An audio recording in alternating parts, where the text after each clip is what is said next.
2, Town Council Committee of the Whole Special Meeting to order at 9:06. All councilors are present with the exception of Councilor Bordelon. On to new business. On our agenda today, we have a continuation of our CIPs, along with some town functions, human resources, insurance and claims, self-funded plans, and subdivisions, City of Groton, Groton Long Point, Fire Districts pilot. We will be starting with the subdivisions and City of Groton account 1090 can be found on page 175. Mr. Mayor, Yes. I just want to notify the town council, as well as the public, I will be recusing myself from the City of Groton Police budget, as I do work for them, and I will be voting on the city highway budget. Thank you. Thank you.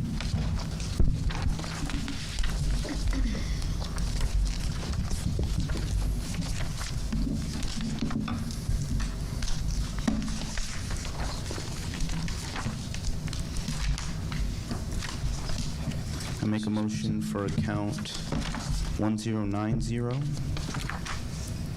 in the amount of $7 million. Individually. Gotta do police first. Where's the, oh, gotcha. I'm making a motion for account 10900 in the amount of $2,845,568. Kaseri, second. Moved by Melendez, seconded by Kasiri. And we have Mayor Keith Hedrick today to speak to his budget. Welcome. Okay, thank you. Thank you, Council, Mayor Melendez, Town Manager Burt. First of all, I would like to extend my condolences to Councilor Bordelon and her family in this time of loss. But today, we're going to present the police budget first and then the highway budget. Chief Jenkins will walk us through the highway budget. The letter that I sent to Town Manager Burt was the overall police budget for FY23 has increased 5.7% over last year's budget. The increase is driven by personnel costs and benefits. And then once again, we're asking for 50% of the costs associated with providing public safety to the residents. That's minus the chief's salary. And then, and we will get into our budget. Again, when we present our budget to you, and Chief will talk about this in a second, is we come to you with a loaded budget or a burdened budget, which means all costs associated with this department are being asked for, as opposed to what you typically see in your budgets or O&M budgets, operation and maintenance budgets. The non-departmentals are in another category. Fleet is in another category. Those kind of things. Our budget is all-inclusive. And with that, Chief, I'll turn it over to you. Thank you, Mayor. Good morning, Mayor Melendez, councilors, Mr. Burke. I would like to thank you for allowing me this time to present you my first budget for review. Although I have had the pleasure of meeting several of you, I have not had the opportunity to meet all of you. And I look forward to meeting all of you in the future. That way we can continue to work together on projects and future programs as we have in the past, such as the state radio system. Would you like me to start over? Start over? No, okay. So we could work together on future programs as we have in the past, such as the integration of the state radio system, which provided us with the long sought-after interoperability of communications between the Groton Town Police Department and the City of Grace Police Department. That was only able to be done by the joint work of the Town Council and the City Council, so I applaud you for that. As the mayor stated, or we'll get into that part later, but the City of Groton Police Department is a state-accredited agency, which is now mandatory accreditation, but we have been state-accredited.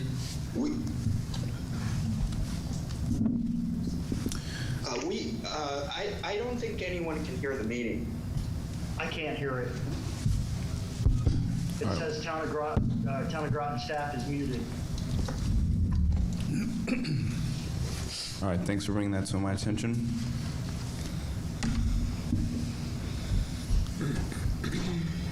Or at least the video. Okay, now. Can you hear us now? Yes, I can. Okay, thank you. Sorry about that. Yes, thank you. Start over? No. Okay. So it was a long sought-after interoperability of the communication between town police department and the city police department. Town council had a very big part in that with the help with the coordination of the city of council. So I commend you for that. We are a state accredited agency and have been so since 2015.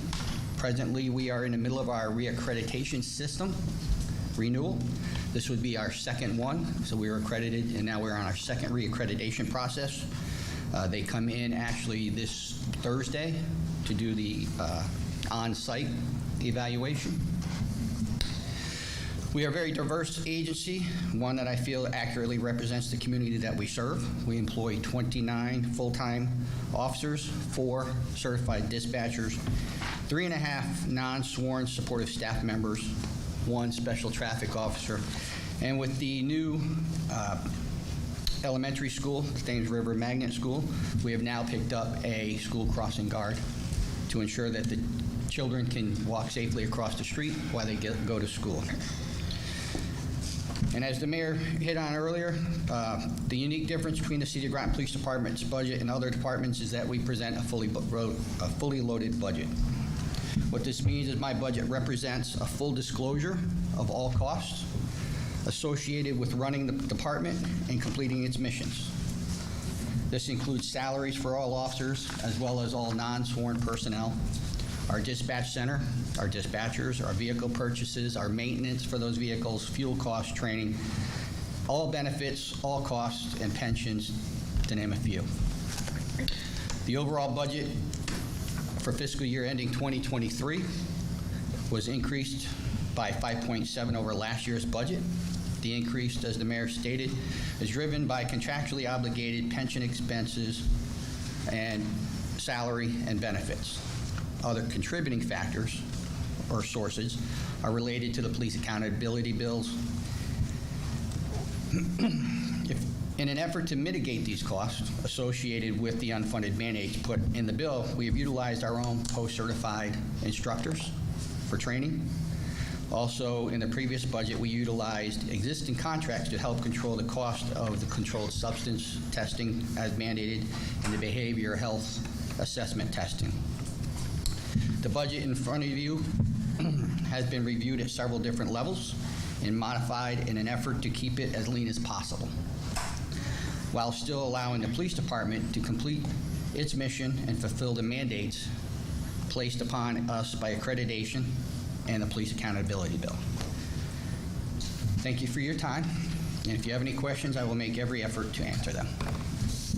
Thank you. Councilor Kassiri? Thank you, Mr. Mayor. Good morning, Chief. Morning. What level of accreditation are you attempting to reach? Right now, we are at level 1, but we are, I believe, 3 steps from level 2. Okay. Are you going to be attempting to reach a CALIA standard at some point? If it is mandated, then we will, yes.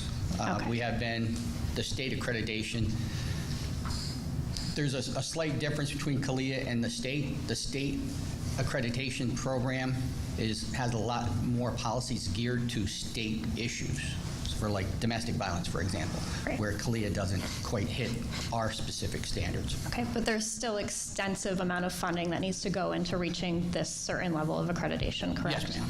Yes, sir. Okay, wonderful.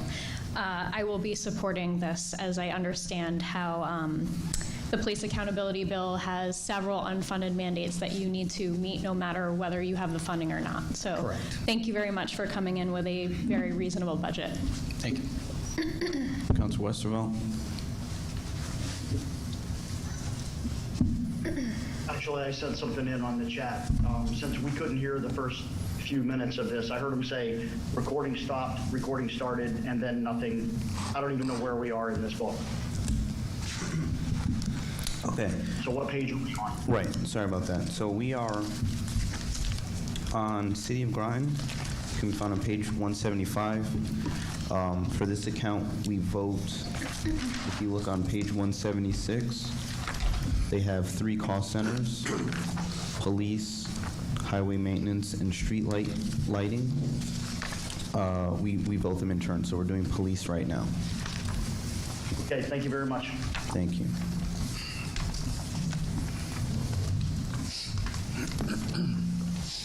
Councilor McBride? No.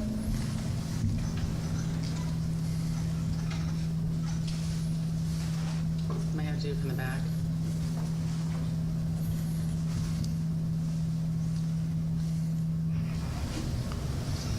Thank you. So, quick question, you had mentioned increases in the salary and benefits area. Is that approximately 3% of the increase, or what would relate to the salary tax and benefit increase? Is 3% reasonable for that?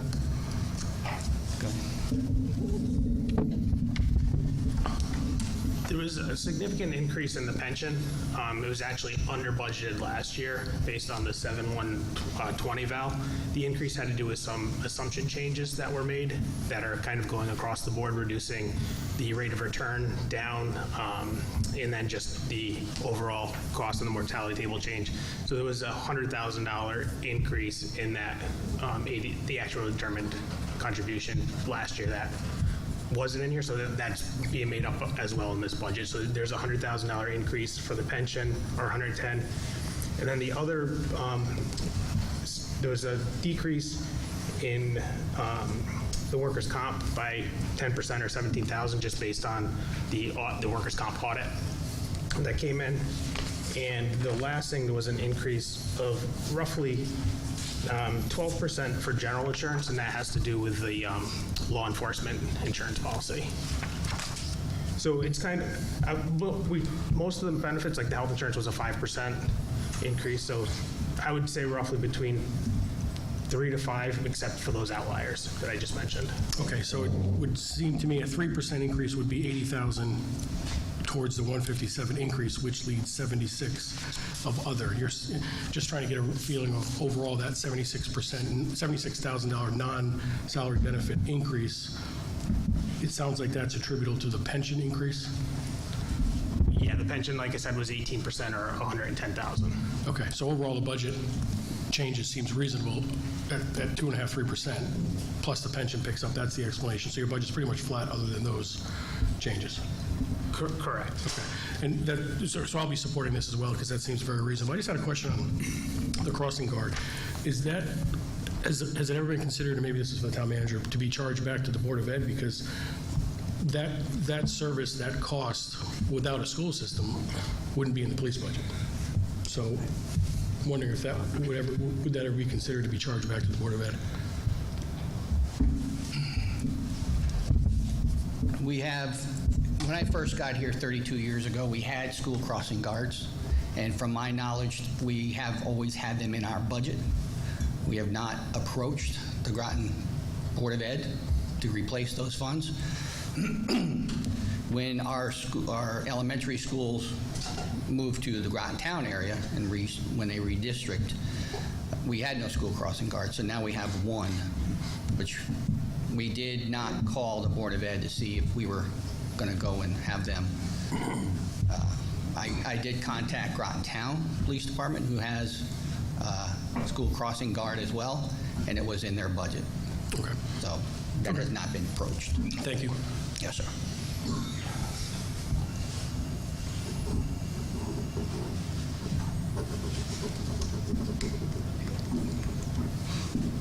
All right. See no further discussion. I'll call for a vote on cost center 10900 in the amount of $2,845,568. Councilor Baumgartner.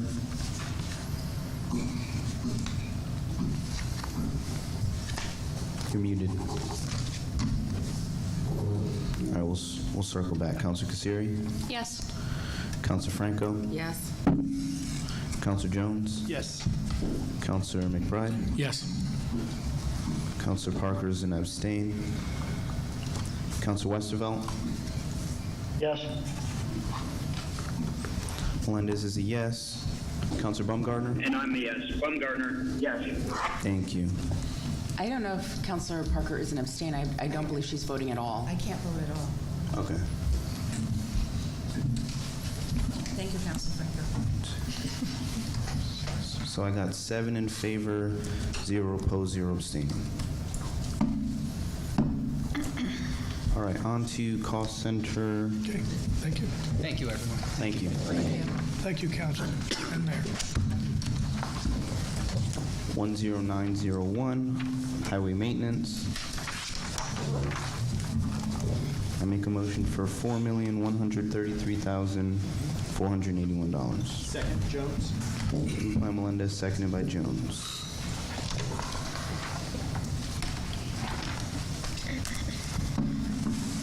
Mayor? Thank you, Mr. Mayor, Council. So this is a letter that I sent to Mr. Burt.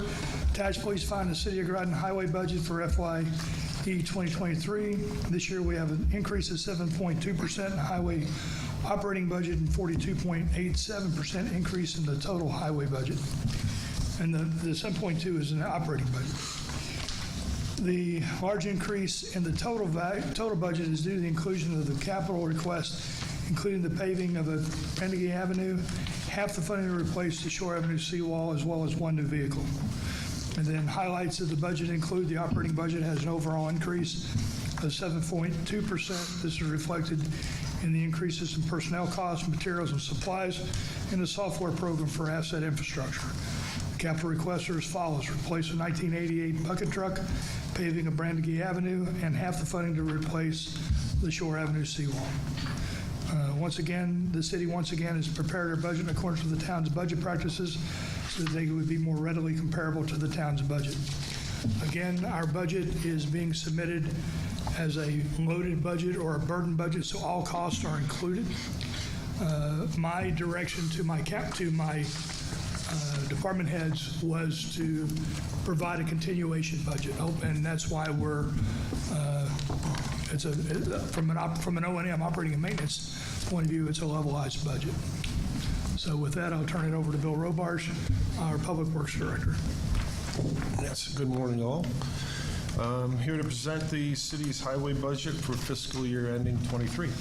And as the mayor made mention, this year we have an increase of 7.2% on the operating budget and an increase of 42.87% on the total highway budget. And again, the large increase for the total highway budget is due to the inclusion of 4 capital projects. The increase on the operating budget includes administrative costs tied to salaries and benefits, an increase in the roads and streets account that supports construction materials for paving, sidewalks, and in addition, PPE materials, and costs associated with the completion of stormwater GIS mapping and a computer software program to support it, and that's for the municipal stormwater. On to the capital, the highway capital budget increase is due to the inclusion of funding to support mill and repave of Carnegie Avenue at a cost of $275,364. Replacement of a 1988 bucket truck, and the cost for that is $150,500. Jupiter Point drainage, and that's for in support of municipal stormwater, and the cost of that is for $100,000 for engineering and construction. And the last one, and the large one, is a fee of $1.4 million, and that will fund half the cost to replace the Shore Avenue seawall. Okay, with that being said, I'm open for questions, should you have any. Thank you. Thank you.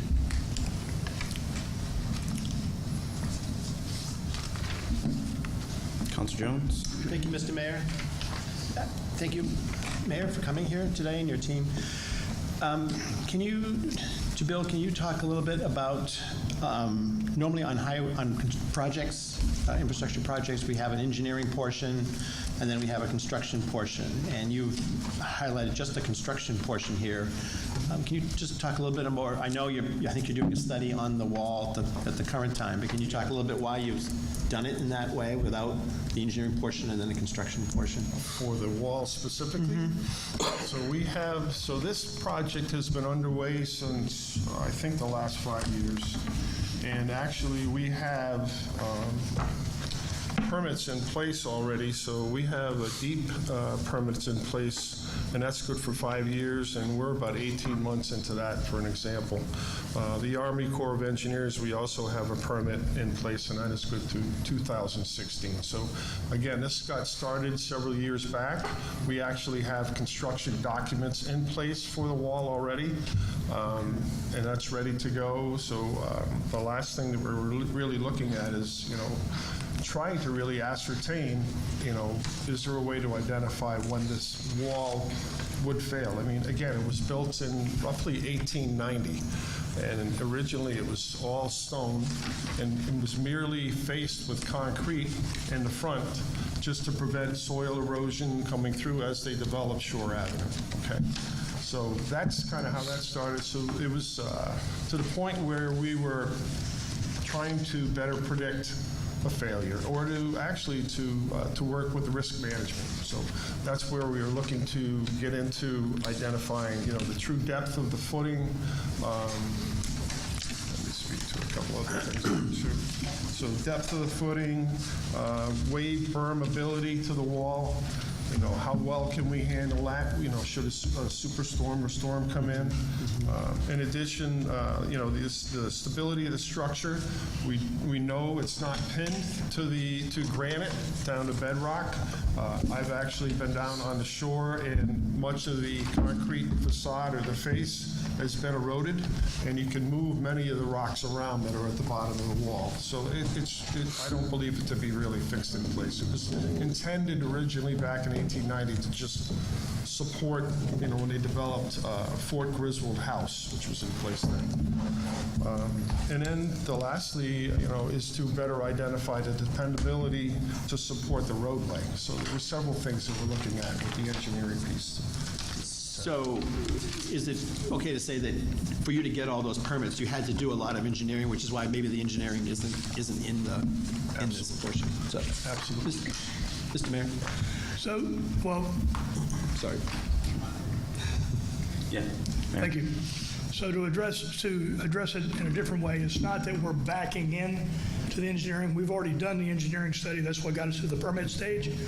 The reason that I have asked for an additional study is, and this is an additional thing to determine how bad it is. You go down there, you look at it, you can see that it's not pinned, you can see the cracks in the road, and those kinds of things. So I'm trying to get an engineer to tell me whether or not I need to shut the road down and say either local traffic, either leave it like it is, local traffic only, or no traffic.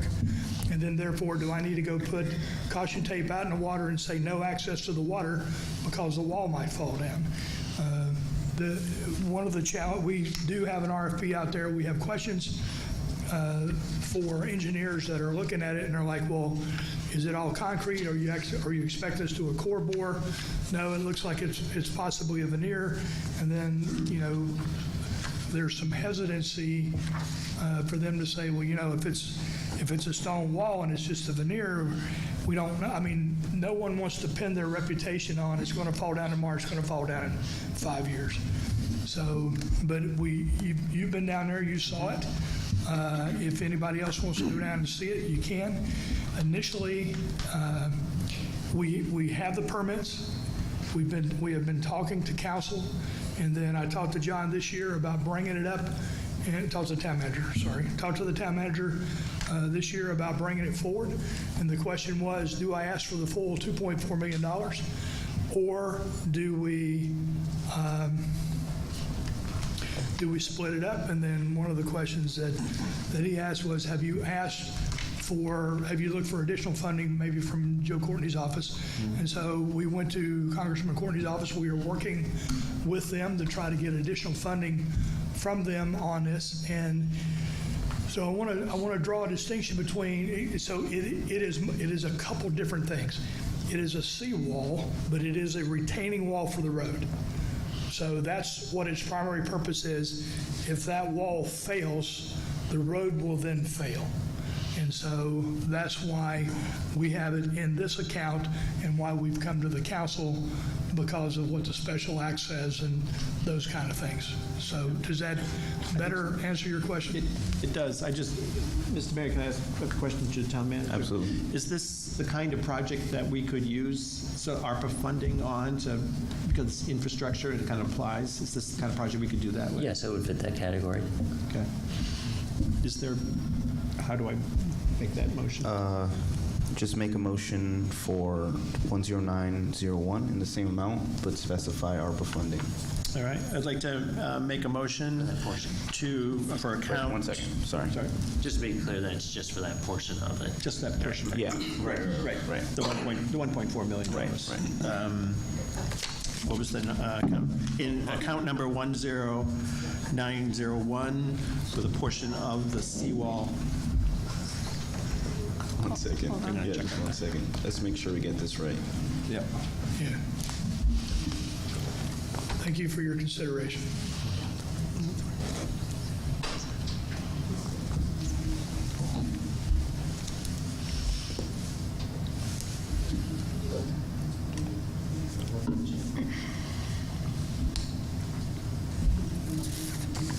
Did council receive the PowerPoint presentation that I sent with pictures of the wall? Did you guys see that? Yeah. Okay, I wanted to send that to you and specifically for the seawall. Thank And you. then there was a section to support the engineering study for Jupiter Point. I think I have it. And then I think council also received an email from Laura Hutchinson last night regarding. Right. Yes. That one. Okay, good. So we're good? We're okay. Okay. It's okay? Yeah. So to make a motion for account 10901, highway maintenance, the portion of the budget for the seawall, $1.4 million to be funded out of ARPA funds. And the rest is capital reserve account.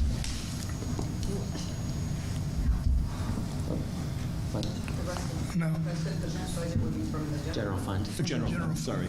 Okay. Do we have a second? Second, Kasiri. Okay. Did we get it right?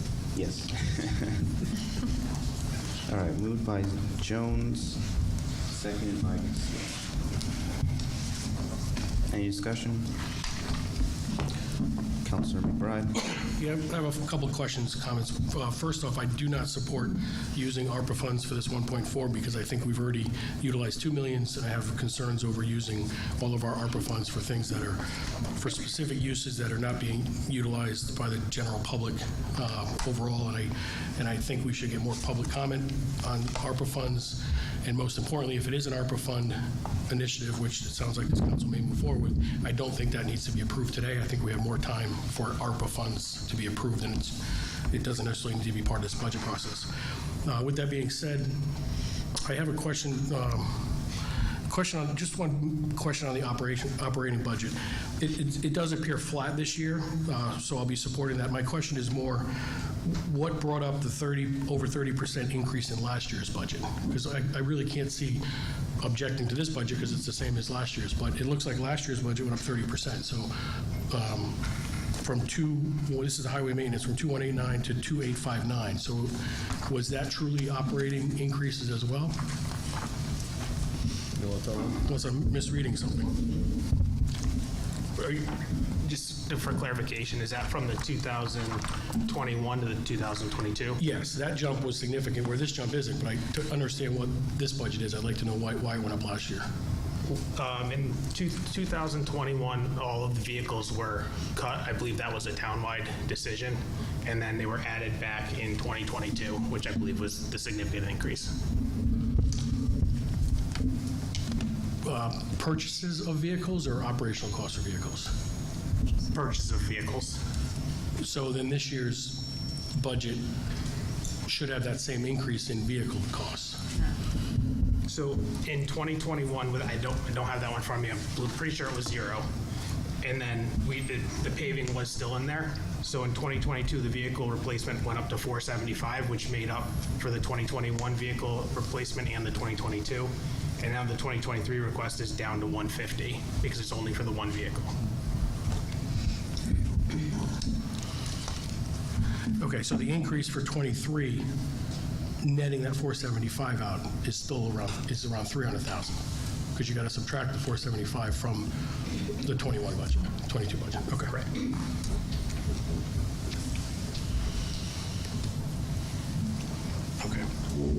Okay, thank you. Back to the seawall.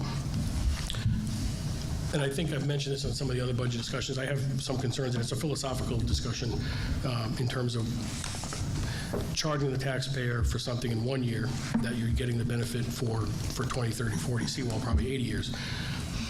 So I would be more inclined to, I guess my question is, is it this urgent right now to do the seawall? Because I would be more inclined to set aside a $500,000 amount each year, maintain it right now, fix it, because it doesn't appear, in my opinion, this has been an issue for several years. So why wouldn't we, or I would recommend setting aside a $500,000 amount, seeing if we can go to the state to get bond commission money, seeing if you can get some more money from Courtney, whatever it may be, because that 2.8 million figure may not, in my opinion, isn't concrete. It doesn't appear to be.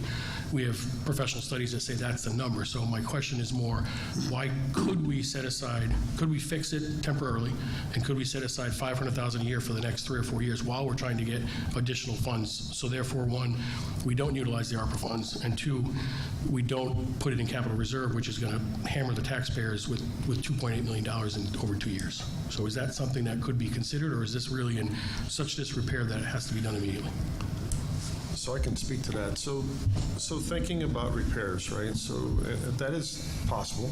But then, do we truly want to invest into repairs, into a structure that we are not sure whether or not the footing's good? You know, so in theory, right, the structure that doesn't have the stability nor the useful life. So, you know, the decision then becomes, you know, that investment is truly going to be a wash should it be determined that that thing is going to fail in the next few years, and we should be timely. So it's a decision that you would want to make, you know, dumping money into something that might be on its last leg versus going ahead and replacing it, you know. And again, the mayor made mention that this wall does support Shore Avenue, so Shore Avenue is load-bearing on the wall, but it's also important to note that underneath Shore Avenue is also sewage discharge going from the pump station at Eastern Point going back to the sewer treatment plant down on the Thames Street. So should we lose the wall and the road, the probability of losing the sanitary sewer that's embedded in the underneath the asphalt is at risk too. So it comes into that risk management part again. So do we want to push it or? Thank you. One last question. Yeah. Are there other seawalls throughout Groton City and Groton Long Point that if we move forward in this direction, the town's going to have to pay for versus Groton City and Groton Long Point? Because is this setting any, maybe it's for the town manager, you know, there are other areas where now the town of Groton's going to have to pay versus the city of Groton Long Point. No, not that I'm aware of. This is the only one that I'm aware of. Okay. Mayor? Thank you. So let me address a couple things you said. So the cost of $2.8 million was not a guess. That was given to us by engineering group. So an engineering study has been conducted. We've done the eelgrass studies. We've went through the Army Corps of Engineers, went through DEP. We do have permits, so we had to have all that cost information and everything else in order to get the permits. So that's not a guess. Now, if we go back out and because we want to re-verify before we actually started construction, based on what has happened during COVID and supply chain issues and those kind of things that we're experiencing these days, that cost may go up, and that is a concern that I have. The other thing is there are no other retaining walls or seawalls that are in jeopardy at this point or that fall under this. This is one of the unique areas that we have. We did have a retaining wall on Thames Street that failed several years ago, and then most recently in the last couple years, we had a retaining wall fail by electric boat, and what we did was we used funds from the previous year that we had left over from this budget. We went to EB and asked them to put some money in because the retaining wall also held up their security fence, and then we came back to the town council for the rest of the money. And we did that, I think, like 2 years ago, something like that. Something like that. So, but there are none, to my knowledge, that are in jeopardy, none that have been identified. And I think this is the only one, to my recollection, that is actually exposed to tidal action on a daily basis. And that's always been my concern. One of the things when I first became mayor, we were down, and this is not, it relates in this way. There was something floating in the water. We took a front end loader to go get it out of the water, and the front end loader collapsed in the sidewalk. And what we found is that the water was hitting up against the seawall. It was removing the chinking that was in the seawall, coming through, and then bringing soil out and undermining the sidewalks. So what I had them do was investigations. We dug up sidewalks, we filled them in, and then we poured cement behind the seawall so that we don't have that tidal action. In this particular case, we have a veneer on the front, but I have no idea what it's like underneath. We do know that if you go down there and look, there is a gap. You can put your arm under there. And my concern, I don't have, and this is why I want that study to say how bad is it now, is that eventually, since it's not tied to the bedrock, that it may collapse under its own weight, and that's my concern. Now, again, I can't tell you that's going to happen tomorrow, or that's going to happen next week, or that's going to happen 5 years or 10 years from now. But it is a concern that I have, and it's part of our resiliency plan and everything else that we're working on. But I will tell you, just to go to Bill's point, so you have two 5-inch gravity sewer drains that are going through the road. We have a 10-inch water main that's through the road, and then you have a 14-inch force sewer main that is in the road that is asbestos concrete. That should that wall, so the way the events would be, the retaining wall of the road collapses, and then if that either takes out or undermines the pipe, and the pipe collapses under its own weight, either at a joint or anywhere else, you're talking a potential of 1,440 gallons a minute of raw sewage being pumped into Long Island Sound. Now, I'm not trying to be overly dramatic with that, but that is when I talked to my Groton Utilities guys, because I said, okay, what utilities do we have buried under there? And they said, well, here's the situation. And so that's why it's important to me and to the residents in the city of Groton, and then therefore to the town. Okay, thank you. Does that address your? Yes, that was a very good explanation. Thank you. Thank you, Mr. Mayor. Thank you. Councilor Baumgartner? Yes, thank you. Good morning. Good morning. Good morning. And thank you, Mr. McBride, for your line of questioning. And I apologize.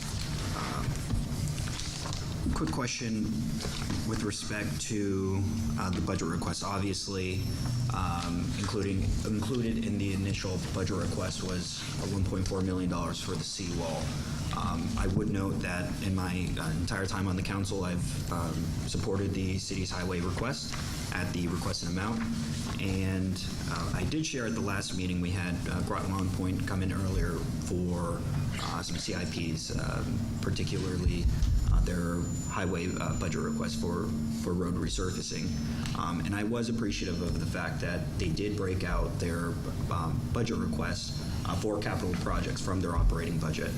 And I say that in large part because of conversations like we're having today, where there are very large amounts that I think in the seawall, and we'll get to this later with Manager Byrd, but don't necessarily, are not necessarily a road. And certainly hear the mayor's remarks that, and understand his remarks that should that wall fail, the road will fail too.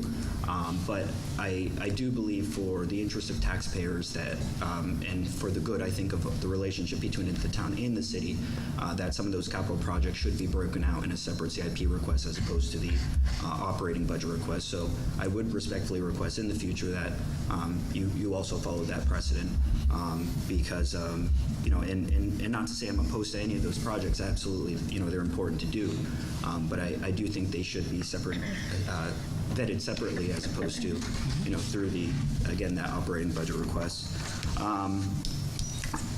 In terms of what Councilor McBride stated on utilizing ARPA, the town of Groton received $8.6 million in this budget cycle. We've already appropriated much of those ARPA dollars for several CIP projects, which we sort of decided to do at the last minute. And my question is, the town did receive, again, that $8.6 million. The city also directly received ARPA funds.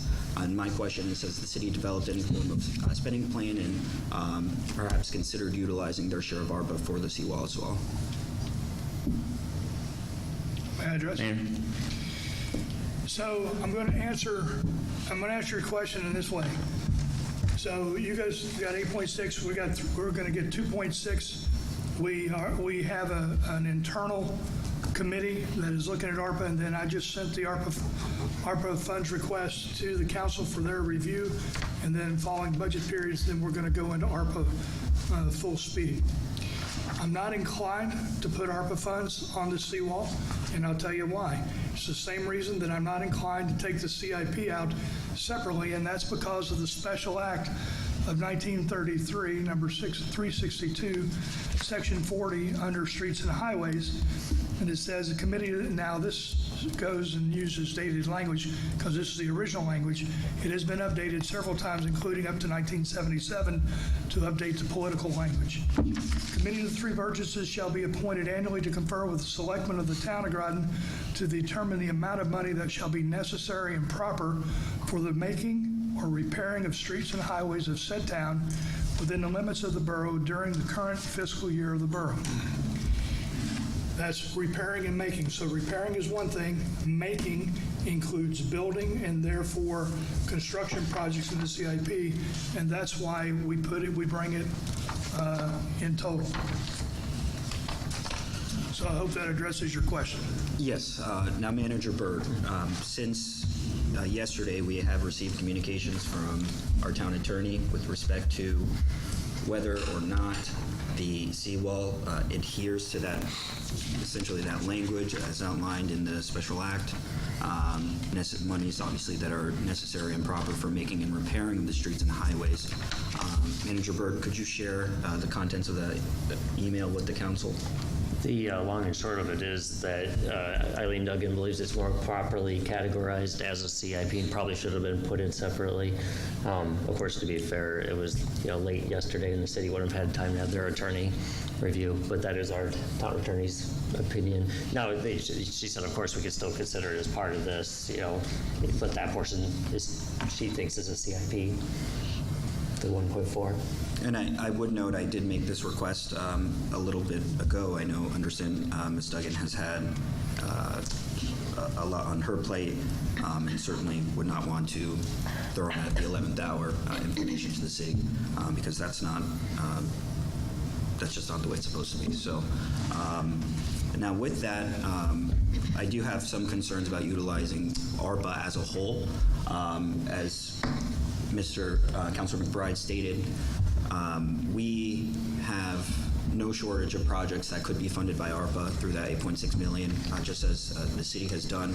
We have formed a committee, actually the mayor is a part of that, the Long-Term Recovery Committee, where we have been vetting ideas and as to how to spend those dollars for several months now. And we have obviously appropriated funds from ARPA to pay for several capital projects, but we still do need some funds remaining to fund some of the buckets and initiatives that we'll ultimately select. And so, Councilor Councilor McBride stated, why not utilize, our state delegation to make asks to the State Bond Commission to fund those dollars, or, as the mayor mentioned, working with our federal congressional delegation to bring back some earmarks to fund critical infrastructure needs. And the mayor has heard this from me, I think ad nauseum, maybe a little too much, but the city of Groton will be facing 20-inch sea level rise by 2050, and that seawall is a critical component to preventing major flooding along Eastern Point, particularly Shore Avenue. As the mayor mentioned, several on the other side of the city in Jupiter Point, flooding has been a recurring issue. So that entire corridor, coastal corridor, it will be greatly impacted by rising sea levels, and we have that opportunity to address it now. My frustration is that if it doesn't necessarily meet the criteria for that project specifically for being monies that are necessary or proper, and should the town say, hey, we don't want to fund it this way, then it puts us kind of in a rock and a hard place, because your only alternative is say, hey, we'll see in your arbitration. And I really don't think it should be that way, because I do believe it is a reasonable capital project request. Thank you. Councilor's time has expired. Thank you.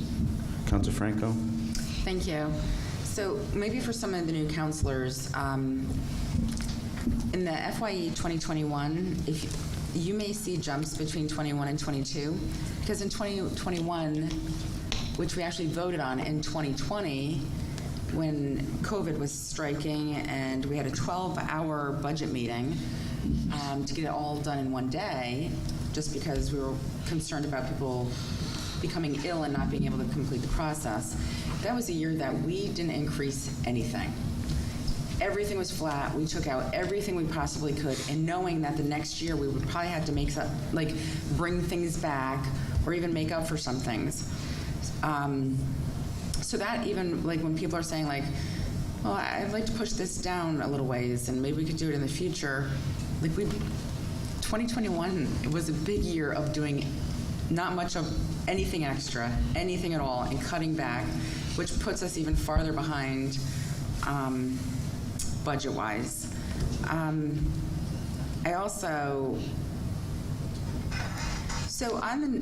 When it comes to your budget, and it's been discussed about capital projects, and I saw the email, and when we're saying that it should be brought out as a CIP, does the city usually put things into our CIPs, or do they usually just give us it and state what?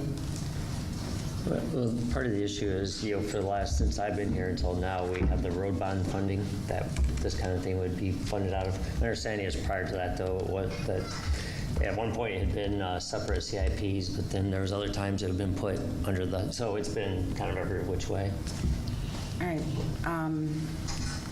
And there has been, it's been discussed in the past, there is litigation if we do not fund their highway. I remember there was a time that it wasn't funded and it did go to litigation. And can you speak upon some of the results of what came from that? I would call it more arbitration than litigation. But of course, I wasn't here then, so but I've read the documents, and ultimately the town did not prevail, and the town ended up having to pay for the requested funds. All right. Well, the seawall I find very concerning, and I absolutely understand where you would worry that should you shut the road down, or should you put on a light load on what can travel down it, because we've had the same conversations about other areas.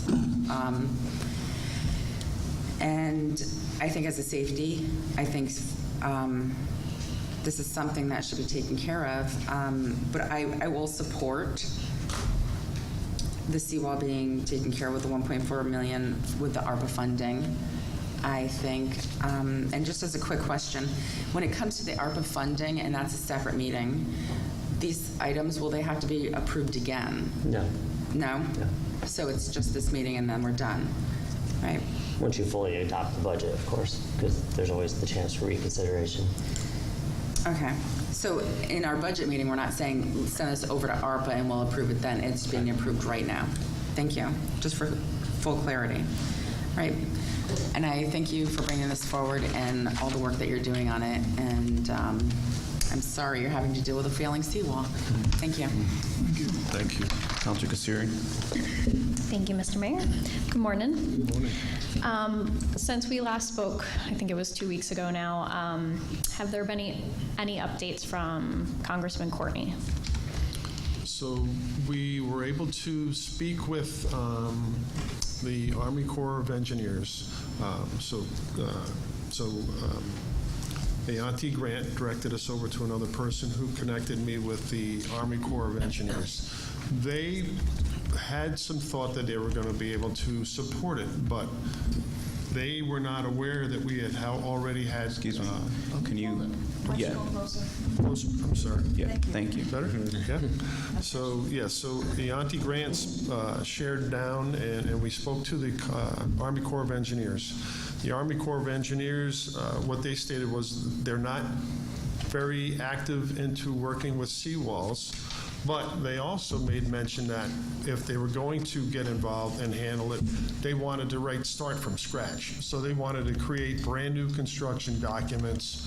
We had to apply for all new permits. It was really taking us back to page one with the whole process. And I found that, after speaking with the mayor, it truly wasn't practical to start all over again and go from there. So, that we would lose time, to get the work done, continue with the risk, and it truly wasn't practical. But after that, Auntie Grant is also working again to see what she can do to find other programs that will help us with the funding.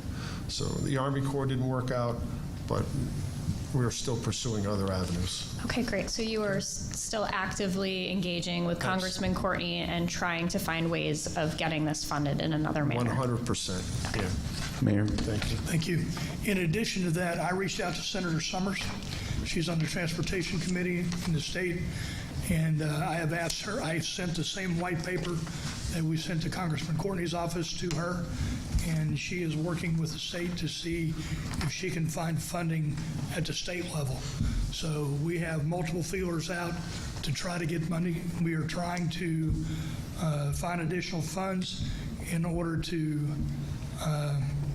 minimize the burden on the taxpayer here locally. Great. Thank you. Thank you, Mr. Mayor. Do we have a time frame as to when this study is going to be complete? So we met with SLR on the phone. Hopefully that will work out and we can get something underway. I told them it's timely. I would expect that we'll hear back from them within the next few weeks, and then we'll try to get a timeline for the schedule to take a look at the footings and the other things that I discussed. Do you have a ballpark guesstimate? A month. I would say a month. I Okay. should have something, yeah. Wonderful. Okay. Okay. And I will also be supporting the allocation of funds for Jupiter Point. I saw the pictures that you sent, Mr. Mayor, and it is obviously very detrimental for the residents there. And thank you very much for providing the PCIs for Brandegee Avenue. That is also a road that is beyond preventative maintenance. There are several points in the road that are in the mid-60s, so there's no more patching, correct? Correct. Thank you. Okay. Great, thank you. And Mr. Burt, what happens if we were to approve the ARPA funding for this project, for the seawall today? What would happen if we were to get some type of federal funding? Would that money go back into an account? We'd have to probably have a little bit of discussion once it's actually allocated. However, this is only half of it, and the odds of getting the whole thing separately are more than likely it would offset the need for next year. Okay. Okay. That's what I expect. I'm sorry. We don't foresee any issues with allocating ARPA money and then potentially accepting federal funding or state funding later, as we were kind of worried about the other day.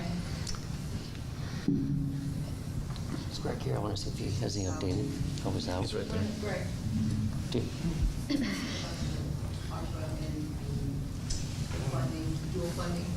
Get him a mic. Yeah, I did reach out. I did reach out to DOT on the local bridge program. They have not gotten back to me, but I also talked to planner up at the COG. And typically, when you have federally funded projects, you cannot combine another federally funded program. So I would highly doubt that you could use ARPA funds and a federal, grant on the same project.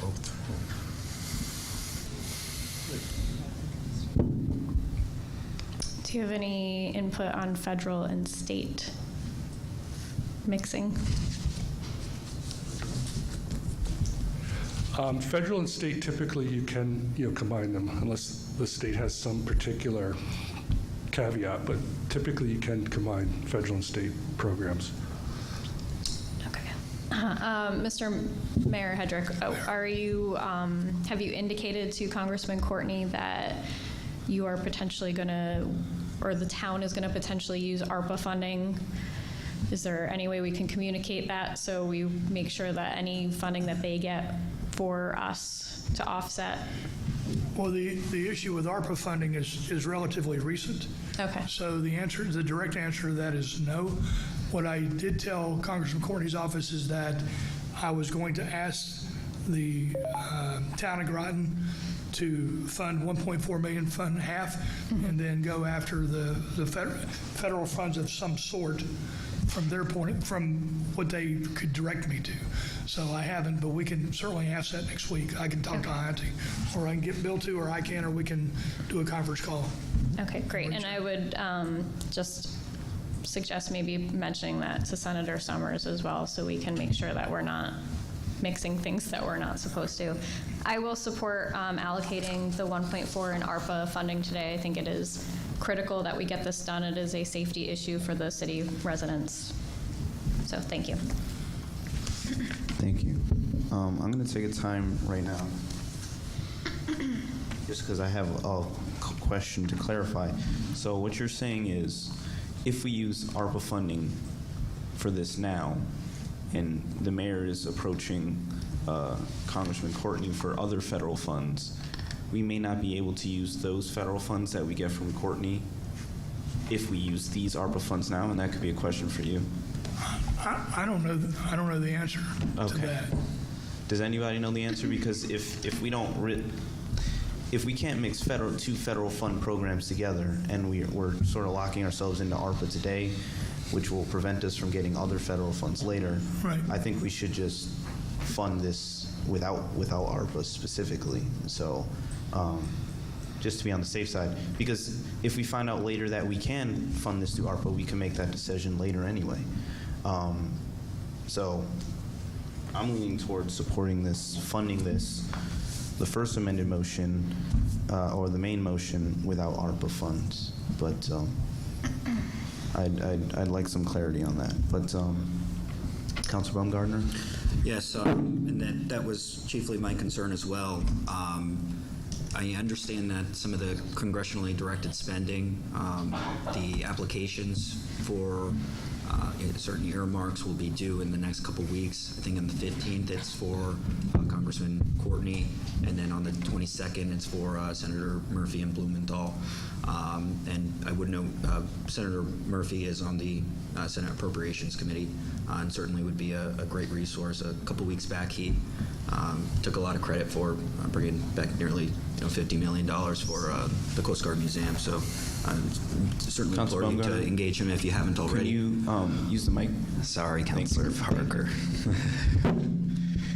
Can you hear me a little better now? Yes. All right, no problem. No, I was just stating that Congressman Courtney's office will be, the deadline to receive applications for congressionally directed spending is on the 15th, and then for the Senate, it's the 22nd. I would also note State Representative Chris Conley is a member of the Transportation Committee as well, and certainly very much involved in a lot of the budget decisions up in Hartford, and would be a great resource to talk to, especially if the potential funding avenues could come to be at the State Bond Commission. But my chief concern is obviously if we are so fortunate to get some funds from Washington, then are you restricted to leverage some of our funds, dedicated funds, because we attach the ARPA dollars to it? So Is there any way, Manager Burt, I understand, again, the CIPs are kind of done and over with, but had this been a CIP, say we were to fund it exclusively through the Capital Reserve Fund, and then the city were to have received money from the state or the federal government, then they would have been able, the town either would have been able to receive it back, or the city would have been able to leverage that for maybe other cost overruns, or can you kind of speak to that? Yeah, and and again, our attorney considers it CIP. So let's say it goes RTM, let's say you found something next month, RTM could always dial it back at that point too. Now, being with ARPA and having a fiduciary responsibility, if you come up with totally alternative funding, then I would expect it to be, these funds will be returned and not used on another project. And we do, we consider, at least I consider at this point, a CIP, not the highway allocation. So it's a specific project. So the town would be entitled to receive those funds back, or would it? That would be my opinion, but I'd like to, it'd be nice to hear that, yes, that if you get other funding, you would return any of the 1.4 million. If Absolutely. You didn't need it. I'm looking to get money. So the history of this is I asked John Burt and Greg Hanover to come, and Bill and I were there, and we talked about this project and how do we fund it, how do we go forward with the council, do I ask for the full amount, do we go half amount, do we bond, those kind of things, and we had the discussion, and the conclusion was to come with a half amount, which was what we did this year. The ARPA funding is a new twist, if you will, to this, so I've not had an opportunity to react to that as far as reaching out to anybody and find out what the impact is from the ARPA funding. But what I'm trying to do is I'm just trying to get money. I'm reaching out and I'm asking people, the avenues that I know, can we get some funding for this? And then if we have more money, then some of the money from the town can go back to the town if I'm able to use state or federal dollars or both. So that's my intent, is to try to minimize the negative impact to the local resident taxpayers. And actually, we can ensure it. I didn't think about with any time we're releasing ARPA to outside agencies, we have an agreement we're signing where we put particulars in that you'll abide by all the rules and stuff. We would put in there that it would only be used on these and anything would return to us. Right. So. Now, is there anything, obviously the fiscal year starts on June 30th or July 1st. Is there any way we could, if we were to say, we want to break this out as a CIP to allow zoning commission? I understand that P&Z has to review all CIP requests before the council takes action, and then say in a month we make a supplemental appropriation for 1.4 million as a whole. That way, in the case, that way it is funded, but should federal dollars come or state dollars come, then we have the opportunity to kind of take it back. I mean, there's a multiple, different ways. You obviously can wait to a separate ARPA process. There's all different. You can do any, supplemental appropriation later. But I do feel comfortable with the agreement, though, that we would get the dollars returned. We can define that well enough to ensure that if we were to release ARPA dollars to them. Mayor? Thank you. The concern that I have is that now I am turning over to town planning and zoning a determination for projects that's in the city. And the town planning and zoning doesn't normally have jurisdiction for city projects. And so therefore, should that get cut there, or should the RTM get cut there, then I have no ramifications other than say, thank you. And I think this is important that we get this funded. And it goes back to the special act in my mind. And next year, I will ensure that I have a legal opinion from my attorney, and I'm sure my attorney will be counter to the opinion that you have in your attorney. And then maybe we need to get those guys together for lunch and they can talk about it. But, that's where we are. And one comment, PCC, they just made comment on CIPs. And I'd have to look a little closer. They look at the plan we have in here, but I do know we've had some individual projects that didn't go through them, so I'm not sure if it's more of that long-term plan or not. I'd have to refine it a little bit more. That wasn't the case with the Groton Long Point's highway requests, correct? They submitted it right as a CIP at this point. But the Planning and Zoning Commission didn't say, hey, we're not. They just make comment. They don't remove anything. Okay. It's not like an 824 where you're selling property where they can actually disallow it. Thank you. Counselor's time has expired. Counselor Jones? Thank you, Mr. Mayor. So I'm just a little bit confused, and maybe Mr. Hanover can help. So in the previous session, we spent a lot of time trying not to mix federal dollars and state dollars, and that was the assumption we kind of worked under when we were making decisions. And now we're hearing sort of conflicting information of mixing federal dollars and federal dollars, that we're having a problem. So I want to make sure that we're not doing something we shouldn't be doing. Well, and now that it's talked about, I think that we're still saying that we're not sure you can mix, so you can't count, until that's clarified, you can't count on it. And I did just reach out to Paige Bronk and to our ARPA coordinator. The thought is it probably, let's say you have a bridge project where you're matching, you pay 20% locally, it likely can't be used for a match, but let's say you received point blank $2 million for a project. It's not a match type thing, it's just that they think you likely could use some ARPA dollars in that. So there's a difference between match and just kind of coexisting. So if we're doing like the Groton Long Point where it's a match, it's one project with a match on it. This doesn't have a match. Right. We're just looking for funding sources. So this isn't really or necessarily mixing federal and federal. We're just looking for different funding sources. Right, but whatever happens, just like we say, we have an agreement that you have to follow all, state and federal rules. They would have to be, determined before anything's spent. So we could move this forward, and if we find out something different, we could always back it out. Yes. So, all right. Is that, Mr. Hanover, do you agree with that through the mayor? In my experience is you can never mix or have two federal programs funding 100% a project. You can have state and federal. We did that on Crystal Lake Road, where those, both programs could, provide funding. But to have two federal programs fund a project 100%, in my experience, I've never seen that done before. And my advice would be, I don't think that can be done.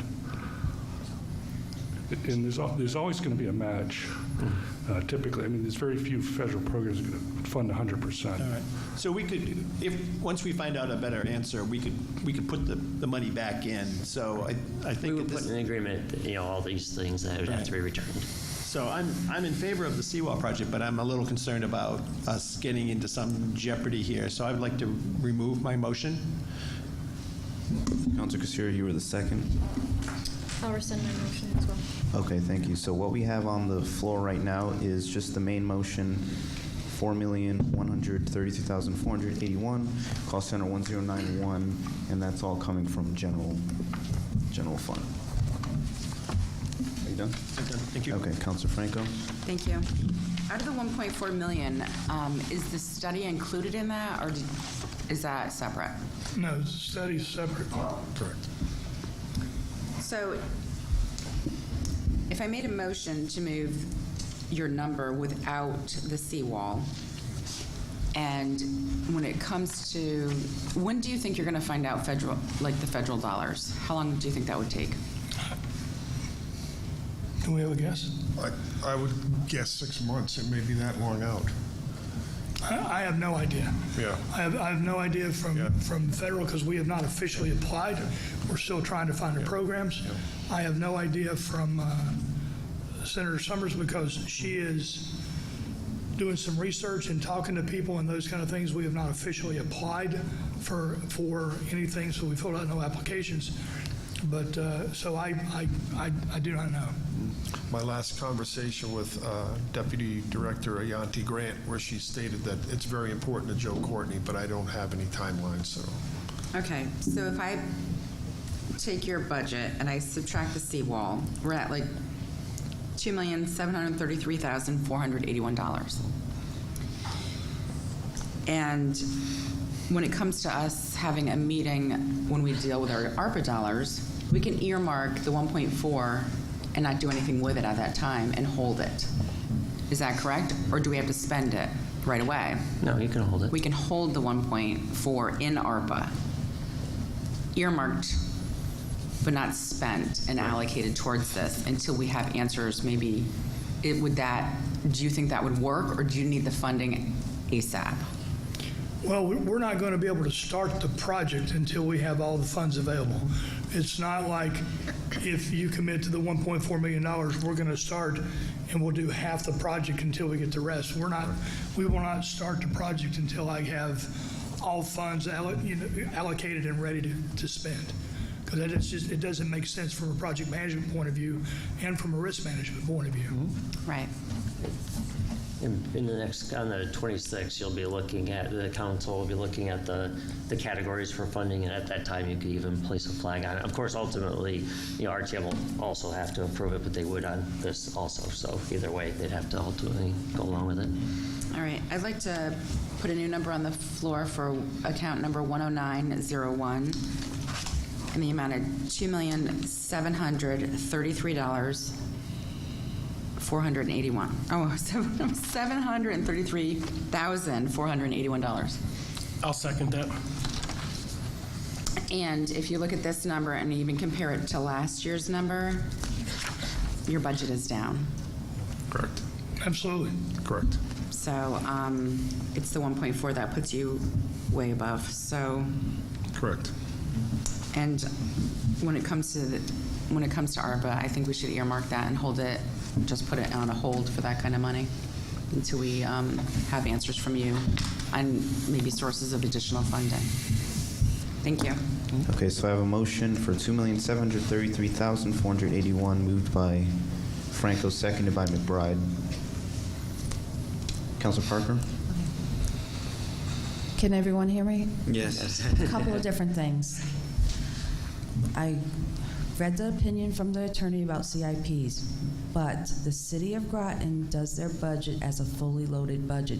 So last year's number included CIPs. So we're telling them that they have to move out their CIPs to a different category when in past precedent, they put their CIPs in their budget because they're fully loaded. They categorize operations, the benefits, everything's included in one line. So we've approved those previously, but we're telling them to take out their CIPs and submit to planning and zoning for their CIPs. We've only done it one other time, and that was under the police budget, and that was for the state radio system. That's because everybody wanted interoperability. So what process are we going to set as a precedent? And two, I have a fear about the ARPA funds being set aside. Again, I was the one that stated it about the federal funds. I'm still concerned about state funds and cross-mingling. And grants that people do, you can't cross-mingle. And I do a lot of grants, and there's a lot of different places we've all done grants. You're not supposed to cross-mingle. So I'd rather have, like they presented with the CIP that they've done for several years, for the main motion on the floor, not using ARPA funds, because we do not know if the federal government's going to be able to process that. And if we use the ARPA funds and the federal government comes through, it's going to cancel each other out. And yes, I can see questions coming, but on the same token, I'm saying I see it this way. That's my opinion. Thank you. I would just like to respond. Respond? What do you mean? To Councilor Parker, who is speaking. No, I'm speaking generally. Yeah, I know, but you were. No. I know, but you were looking directly at me. I'm speaking generally. The earmark is not to spend, it is to hold it there if they don't get funding, and that's the funding if they don't get any other source of funding. All right. Councilor Baumgartner? So if we, maybe this is a question to the Public Works Director. When do you hope to get a shovel in the ground? So as Keith, as the Mayor mentioned earlier, so there's no intent to get started until we have 100% of the funding. So there's a big, there's several pieces to the project, and one thing that we would start with is to build a temporary wall out in front, a cofferdam, and that's included in the project, so that it allows us to then remove the wall. So we truly need, I can't keep the cofferdam, the temporary wall out there for much longer than, a period of time for the construction, which was estimated to be about 6 months. So honestly, I would not put a shovel in the ground until we had full funding for the work. And is there anything else? I attended the really outstanding presentation put on by the city on coastal resiliency about a month ago. And there were some breakout tables, but one of them was for the seawall. And I believe there were some pretty interesting ideas, not just about the seawall, but that kind of entire area, I think, to just in terms of resiliency. I think one of them, you had, I think, these like concrete balls that you would put into the the ocean or the sound, or it's the Thames River there, and it would kind of break up some of the impact of the water as it approached the seawall. Is that my assessment correct on that, or? Well, that's one of the consultants' suggestions and ideas. That does not resolve the issue that I have now. I mean, if I had the funding, I would put riprap all the way around so that would break the waves and break tidal action, but that's extremely expensive. So they're looking at other ways. I mean, we have, like I said, we have a consultant that's going out looking. We are also engaging the public and Circa and everybody else to try to come up with ideas that we can have, not just for now, but also 20 years down the road. So we're looking at everything, and then we're going to have to figure out funding, long-term funding. That's going to be an issue because none of this is going to be cheap. What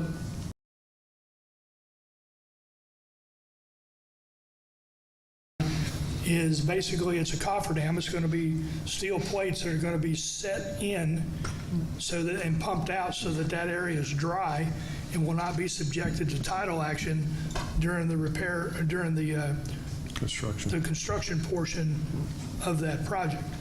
The concern that I have with taking this money out is now we put it back where your ARPA funds have to be approved by the council, and then they have to be approved by the RTM, and that puts the RTM back in it again. Yeah. And then if the RTMs decide, nope, 1.4, we're not going to do it, and then I have no recourse. If they do that, next year I will come to you with the $2.8 million and say, we didn't get it done, now we got to get it done. We're one more year into this, and by then I'll have a study, and the study, so if a study comes back and says, nope, you're good for 100 years, I won't bother you again. But if a study comes back and says something different than that, that says that we need to get this done, then, and it increases the sense of urgency, then I will increase my sense of urgency to the council. So that's my concern for pulling out the $1.4 million. I'm trying to get this funded to get the project completed. And as luck would have it, I have to come to town council with this request and ask for your agreement to provide the funding for this project. That's the way it's set up. Would I prefer it this way? Absolutely not. But that is the way that it is, and that's why we're here today, and that's why I'm asking you to support this project. Thank you. And I would simply argue, should we set aside at a future date some of those funds from ARPA, that you would, that we would again give you our word just as you gave us your word, should you not expend that allocated 1.4, that you would have received or could receive it based on the initial motion, that you would return those funds back, even though should you receive funds from outside avenues such as the state or the feds. And I'm committed to that. Certainly, I'm part of the long-term recovery committee, as is the mayor. He chairs it, as you are. And so I have no doubt that it won't fall through the cracks. We'll give it its attention and due diligence, and it will allow us, more importantly, to clarify some of the concerns about pairing up federal funds, leveraging state funds and federal funds, because the worst thing we can do is make a rash decision because, on impulse, and then that would preclude us in the future from leveraging certain funding sources. We should keep as many funding avenues as possible on the table. That way you can, as a city, receive the resources you need to get this project done, because it is probably the most critical infrastructure project in the city. It has a very wide impact on residents. So just one last question. The prepared amended motion by Councilor Franco, it would be a reduction of the 1.4 million. So that would be somewhat of a reduction from the request from the year previously? That's my understanding. Okay. So what was if the increase was a 1.74 million increase, where in the project cost 1.4 million, why would there be a delta of about 200, roughly a little less than 200,000? That's in the O&M. It was discussed. We've addressed this in the O&M budget, and the fact that there's $60,000 for the software and $100,000 for the engineering for Jupiter Point. Okay. All right, thank you. Yeah. Councilor Kassiri? Thank you, Mr. Mayor. Director Robarge, do you foresee any issues with, I know when we had the 3-3 meeting 2 weeks ago, you made it clear that Congressman Courtney wanted to see the town allocating some funding to show that we're committed to this. Do you foresee any issues with us earmarking the 1.4 in ARPA? Do you see that as them not, as us not taking it seriously enough? Do you need to see funding in there, or do you think that is okay? So my opinion, I would believe that commitment that we have would be sufficient to what they have. And it's truly what they're looking for is, is Groton truly in it for this project before we invest? And if we have that commitment for the ARPA funds, I would expect that would be sufficient. Okay, wonderful, because I think this is very important. I want to see this get done. I just think until we have a little bit more answers with the allocation of funds, that just earmarking that 1.4 with the ARPA money is a little bit more safe at this time. Thank you. Okay, I guess I'll take a time here. So we got two motions on the floor, one without the 1.4 and one with the 1.4. I've heard a lot of support from the council for funding the wall, but I've heard a lot of sort of unknowns about what the funding source should be. So I think Councilor Kassiri just made a good point. I mean, I'm not, an expert on how, Congress works, but usually it's a lot easier to get funding for the second half of a project if you already have funding for the first half. So I just really would implore the council today to fund this 1.4 million, because we don't want next year to come and we have to fund the whole 2.8 or whatever. I really think we should fund this 1.4 million. I'm leaning on the side of funding it without ARPA. I just think that, our director comes here and he tells us that he hasn't really seen half funded with one federal project and half funded with another federal project. And I'm willing to rely on his expertise. So I would just ask that the council supports the main motion. Thank you. Councilor Franco? I don't know if I was clear when I spoke. The earmarking of ARPA of the 1.4 would be sitting there while they try and achieve state and federal funding, and if they do not receive those, the ARPA money would be earmarked to cover the money if they could not get other sources of funding. That would be the purpose of the earmarking of ARPA. So if it doesn't come from our general fund, it's basically coming, it would be sitting in our ARPA waiting to see what they would do. And as I asked, we don't have to spend our ARPA money for up to 3 years, I guess. So it's not mixing and mingling and potentially losing. It is sitting there as a backup source if they do not get other funding. That was my intent of removing it and putting it over and earmarking as what, maybe the definition of earmarking, people may take differently. So that was my purpose. Thank you. Mayor. Thank you. I guess my question is, if, let's say we find out that we cannot commingle federal funds, and Congressman Courtney is able to come through with his half of the funds, and now we can't use the ARPA funds, then the town's not in it at all, right? But if they come then up with it's gonna be for the 50% next year, you would come back for Right, but if the you other gave me, 50%. if I got the 1.4 this year, and Congressman Courtney gives me the money this year, I will start as soon as I get the money. Right? I mean, that's what we're trying to do. The reason that when I talked to Town Manager Burt, the reason we decided to split it was that we go for half this year and half for next year, and then John asked me if I had talked to Congressman Courtney's office, and I had not at that time. So the intent is, as soon as we get the monies, the total amount of monies, then we will start the project.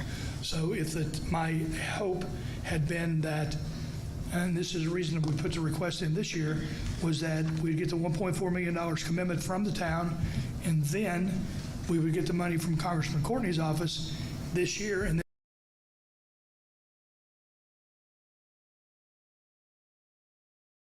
if I can't get the money for some reason from Congressman Courtney, if I can't get the money from Congressman Courtney's office or from Senator Summers or from anybody else, then I'm still short, and I'm going to have to find that additional $1.4 million, which means we would come back again next year for the other half. But if I can get the half this year, and then if I can get the money from Congressman Courtney or Senator Summers, or somebody that shows up with a wheelbarrow full of money, then we can get started this year. That's why I put it in this year's budget, and that's my mindset in the funding of this project. Does that address your question? It does address that, and I understand now. I understand what you're saying.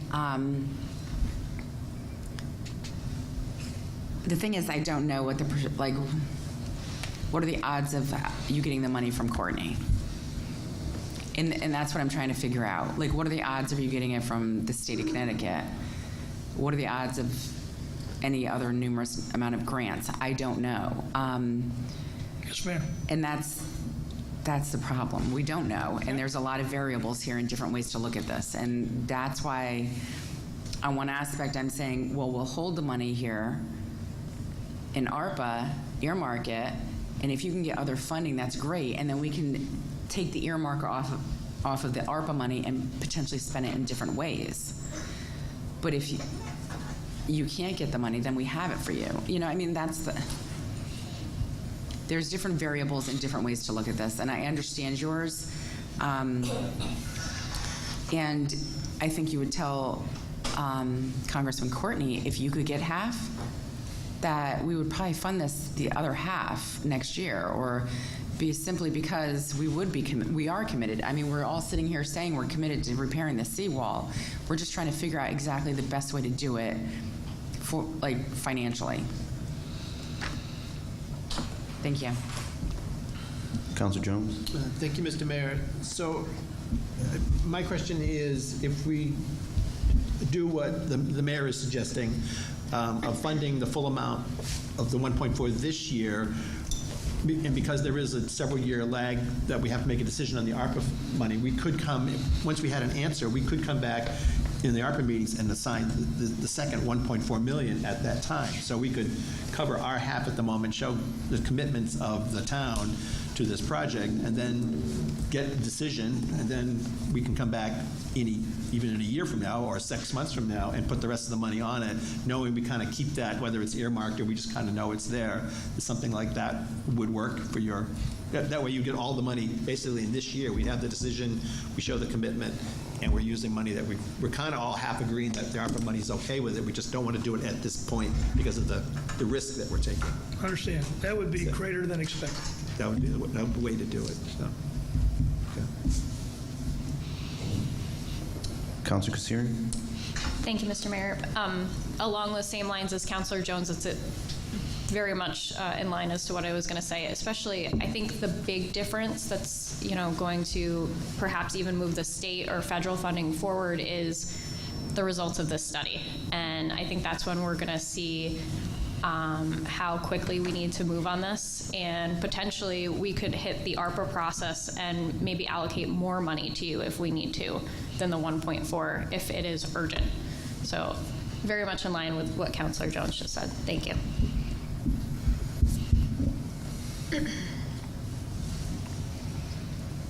Councilor McBride?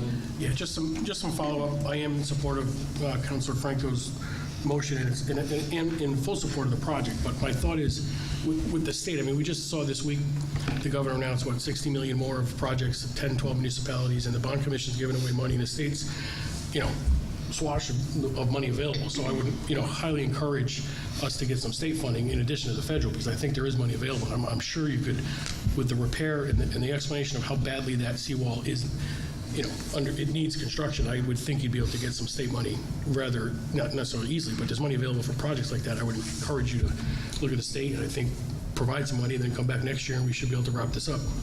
But I have another question, two other questions. Just a point of clarification, because I did some calculations earlier, and although it appears to be a decrease from last year's budget, just because of some of the information Director Uhas provided, they went from 2189 to 2384, but once you subtract out the 475 of vehicles, it was 194 increase, which was an 8.9% increase. And then if you take this proposed number that Rachel Franco put on the floor and you subtract out the vehicle, the 150 in there, it's still an 8.4% increase. So I'm comfortable with the 8% increase each year, but just so we're on the same page, it's not a decrease. It's an 8% increase each year. With the prices going up as they are, that seems reasonable to me. But I have an overriding, bigger question.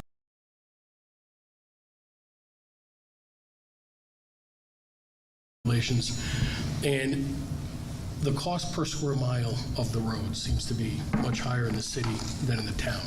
And I know in the past I did some research on this back in Groton Long Point, and I think, can we get an explanation as to why that is? Because I think that there's residents' concerns of why the city budget, the highway budget, is so high compared to the town. So I think if you can just explain, put that on the table so residents have a better understanding of why that is, because I don't know why it is.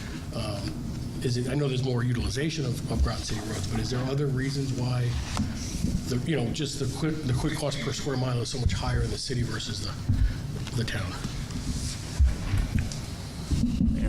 So is cost per road mile? Yes. Not square miles, not square Road footage, miles, not usage. It is a simple formula for a complex problem.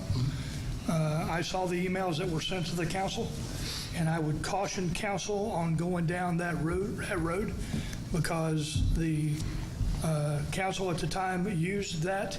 They hit us with it during a budget meeting and said, we're cutting you $130,000. And that's what got us into the last arbitration. The city did prevail on that.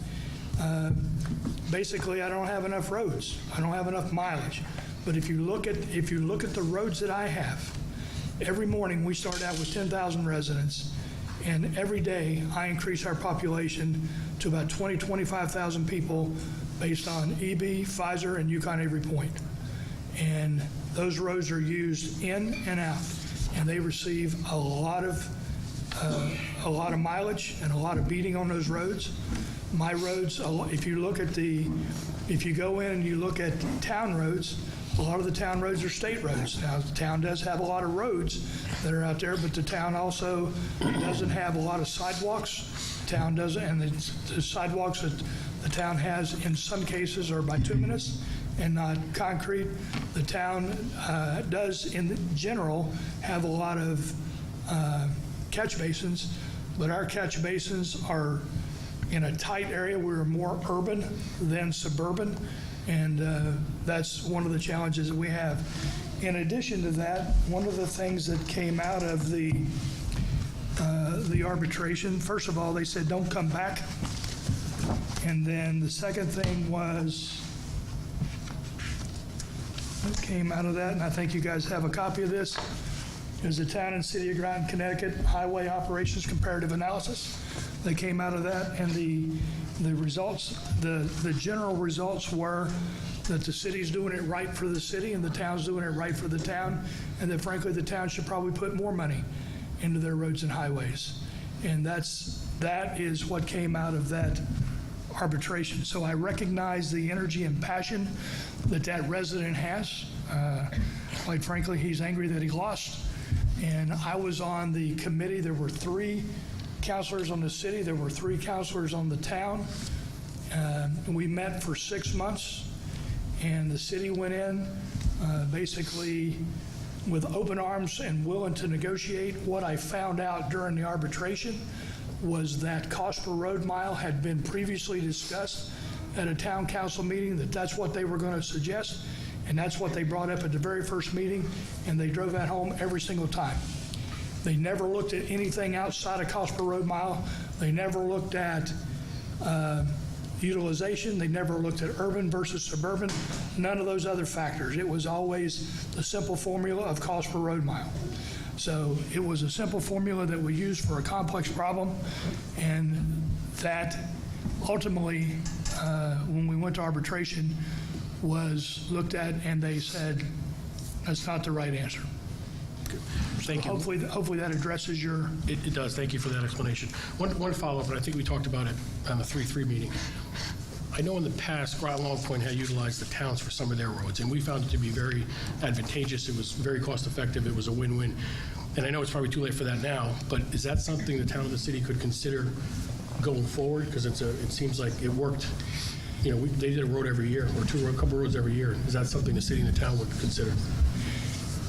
Well, John and I don't know if we've talked about... It's been a little while. We've had those discussions, the possibility of us bidding on their roads and them. They have a specialty in doing concrete work, you know, us using them for sidewalks type of thing. Mm-hmm. The other challenge that you run in there is that when there is a short window for doing paving. So when the town's doing paving, we need paving at the same time. The other thing is when you look at the cost, the city totally hires out the entire project. And in the Groton Long Point case, you guys were charged for materials only, not for labor. So when you throw into account labor, then that's what drives up the cost.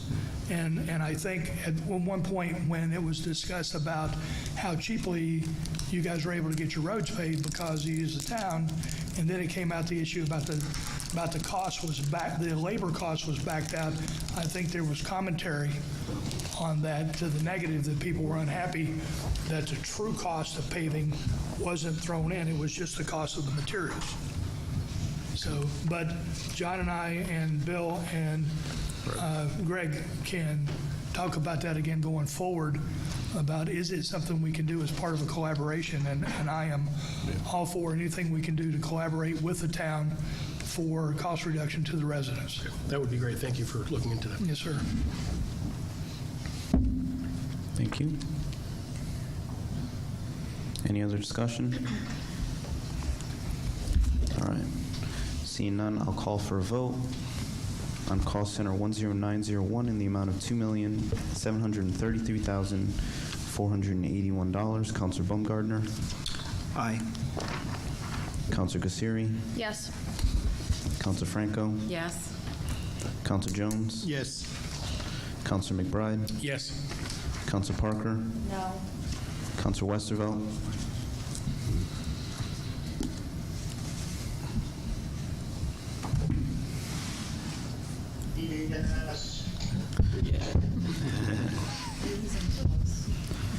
And Melendez is a no.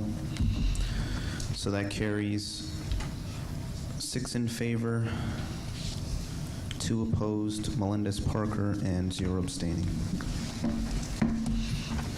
Thank you, Mayor. Thank you, councilors, for your time this morning. Thank you. Thank you, Thank you all. Manager Burke. Thank you all. We have highway lighting, but I don't think we... Yep, I'm here. Okay. All right. I'll make a motion for account 10904 in the amount of $104,481. $504. Second, Parker. Moved by Melendez, seconded by Parker. And just to mention, that's not a actual city request, that's just our cost for the lights, and it's just categorized under the city. We're looking at whether to change that next year to maybe go under Public Works. Thank you for that clarification. Any discussion? All right, seeing none, I'll call for a vote on Cost Center 10904 in the amount of $104,504. Counselor Baumgartner? Aye. Counselor Kasiri? Yes. Counselor Franco? Yes. Counselor Jones? Yes. Counselor McBride? Yes. Counselor Parker? Yes. Counselor Westervelt? Aye. Melendez is a yes. That carries 8 in favor, 0 opposed, 0 abstaining. Thank you. Thank you, Mayor. Thank you, Council. Thank you, Town Manager Burton.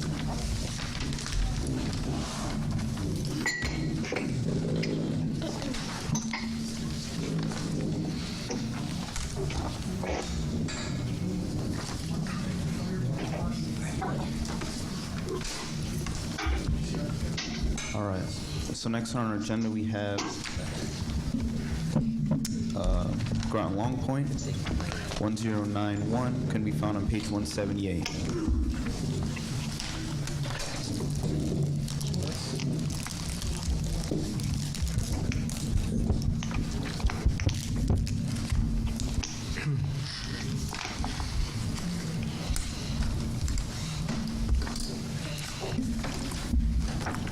And we go one by one on this one as well, right, Manager Burt? Yes. Okay. I'll make a motion for account 10910, police, for $341,500. Second. Okay.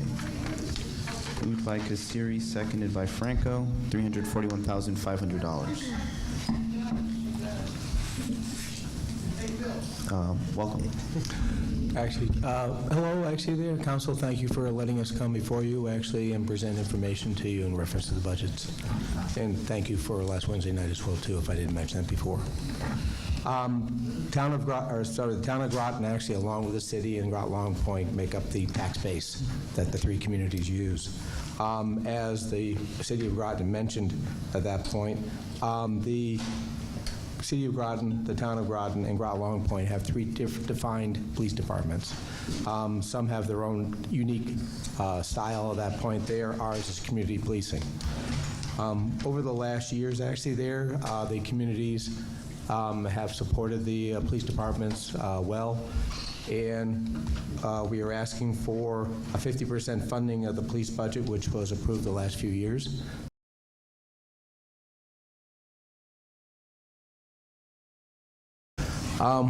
We have a very small increase this year, about 3%, and that really covers actually some increase in products that we need to use. And I've brought with me our police chief, David Knowles, to give you a little update on that.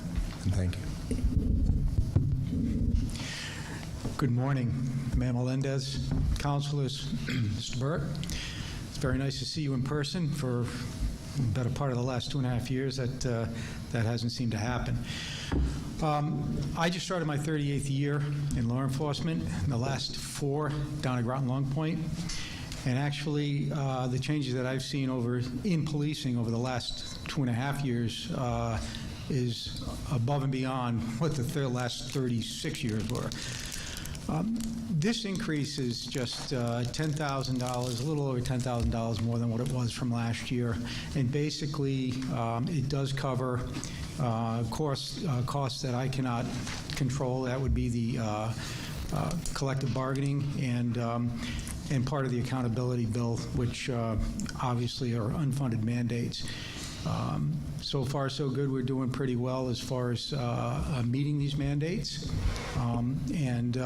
Although Groton Long Point Police Department is a relatively small department, we do still have a collective bargaining unit.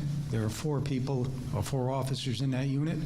I utilize part-time officers who have retired from other departments and go through our process, and they're hired. Right now, we're at 5, and I'm 2 down because of them leaving and going to other departments. However, We still have to meet all the mandates for the state of Connecticut. 2019, we received our accreditation. We are a fully accredited department. Obviously, it's for Connecticut. We are waiting to see what the final result is as far as CALIA and what the requirements are. I believe that's still being worked on from the CPCA's point and through the legislature here in Connecticut. That being said, the slight increase is basically just due to the requirements for the funding for the accountability and the increase in personnel, the wages and liability and so forth. So, Thank you. Councilor Kassiri? Thank you, Mr. Mayor. Good morning, Chief. So will you be eventually attempting to get to the CALIA status? we will start to work toward that. Right now, again, I'm not quite sure. We still have some, debate going on in the state of Connecticut. But if that comes to fruition, then we're going to have to meet that standard. And that's going to require, obviously, bringing somebody on board who knows what the CALIA standards are, getting the CALIA to come on down and do the initial to, guide us as to where we have to go. And we, and again, we collaborate well with Groton Town and the town police and the city police. So we will be using their guidance also as to what they're doing as far as the to meet that standard. Great, thank you. And the reason why I keep asking the departments is I know there's a significant cost increase when you start getting into the higher levels of accreditation. That is correct. Yeah, so thank you very much, and thank you for coming in with a very reasonable budget with all of your unfunded mandates as well. Thank you. Thank you. You're welcome. Thank you. Okay. Not seeing any further discussion, so I'll call for a vote on cost center 10910 in the amount of $341,500. Councilor Baumgartner? Yes. Councilor Kassiri? Yes. Councilor Franco? Yes. Councilor Jones? Yes. Councilor McBride? Yes. Councilor Parker? Yes. Councilor Westervelt? Aye. Melendez is a yes. That carries 8 in favor, 0 opposed, 0 abstaining.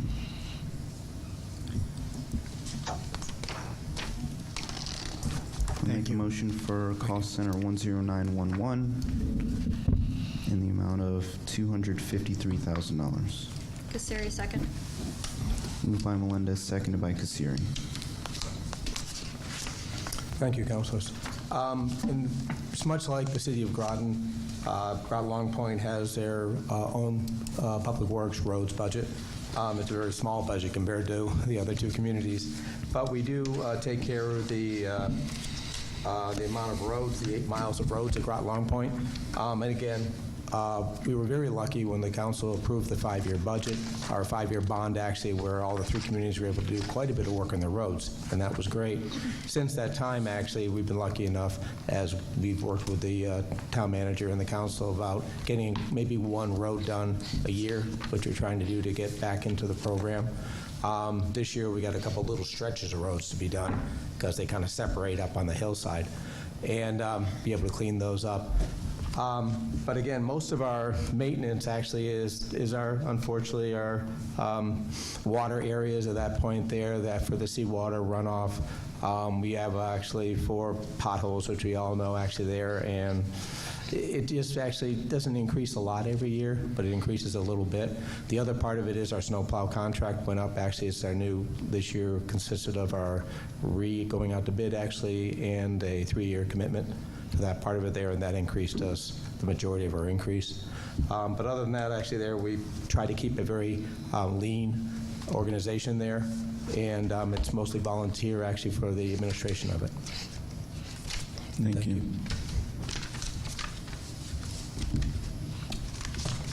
Any discussion? Councilor Baumgartner? Yes, good evening. Good morning. I feel like we see you all hours of the day of the week, but it's great to see you both again. And I just want to thank you for as I mentioned earlier, breaking out a lot of those CIPs, requests, capital projects, making it a separate request from your operating budget. I do have a question specifically about why you break out the actual road resurfacing for CIPs as well, because technically those monies are kind of necessary and proper, and I think if there were any project that maybe you could justify including in that request, the operating budget request, it would be just that. So my question is, why don't you? It was actually, with the town manager, it could go either way, Yeah. depending actually there, but it's just kind of being more transparent, what it's for. And we hope to get funded every year actually there, but things are tight. And roads are, we'll keep patching, keep repairing till things are better. The community actually has to survive. And if it goes great for us, that's a great win for everybody. If it doesn't, we'll hope to ask next year again too, maybe it's a little better. But we really want to make sure this is the budget that takes care of the properties at that point in the 8 miles of road. The other part of it is we'd like to, if you ever decide to look for another 5-year bond at that point, who knows? But it kind of just gives a little more, working together with the community. So this operating budget request includes just routine maintenance as opposed to the GLP pavement management program, CIP, which would be total road resurfacing? Correct. Okay, thank you. One thing actually that was mentioned before too is working with the town. We've had a great relationship actually through the 5-year bond. The difference is town of Groton, city of Groton do quite a few roads each year. We only do really one time we're done, actually, if we're lucky at that point, and that kind of fits into the overall scheme of the town. Actually, when they do their paving, they have a little bit of time, not a lot. So sometimes we get lucky and they can do it for us in the time commitment, either the spring or the fall. So we're pretty flexible on that. And, that's the main reason why actually we're working with the town on that, besides the fact they do an excellent job. They really do. Their quality is as good as any contractor or better. And again, thank you for that opportunity too. Thank you. I will be supporting this request. Thank you. Councilor Jones? Thank you, Mr. Mayor. Just a question kind of along the lines of what Councilor Baumgartner is talking about. I noticed in your breakout that you have here, we only have 2023's budget. It might be nice just to see 2022's budget like everybody else lays out, so we can kind of see where the growth is and where the different issues are. Is that point of information? Yep. You can find that on page 178. There's a graph that goes as far back as 2017. I'm looking at page 66 in the back. 179. In the main budget, not in the tab. In the main budget. But it doesn't break out the individuals like you do in this sheet on page 66. No, but nor does any other budget request for any other subdivision or. Councilor Jones, you have the floor. Yeah. So I just think it'd be useful just to see what, you talked about the snow plowing was the majority of things going up. You spent $77,000 this year. It just might be nice to see where it comes in the other budget, unless that's in here somewhere. But otherwise, I'm supporting the budget. I don't have any problem. It might be nice just to see where your areas are that you're having issues on, or things are growing, or that kind of stuff. So. Gotcha. I have a point of information. What's your point of What information? pages, Councilor? So this is in section A. A66. A66. And it's the subdivisions funding request, Groton Long Point. And there's your report that you give, Groton Long Point report. And then there's 2 pages, one for the police department and one for the public works department. I'm sorry, in my book on section A, page 66 is Safe Futures. Point of information, or Mr. Mayor, I'm sorry. Yes. It's after the blue pages. Everyone, it's after the blue page that's inserted in our book.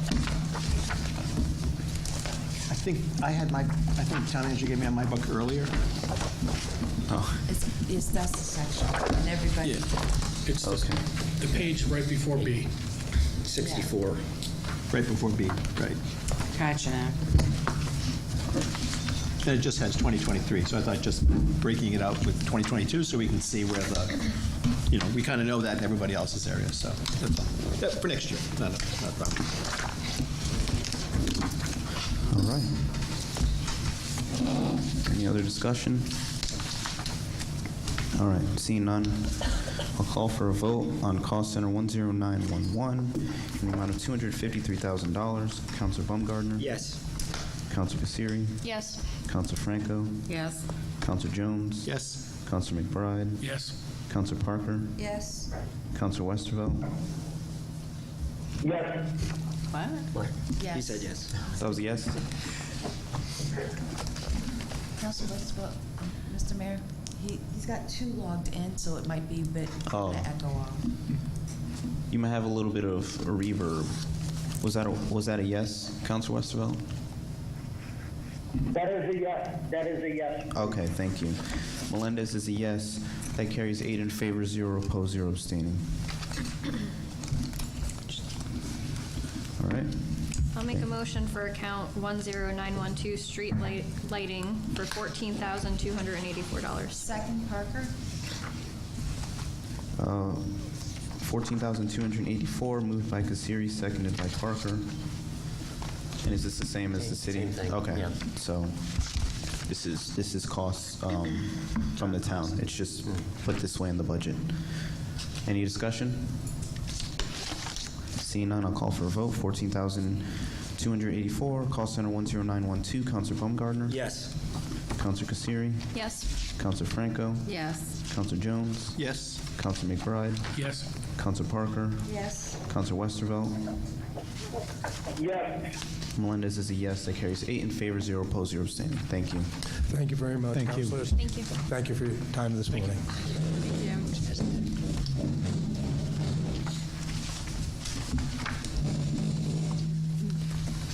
All right. Counselor Baumgartner? Yes, can we call for a very brief recess? Yeah, 10 minutes. We'll be back at 11:12.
Are we doing fire district today at all?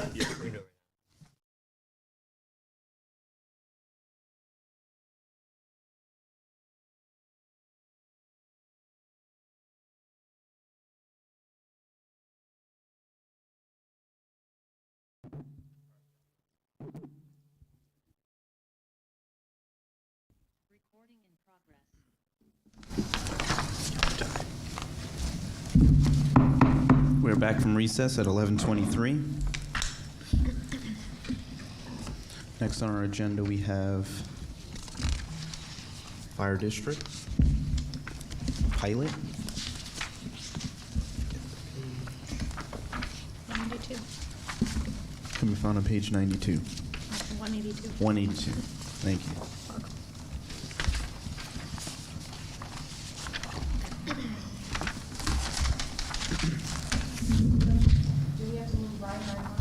No, it's one number.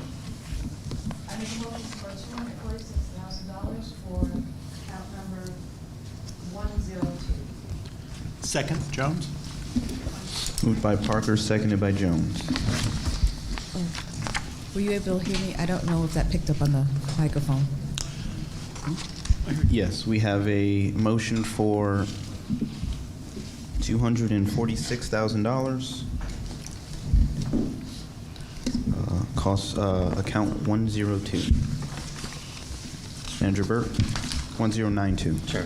And as a refresher, 121,000 of that comes from pilot dollars from the state in lieu of state of property tax, in place of property taxes. The rest is basically us making up for them not getting to collect taxes on taxes on properties.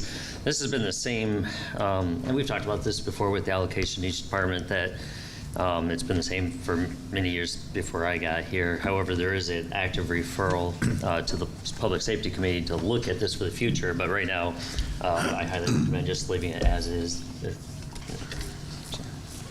Point of information? What's your point of information? To the town manager, was the 100,000 and what was the number that you just? Well, the total is 246, 121 from one source, the state pilot, and 125 So it's from not, us. the 126 doesn't get added to this? No, It's part no, of- no, it's part of 246 this. total. Okay, Yeah, that's all. nothing changes. Like I said, it's been like that for probably 10 years. Okay. Any other discussion?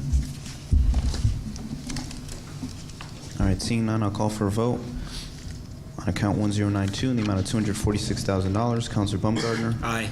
Counselor Kassiri. Yes. Counselor Franco. Yes. Counselor Jones. Yes. Counselor McBride. Yes. Counselor Parker. Yes. Counselor Westervelt. He's got the two accounts. Oh, he is back. He was Okay. gonna do- Yes. Yes. Melendez is a yes. That carries 8 in favor, 0 opposed, 0 abstaining. All right. Yes. We missed who seconded that. The second was Counselor Jones. And just to note, I did text all the fire chiefs to make sure they don't show up later. Okay, thank you. Okay, so now we're back to our CIPs.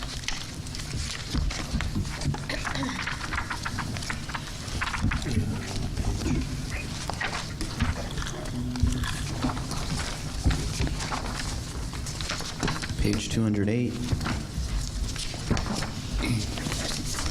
That's where they begin, and we are on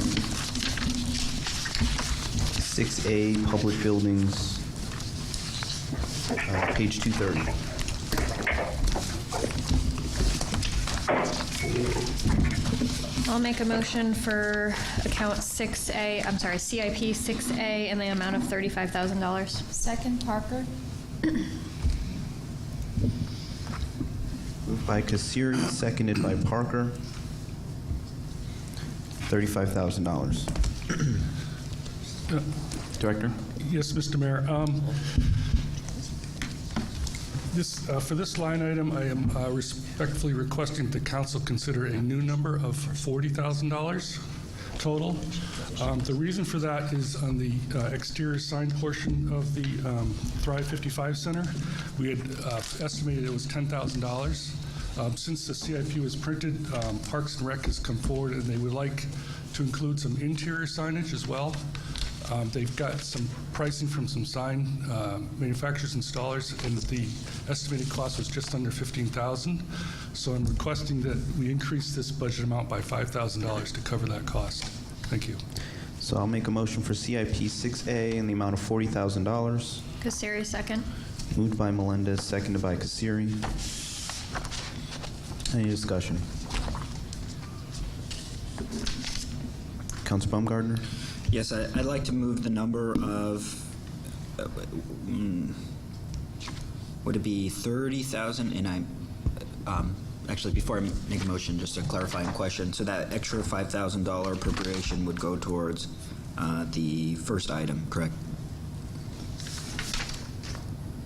It would go towards the second item, which is the exterior signage, taking down what it says Groton Senior Center on the outside of the building. And they have a whole branding and logo scheme that they want to use on the outside as well as the interior of the building. So that was a $15,000 price. So that $10,000 is increased to $15,000. Okay. So the 15 plus the 25 is the 40. Okay. I'd like to make a motion. The amount of $25,000 through the Capital Reserve Fund. Is there a second for $25,000? Second, Westervelt. So I have a second amended motion for 6A, $25,000, moved by Baumgartner and seconded by Westervelt. Would you like to speak to your motion? Yes, please. I understand it doesn't represent a huge amount, $15,000 for the signage replacement. I just think, again, in a budget year where we do have extra funds available through ARPA, and certainly, as many councilors have mentioned, the need to reduce some costs with respect to CIPs. I think it would be financially prudent to just hold off and wait. It isn't, I think, incredibly pressing to replace signage right now. We do have a fully functional signs outside of the exterior of the building that are not in decay. And while I did support the rebranding, I just think we can hold it off for at least a year or utilize other funding sources to pay for it, as opposed to capital reserve funds. Thank you.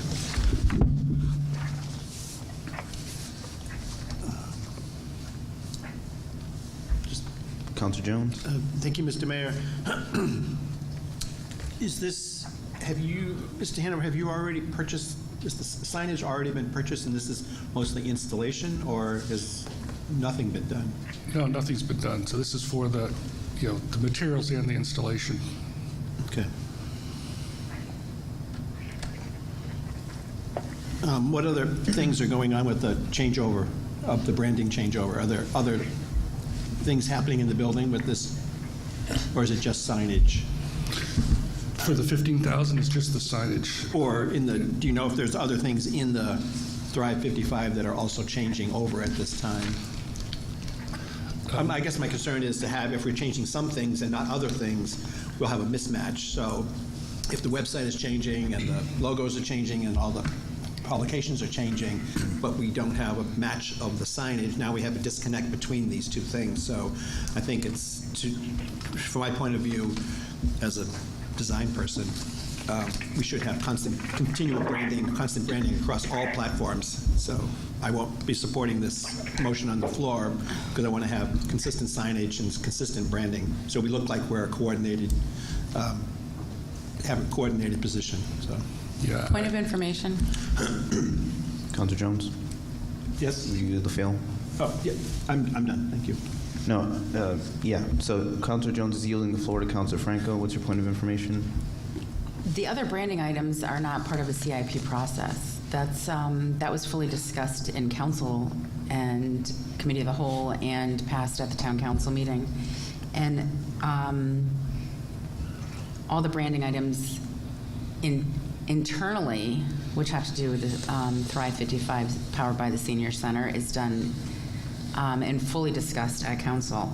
This was something that was passed, the rebranding, and now this is only about the signage and putting the signage up on the building, and to have some other additional signage, I guess, inside the building. So I think we're blending two different things here, and there's nobody here to speak on that behalf either. So I would, as we spent the money for the study and we approved the branding, rebranding and this new name, I would support this because it goes along with the whole study, and in the future, we will be able to look back and see if it was successful in actually increasing patrons to this facility.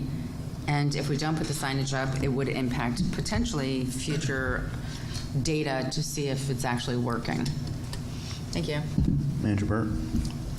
Just to mention, I fully understand Councilor Baumgartner's approach and don't disagree that it's not, an emergency. I'm just pointing out that if you go to the town website and go to departments, it does just say Thrive 55, and their advertising that's going to be coming, going out in the future is going to say Thrive 55. So just to mention that.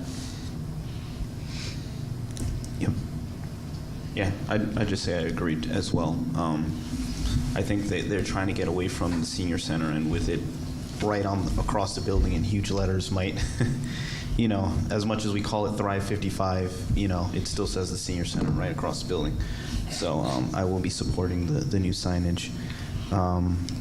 Okay, if there's no other discussion, I'll call for a vote on CIP 6A in the amount of $25,000. Councilor Baumgartner? Aye. Councilor Kassiri? No. Councilor Franco? No. Councilor Jones? No. Councilor McBride? Yes. Councilor Parker? No.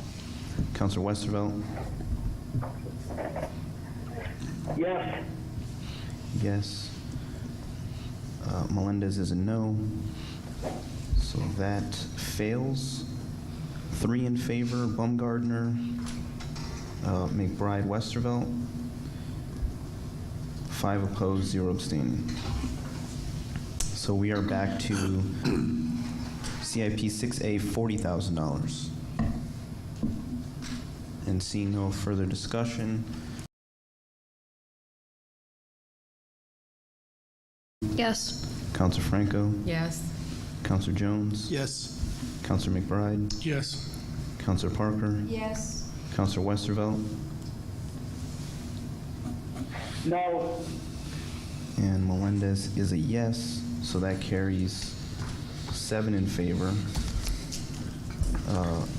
1 opposed, Westervelt, 0 abstaining.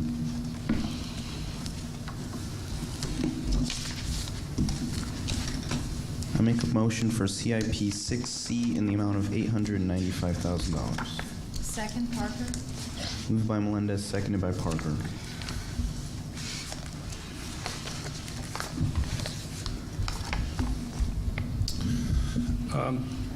This CIP actually consists of 3 separate components. The first is the replacement of the boilers at the Groton Community Center. Last year, we had approved $45,000 to do the design and cost estimates. We have a consultant currently working on that. As I stated last year, there's actually 2 old oil-fired boilers and a huge hot water tank. They're all very inefficient. One of the boilers is actually out of service because it is leaking and would require a huge expense to repair it. These boilers are from the 1977 edition. So we're looking at replacing these with some gas-fired condensing type boilers due to their being more efficient and, the cleanest of the fossil fuels, if you will. So that estimate for the replacement of those units is $800,000.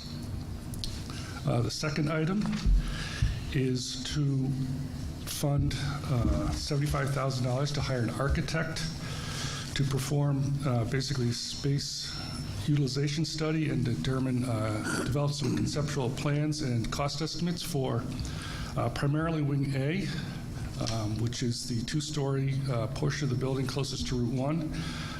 Right now we have voter registration in there. They moved in a few weeks ago, and part of staff's plan is to also move Parks and Rec administration from the Spicer House over to the first floor. And then on the second floor is to move Judge of Probate from Town Hall, because they're very cramped for space over there, to the second floor. And then also we'll be looking at either the town clerk or IT, we're not really sure which will be going over there, to also go on the second floor. So we're looking for $75,000 to hire an architect to, basically develop the concept plans and some really better cost estimates, so we know what we're dealing with going forward. And then the third item is actually at Town Hall. The town clerk has requested that we replace the carpeting in her office due to some, employees with allergy issues, mold issues, with a harder vinyl type surface. So we have $20,000 for that. So that's it, and I will be happy to answer any questions. Councilor Baumgartner. Thank you, Director Hanover. I'll start with the 2 boilers. So obviously in the last couple of years, our town has engaged with many residents, and on the topic of resiliency, we've established a Resiliency and Sustainability Task Force.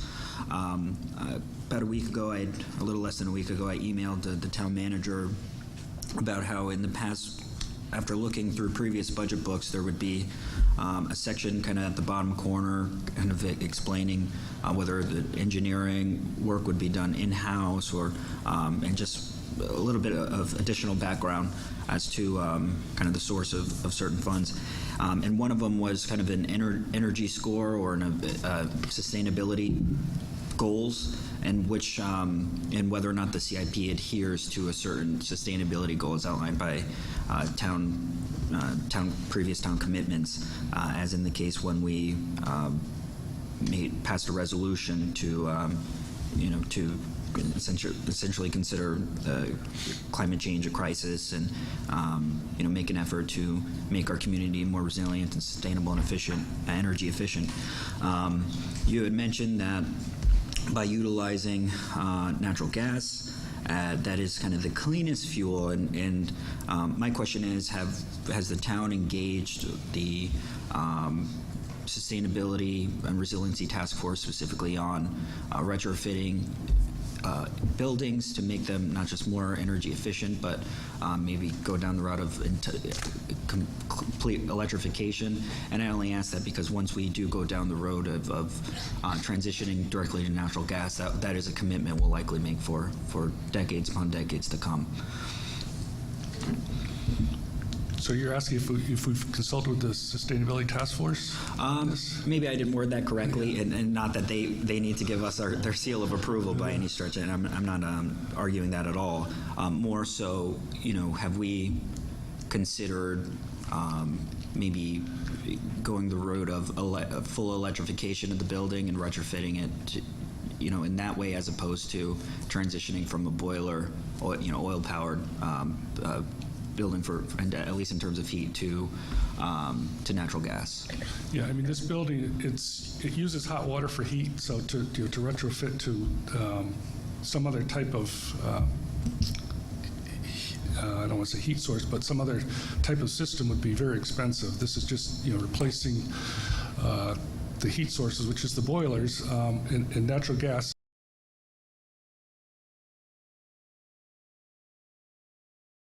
The way to go right now.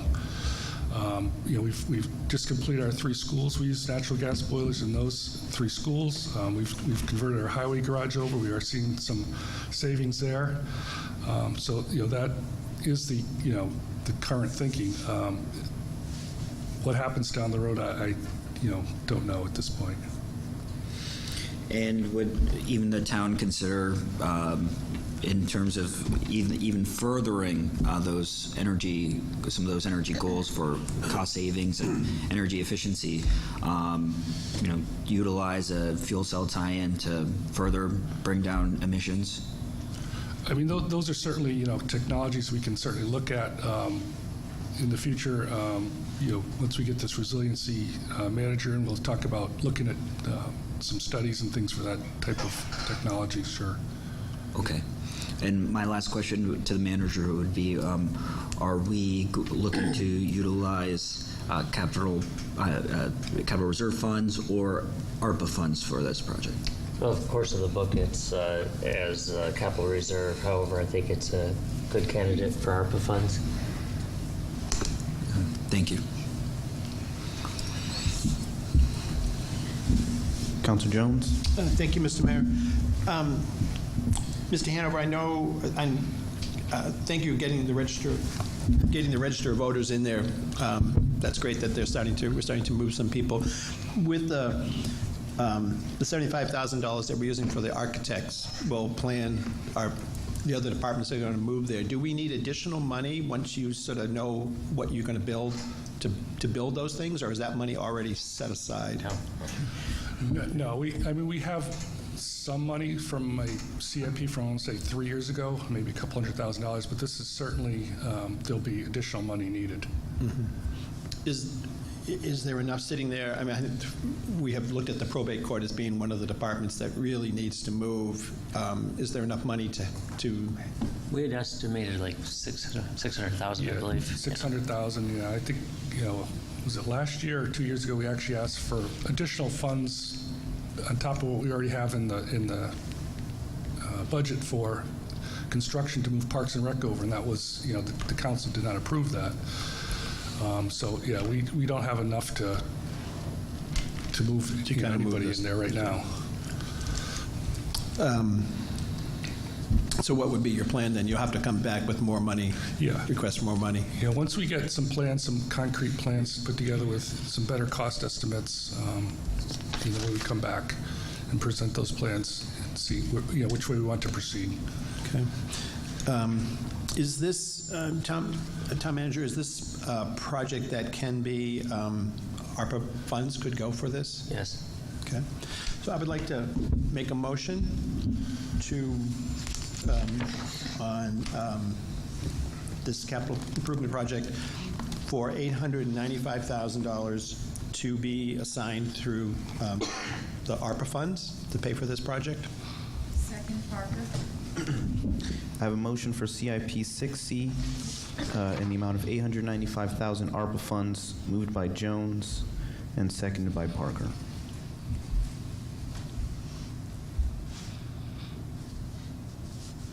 Hey, did you? I can speak to it a little bit. I think on a recent tour that we did put up by Director Hanover and the town manager gave us a good indication of the huge benefit to the town and to the different departments by helping them come into this building. So I think we're just going to have to incrementally sort of move our way along on that project, but I think it benefits all the employees of the town and hence then the access to all the residents of the town. So I think it's a great project to move in this direction. So. And just to mention, the town council should have got a email from Judge Lehman supporting this, and those who have seen our offices, they're just not adequate for their needs at all. All right. Just quick clarifying question. You said that about $600,000 to move the judge over. Is that all four towns together, or is that just Groton's portion? That's all together. We've not, we've got a tour set up towards the end of the month with the other towns to tour the spaces and start discussing some of that. Okay. So that would be the whole. Now the ballpark whole cost. Right. Of course, once we had studied it, it could alter. Okay. But we are pursuing the other towns. We're all getting together. I think it's like the last Friday of the month. Thank you. Councilor Franco?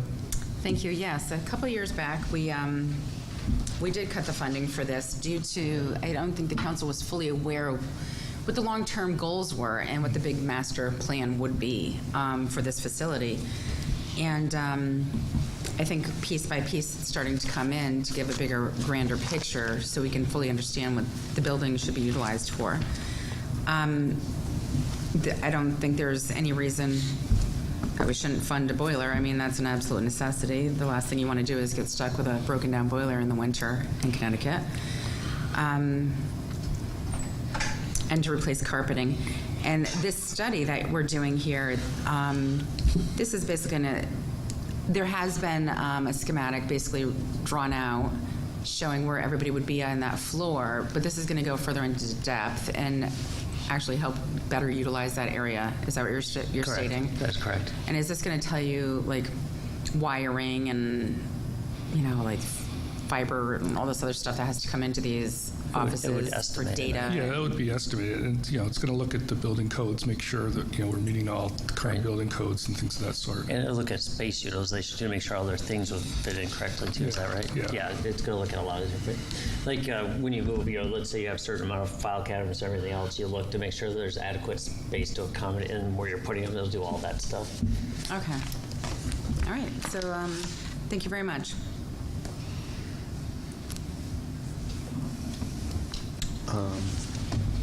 Counselor McBride. Oh, Yeah. sorry. Counselor Kasiri's sheet. Sorry.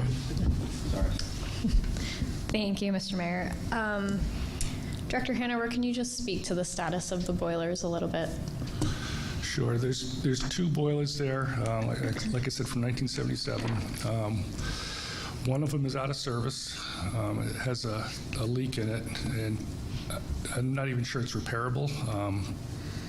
But if it was, it would be very expensive to repair.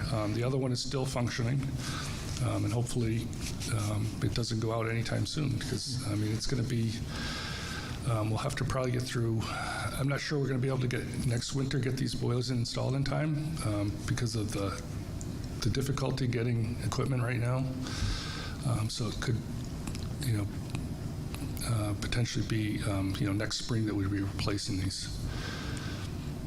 Right, and these are in our community center. We still have active Parks and Rec programs occurring during this. We have children in this building. They have programs, during the day for children. They have evening programs. This is their main, program center. Absolutely. I think it's very vital that we allocate this funding for this. I also wanted to point out that not only is this study going to be looking at the judge of probate moving into this building because of space issues, but it's also a safety issue. When we did the tour of her office, she is shoved in the back of an office and has no way out if a hearing were to go awry. So I think it's really important that the public knows that she needs more space, not only to serve the public and, the issues of probate, but also because it is vital that she is protected as she is our judge of probate. So thank you. Counselor McBride. Yes, thank you. Just for clarification, who's utilizing the space now? What's it being utilized for? And what's the timing of once this study's done that the other individuals will be moving in?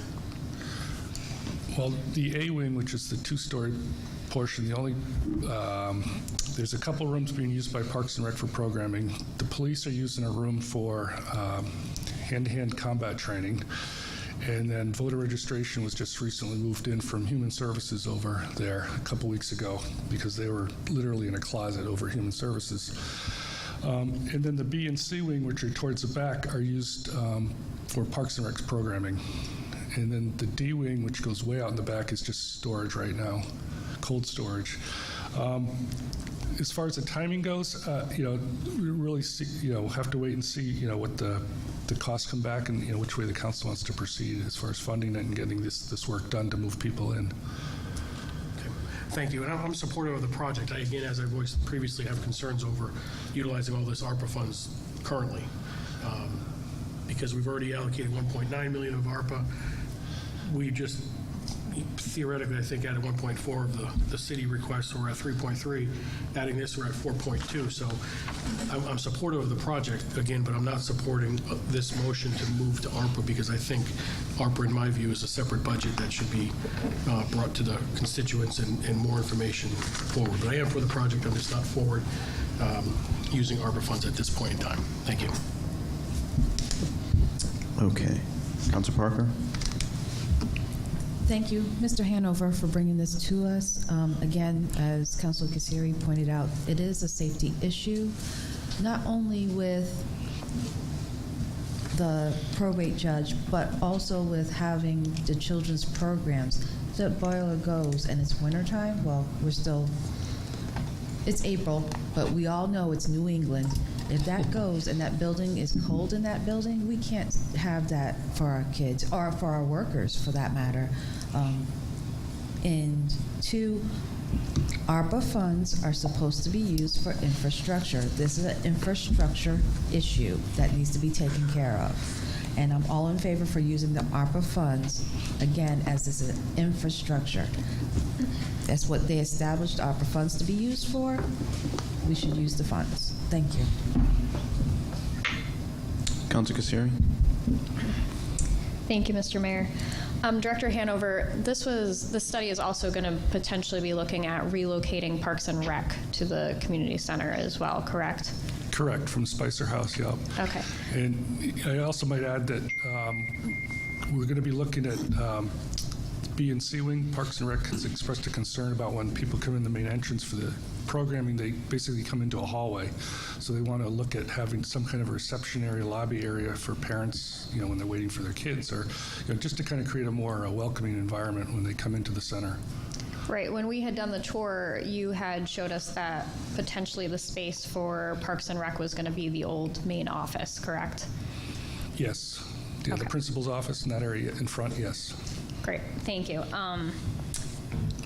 I think it's really important that we start to look at relocating. They're over in the Spicer House right now, so that's in Noank. And this would potentially relocate them to a central location right next to Town Hall so that families could be right there in the middle of town to sign up for programs or get information, correct? Correct. Yep. Great. I think this is an account that absolutely meets ARPA needs, its community needs. It's looking at centralizing services for our families so that they are in a central location of town. I think this is a really appropriate, community-needed, specific ARPA funding CIP. Thank you. Thank you. Councilor Franco? So the study, once again, I just want to, let's zero down on this. It's to hire an architect to perform a space utilization study to determine the best use of Space A wing for recreation programs, office space for town departments, and the judge probate.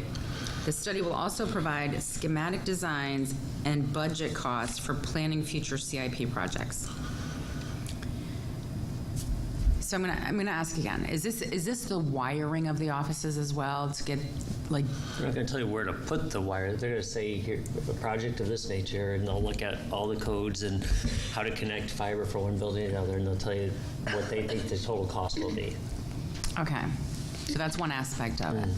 There's also an aspect, like you stated, like where your desks should go and how many file cabinets can fit in, right? They look at whether it can accommodate the space, right? Yeah. Because even though there's more space in one office, one building might not, equate to the other. So yes, it makes sure it can all fit in appropriately. And so we had the design on a piece of paper that explained like all these office spaces where everybody would go. And maybe it's just me, but in essence, I'm sort of wondering, could you convince me as to why we need to spend $75 to say, we're going to figure out if you could fit in your office? That's a very tiny piece of it. It's about the real plans and looking That's what I'm asking you to convince me to say, why should the $75 be spent? I mean, if you're not going to... The simplistic version of can you fit in your office kind of thing. No, that's the tiniest piece of this. Okay, so please expand. Well, yeah, it's to look at the building codes, ADA accessibility, bathroom renovations. What do we have to do? Do we need to put an elevator at the front of the building? Right now, the elevator's at the back of the building. I mean, there's new energy codes. What do we have to do to the HVAC system? So basically, we're dead in the water until we can do this. Nothing else happens. Okay, because just sort of the way it reads, right. If you read it, and you would literally say, why do I want to spend $75,000 to figure out if you could fit in an office? Yeah. That's really how it reads. Yeah. Thank you very much. I appreciate all the additional details, and I think you have sold me. Thank you. Yeah, I think the last sentence there is probably the key one. They're providing schematic designs and budget costs. Okay. Councilor Baumgartner? So To be clear, the funds approved in FY22 to replace the two, to design the replacement of the two boilers, those are at Town Hall? No, this is for the boilers at the community center. Oh, community center, okay. Yeah, we have an engineer that's currently designing, the replacement of these boilers. We're just seeking construction funds this year. And so the only funds allocated towards the Town Hall would be the replacement of the carpeting? Correct. Okay. And should we replace the carpet with the vinyl plank flooring, and then decide the clerk's going to go to the community center? I saw that in an email. I didn't know that was even under consideration. I certainly have my own views on that, but I'll leave that for another day. But okay, so we'll just have new floors there if they were to vacate the space. Yeah, if they vacate the space, the thought was that IT would move out of the basement of Town Hall up into that space. Get the servers out of the potential flood area, or any kind of issue, to protect them better. And would they need any special flooring? I mean, for their own department, or is it? That was talked about before. We didn't think so, but that'll be part of what we look at. Okay. And that, looking at that, will be a part of that $75,000 study. To look at moving the clerk over? Yeah, versus the IT? entire Yeah, restructure. it's kind of, yeah. Oh, she's kind of, I'm not sure yet if she wants to or not. Okay. Well, definitely hope we can resolve that before we. Oh yeah, we would not do anything until it's resolved. She's been back and forth. Understandable. And okay, so the spoilers are for the community center, 800,000. There are 3 CIPs that include complete conversion to natural gas. So would that mean that every single town building would be heated by natural gas powered boilers? No, I mean, still Town Hall. Okay, Town Hall. The annex is still oil. Human Services is still oil. And is there any, and I know you had mentioned the cost of electrification, but it isn't impossible, right? I'm not going to say it's impossible, no. Okay. All right. And I say that because, again, once you convert to natural gas, that's it. The infrastructure is already there, correct? The natural gas lines? Yes. So there wouldn't be new extensions from provided, and Eversource provides that? Eversource provides, yeah. It runs right down Route 1, so. Okay, in both along all of Route 1. Yep. So yeah, I just want to state that on the record that once you replace it, it's hard to change back, and we really have made a good faith pledge and commitment to investigate the most energy efficient conversions as possible for our various town buildings. And so these are really, in this case 1, but in this budget book 3 comprehensive buildings that will be making that very firm commitment today. So just wanted to state that I personally have a hard time wrapping my head around that, because I'm not the biggest fan of natural gas per se, but I do also understand what Director Hanover stated, in that it is far cleaner than say burning oil. So thank you. Manager Burt. What's is the lifespan coming due any time on those other 3 buildings with oil? I wonder if do we have time to next year we could submit a CIP to study options, including more energy efficient options? Yeah, I mean, we're not going to be replacing those boilers anytime soon, so we have some time. So I totally agree. Something that's not an emergency level, let's get a look at that and see what can be done. So if I were to put a number on the floor, would it be problematic? We really do need to fund the boilers, and that's the cost, so you can't reduce the cost, really. So one last clarification. So what would you say? You mentioned putting Mr. something Mayor, off. can he speak into the microphone? Sorry, Counselor. You would mentioned putting for the other 3 buildings that aren't going to be replaced right now, doing a CIP for next year to study the energy efficient options, all the, including what you were talking about. Okay. So that we don't get in the same situation where they're suddenly on their last, legs. Okay. So. Point of information? What's your point of information? Councilor Baumgartner has to yield it to me. Thank you. Just to clarify, Mr. Burt, you're considering this an emergency situation status? Yeah, because if it Because went one down, is failed completely. Yeah, then everything and shuts down in that building then. Yeah. Okay, I just wanted to clarify that. Thank you. If it was cold out, I should say. And the, okay, so in terms of this item, we you're saying we do it now, and then could in this study, it would be a design study, but there would be nothing regarding energy efficiency, or would that be included in the study as well? In the $75,000? Yes. I mean, the HVAC will be looked at, but, we're not going to be looking at changing the boilers. They'll have been put in, so it'll still be a hot water system of some sort, but the air conditioning system we would be primarily looking at. Okay. How we air condition those spaces. So some HVAC is powered by boilers as opposed to, and some are powered by electric? Yes, I mean, there's all different methods of, air conditioning spaces. So we look at, all the different ones to get the most, energy efficient. Okay, and again, you had mentioned, Manager Burt, that the town hall is powered, or their boilers are powered by natural gas. Oil. Oil. The town hall, the annex, and human services are all powered by oil right now. Oil. Okay, so it would make more sense to convert, if we're making the conversion to this building, to then natural gas down the road for town hall as well. Given that it's almost like a campus. I mean, again, I think Manager Burt was speaking that we could, maybe have a study look at it if there's other alternatives, in a few years, to, instead of just doing all gas at every building. Okay. How much more time do I have? Your time had expired. All right, never mind. I'll yield the floor. Thank you. Okay. Councilor Parker, did you have a hand? Yes, I did.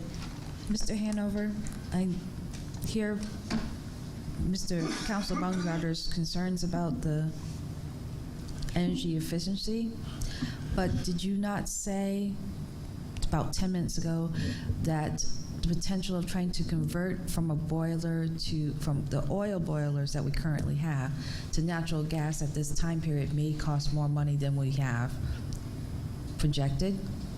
This is an actual cost of what's going to do to replace it. We are going to natural gas. Yeah, they are going to natural gas for the $800,000. Oh, it's going to go to natural gas? Yes. So no more oil? Right.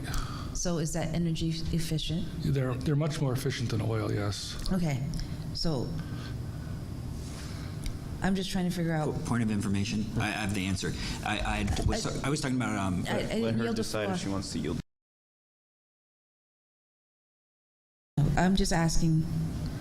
It's going to energy efficiencies, so we're already doing what he's asking for the sustainability, because we're going to natural gas, correct? Yes, we're going in a more energy efficient direction. Cleaner burning, yes. Okay, that was my question.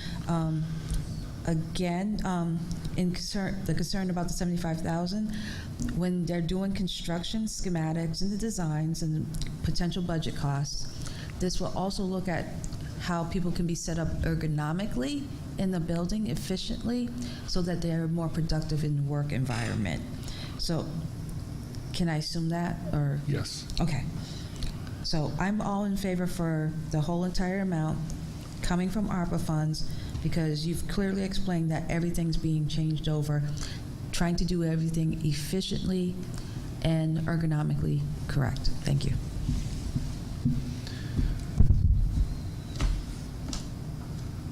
All right.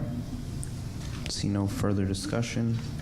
I'll call for a vote on CIP 6C, allocating $895,000 ARPA dollars Counselor Baumgartner? No.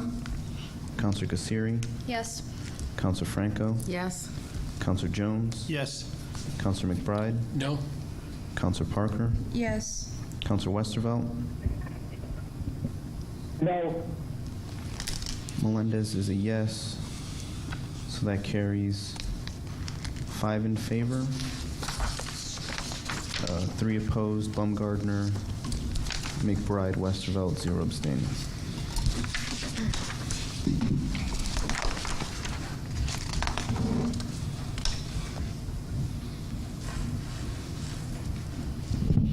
I make a motion for CIP 6D in the amount of $285,000. Second, Parker? Moved by Melendez, seconded by Parker. Yes, thank you, Mr. Mayor. Again, for this CIP 6D, I'm respectfully requesting the council consider a revised total of $310,000. That's a $25,000 increase, and that is all associated with the cooling tower replacement. We took in some bids. Well, let me just back up.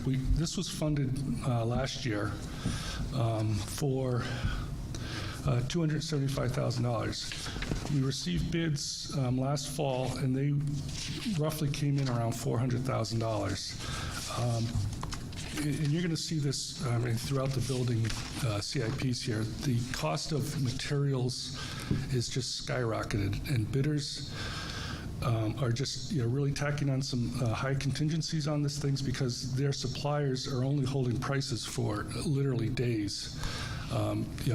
The price of steel and everything is going through the roof. So this equipment is just coming in way over budget. So we're looking at a budget number for just the cooling tower of around $425,000. So if I subtract what was approved last year of $275,000, I need $150,000 in additional funds just to replace the cooling tower, which is coming on its last legs. And this is an integral part of the HVAC system at the library. So that original, I think I had asked for just 125, but talking to the engineers and getting more updated cost estimates literally in the last couple weeks, I'm asking for 150,000 additional funds for the cooling tower. The other two components for the library, one is the window replacement. That is $125,000. These are the windows that are on the facing south and east towards Route 117. These are original to 1977 construction of the library. So we're looking at replacing these. The windows there are in fair to poor condition, so we're looking to replace them with new energy efficient windows. And the last item is some funding associated with the removal of the existing underground fuel oil tank. It's now 30 years old. It's reached the end of its useful life. And we are required either to go through some rigorous permitting of that tank or to remove it from the being underground. So we're proposing to look at removing that and then connecting or converting the library to natural gas again. Gas is available in Route 117. This building is, the Thrive 55 Center is on natural gas, so it would bring both those buildings on natural gas. So we're looking at the engineering work services is $35,000 for that. So if you total up the 150 for the cooling tower, the 125 for the windows, and the 35 for the design for removing the fuel tank and a new boiler, you're looking at $310,000. Thank you. I make a motion for $310,000. Kassiri, second. I have a motion for CIP 60, the amount of $310,000. Moved by Parker, seconded by Kassiri.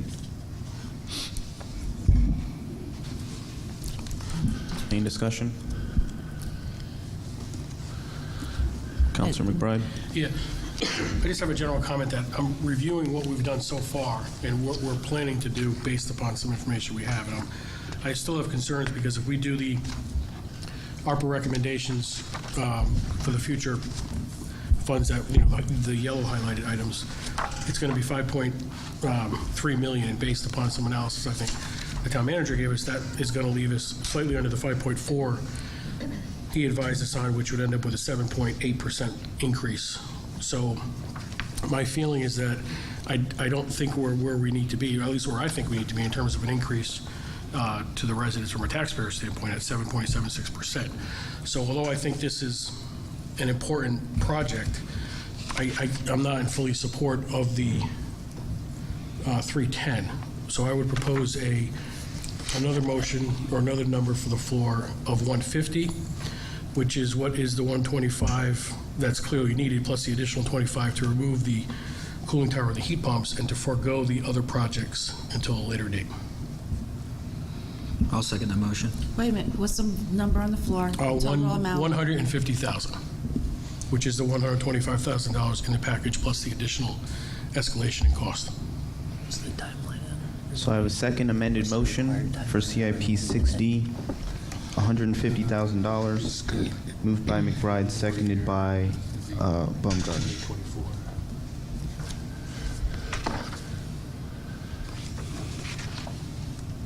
Councilor Franco? So in years past, we've discussed what happens if we don't remove the underground fuel oil tanks. Can you elaborate on that? Yeah, so once they get to their 30-year life, which will be, I believe, in November of 2024, there's some rigorous testing we have to go through with DEEP, and it's an ongoing testing program to show that these tanks are still not leaking, and they're still in good shape. Are there fines for not removing them? I don't believe there are. I think it's just that you have to go through this testing program. If you don't do the testing, there's going to be fines, yes. Mr. Burt, are there fines for not removing tanks? I think that was just answering. Yeah, so basically you'd have to go through a rigorous process to see if they're still good. If they're found good, then they have a little bit more lifespan. But if you don't do it to prove they're good, then you would start getting fines. I think. So what's the difference between this one and the one that we were required to remove from Colonel Ledgard? Because we were told we would have fines if we didn't remove them from the state deep. There was heavy fines involved.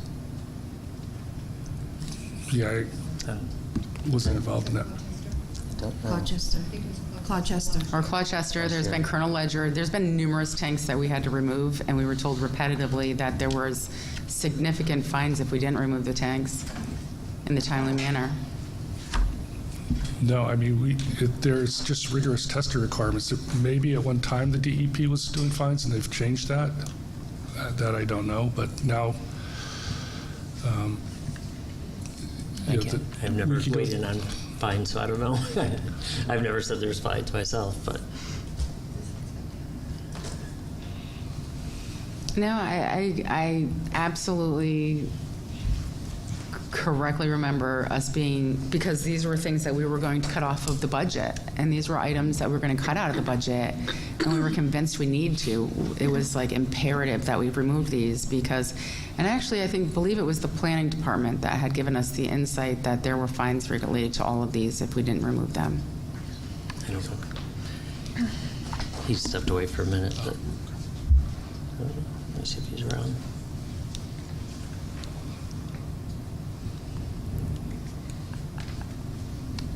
Some of those were requested by Board of Ed, I believe, too, weren't they? Some of those removals. I don't recall it being Board of Ed.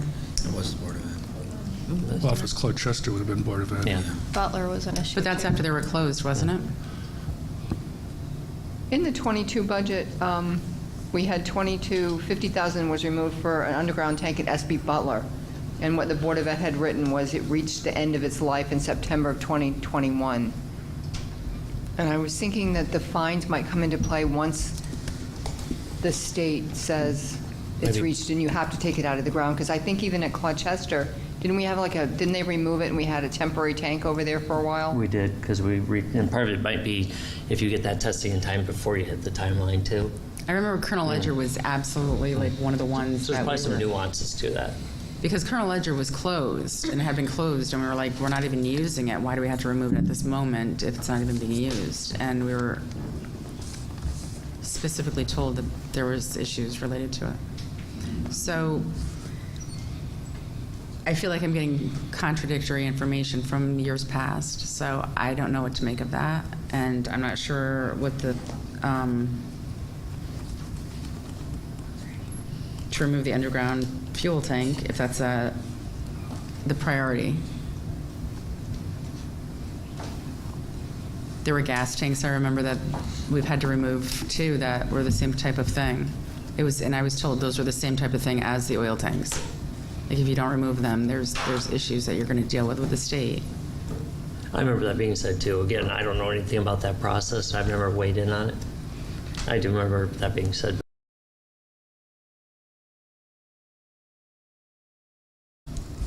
Thank you. Councilor Kassiri? Thank you, Mr. Mayor. Regardless of whether or not there are fines, there's still significant costs for having to test with DEEP, correct? Correct. Do you have any idea of guesstimate on how much the testing would cost? I do not know the answer to that question. Okay, thank you. Could you just speak a little bit to the need for the replacement of the windows? They are original to the building, 1977, as I said. They are in fair to poor condition. So we're just looking to get those replaced at this time. It's been identified for a number of years to do this, just for energy efficiency, and so that we can get the exterior of the building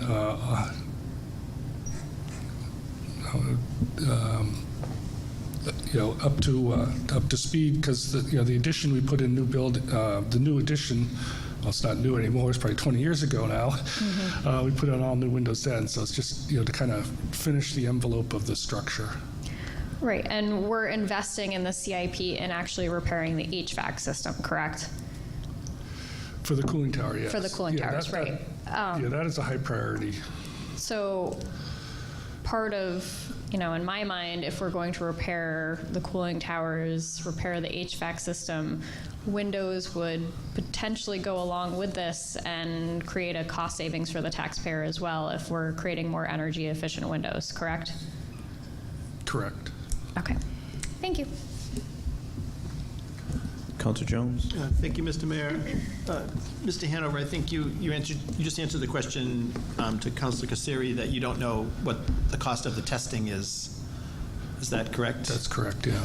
Do you have a sense of if you put gas in there, how much more efficient the building would be, and what kind of money we might save converting from oil to gas? No, I don't have those numbers. I know, and I'm trying to think and I can't recall off the top of my head, when we changed the highway garage over a couple of years ago, it was, in the tens of thousands of dollars we're saving on fuel oil versus natural gas. But I don't know the exact numbers off the top of my head. I guess my question is how quick, if we did the $35,000, how quickly we get that money back? Well, again, that's just for the design of. That's not to do actually. Oh, that's not actually doing it. It's just doing the design of it. Yeah.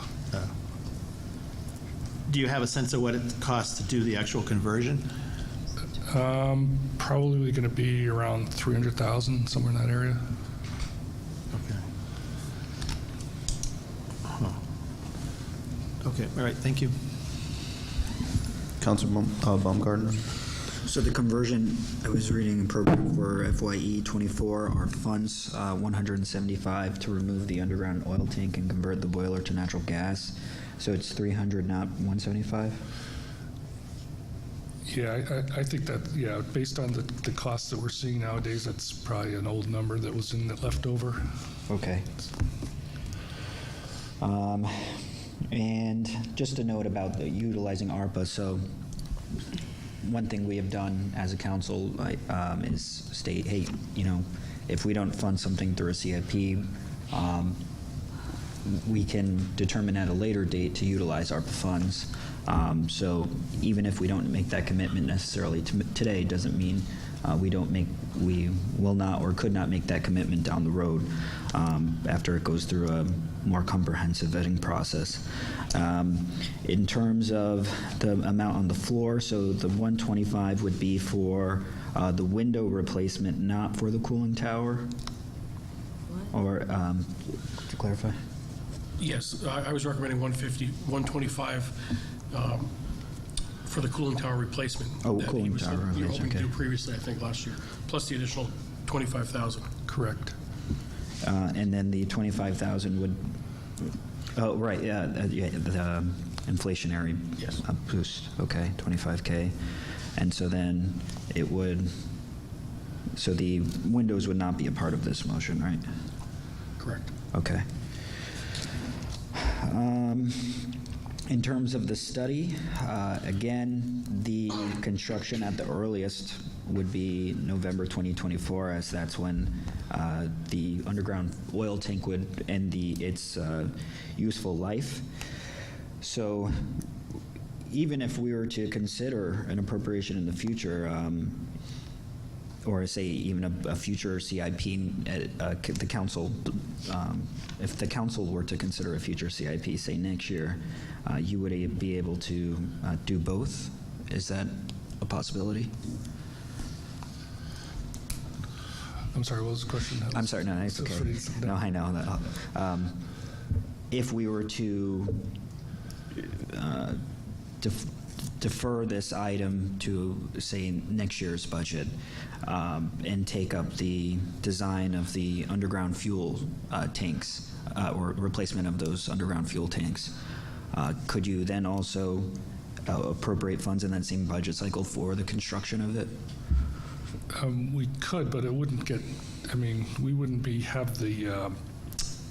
funding until July of '24, so we wouldn't have the boilers replaced or the tank out by November of '24. How long does the design work typically take? That could, depending on the schedule, the consultants could take 2-3 months. Then the bidding process is another couple of months. So it could be, and you're not going to replace the boiler in the middle of winter. So we would be looking at, probably summer of 2025.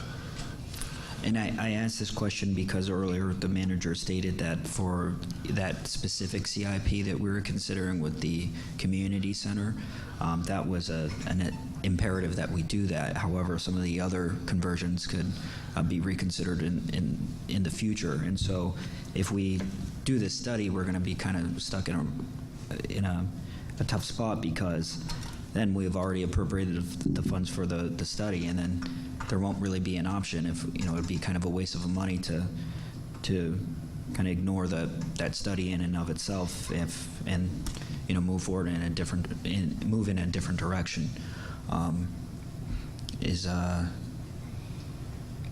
And I'm not sure if I'm really looking for an answer on that, but if you have any thoughts on that, either the manager or the director.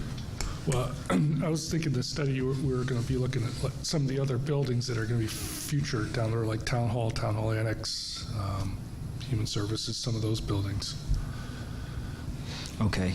And again, that was the difference again with this ask than the previous ask is that the study we had appropriated funds already, so that study has already been finalized. So in this study, could it include other alternatives as opposed to just natural gas conversion? It could. Okay. And I'd feel much more comfortable supporting that ask if that were the case. Would there be any extra, do we know, would the current cost for a study stay the same, or would we have to change it at all? Well, I think Councilor Baumgartner's asking if the 35,000 could include. Yeah, it can include, but does it change the cost? I just want to know, do we need to up it at all? No, I don't think so. Thank you. Thank you. Okay, any other discussion? Seeing none, I'll call for a vote on CIP 6D in the amount of $150,000. Councilor Baumgartner? No. Councilor Kassiri? No. Councilor Franco? No. Counselor Jones? No. Counselor McBride? Yes. Counselor Parker? No. Counselor Westervelt? Yes. Yes? I don't know what he said. Yes. I really can't hear him. He said yes. I can't understand him. I know, that's... Counselor Westervelt, if you could type your vote.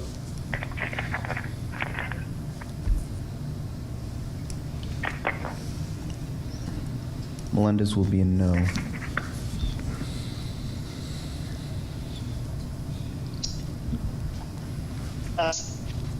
Did you hear that? Yes. Yes? Okay. Okay. Yeah, you're definitely having some connection issues. I believe you vote yes. He dropped. Yes, but he's still not in, so...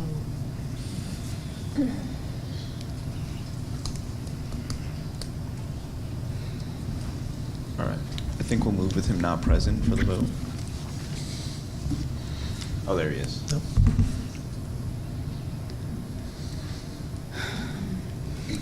Did he type it in the chat by any chance? Not yet. Not yet. Counselor Westervelt, how do you vote? You're muted. Can you spell it? Can you spell it? Yes. Okay, he typed it. There it went, yep. Okay, so that fails. 2 in favor, McBride Westervelt. 6 opposed, 0 abstaining. Mr. Mayor, Yes. may I make another motion? Yes. I think the problem would be solved if we just added the study into the previous motion that the Councilor McBride made of 150,000 plus the 35, so that we keep in, everything stays in time and we sort of hit our targets before the November 24th. So I'd like to make a motion for 185,000, which would cover the cooling tower and the design for the removal. That would keep everything in sync. I'll second that. So I have a motion for $185,000, CIP 6D, moved by Jones and seconded by McBride. And just for clarity, with this motion, the windows won't be getting done? That is correct. Okay. Take out the windows, leave everything else, but take out the windows. Okay. Point of Counselor, information. what's your point of information? How many motions are on the floor? Now there are 3. We've had 4 motions, but 1 failed. So the main. We didn't have 4. No, no, No, I'm saying. total. Yeah, total the whole time. So on the floor right now, we have $285,000, which is the main motion. We have the amended motion of 300. And then we have the. I'm sorry, what was that second amount? 310,000. So that's the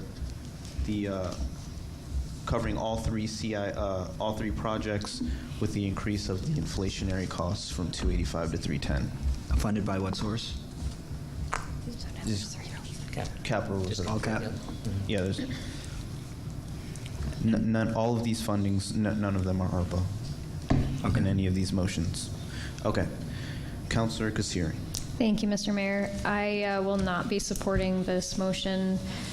As I said previously, it makes sense to me that if we're going to repair the HVAC system, repair the cooling towers, that we also in turn repair the windows, and this now makes it a much more energy efficient building. Thank you. Any other discussion? Okay, seeing none, I'll call for a vote on CIP 60 in the amount of $185,000. Councilor Baumgartner? Yes. Councilor Kasiri? No. Councilor Franco? No. Councilor Jones? Yes. Councilor McBride? Yes. Councilor Parker? No. Councilor Westervelt? Yes. Yes, thank you. And Melendez will be a no. So that fails 3 in favor. Baumgartner, Jones, McBride, 4. And Joan, Westervelt. and Westervelt. 4 in favor, 4 opposed. Melendez, Kasiri, Franco, Parker, 0 abstaining. I'd like to put a motion on the floor. All right, what's your motion? I'd like to, I propose that we allocate $185,000 out of the capital reserve fund to fund both the cooling tower replacement and the oil tank study through the capital reserve fund, and $125,000 through ARPA to replace the windows. Okay, so 185. So is your full motion 310? Let me do your math here. 125. 185. 85. Yeah, okay, so you have the full 310, you're just changing 125 of that funding to ARPA? That is correct. Okay. So I have a motion for CIP 6D in the amount of $310,000 with $125,000 coming from ARPA. Who's second? Is there a second? Second, Westervelt. Okay. Moved by Baumgartner. Second, Westervelt. Thank you. Moved by Baumgartner, seconded by Westervelt. Councilor Kasiri? I'd like to speak on my motion. That's all right. Thank you. Just given, again, the fact that we have been deliberating on this for some time, considering what Councilor Kasiri stated, I think it is best to do all of the projects in terms of, to ensure that the building is as efficient as possible. But obviously, given some of the budgetary pressures, kind of breaking up that cost a little bit and taking from two different pots, I think can soften the blow to taxpayers with this year's budget, but also utilizing dollars from ARPA specifically for infrastructure, as Councilor Parker has stated time and time again, is an appropriate use for utilizing ARPA funds. So hope this kind of compromise can get the support of the council and we can move on. Thank you. Councilor Kasiri? Thank you, Mr. Mayor. Mr. Burt, do you have any concerns with us using ARPA for the windows? I do not. I think energy efficiency is a great use of the funds. Great. Thank you very much.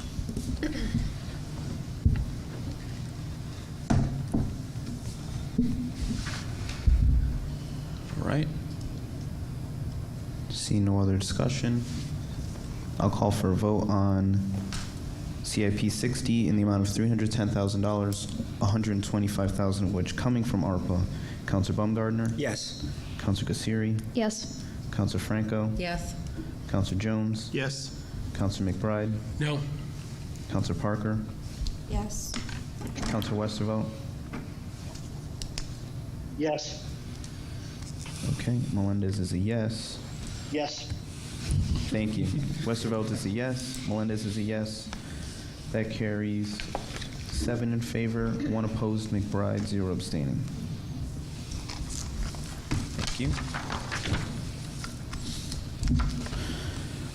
I make a motion for CIP 6I in the amount of $455,000.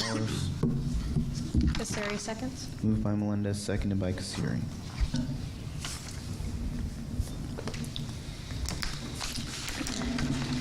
Okay, there's two components to this project. The first is the renovation of the maintenance building.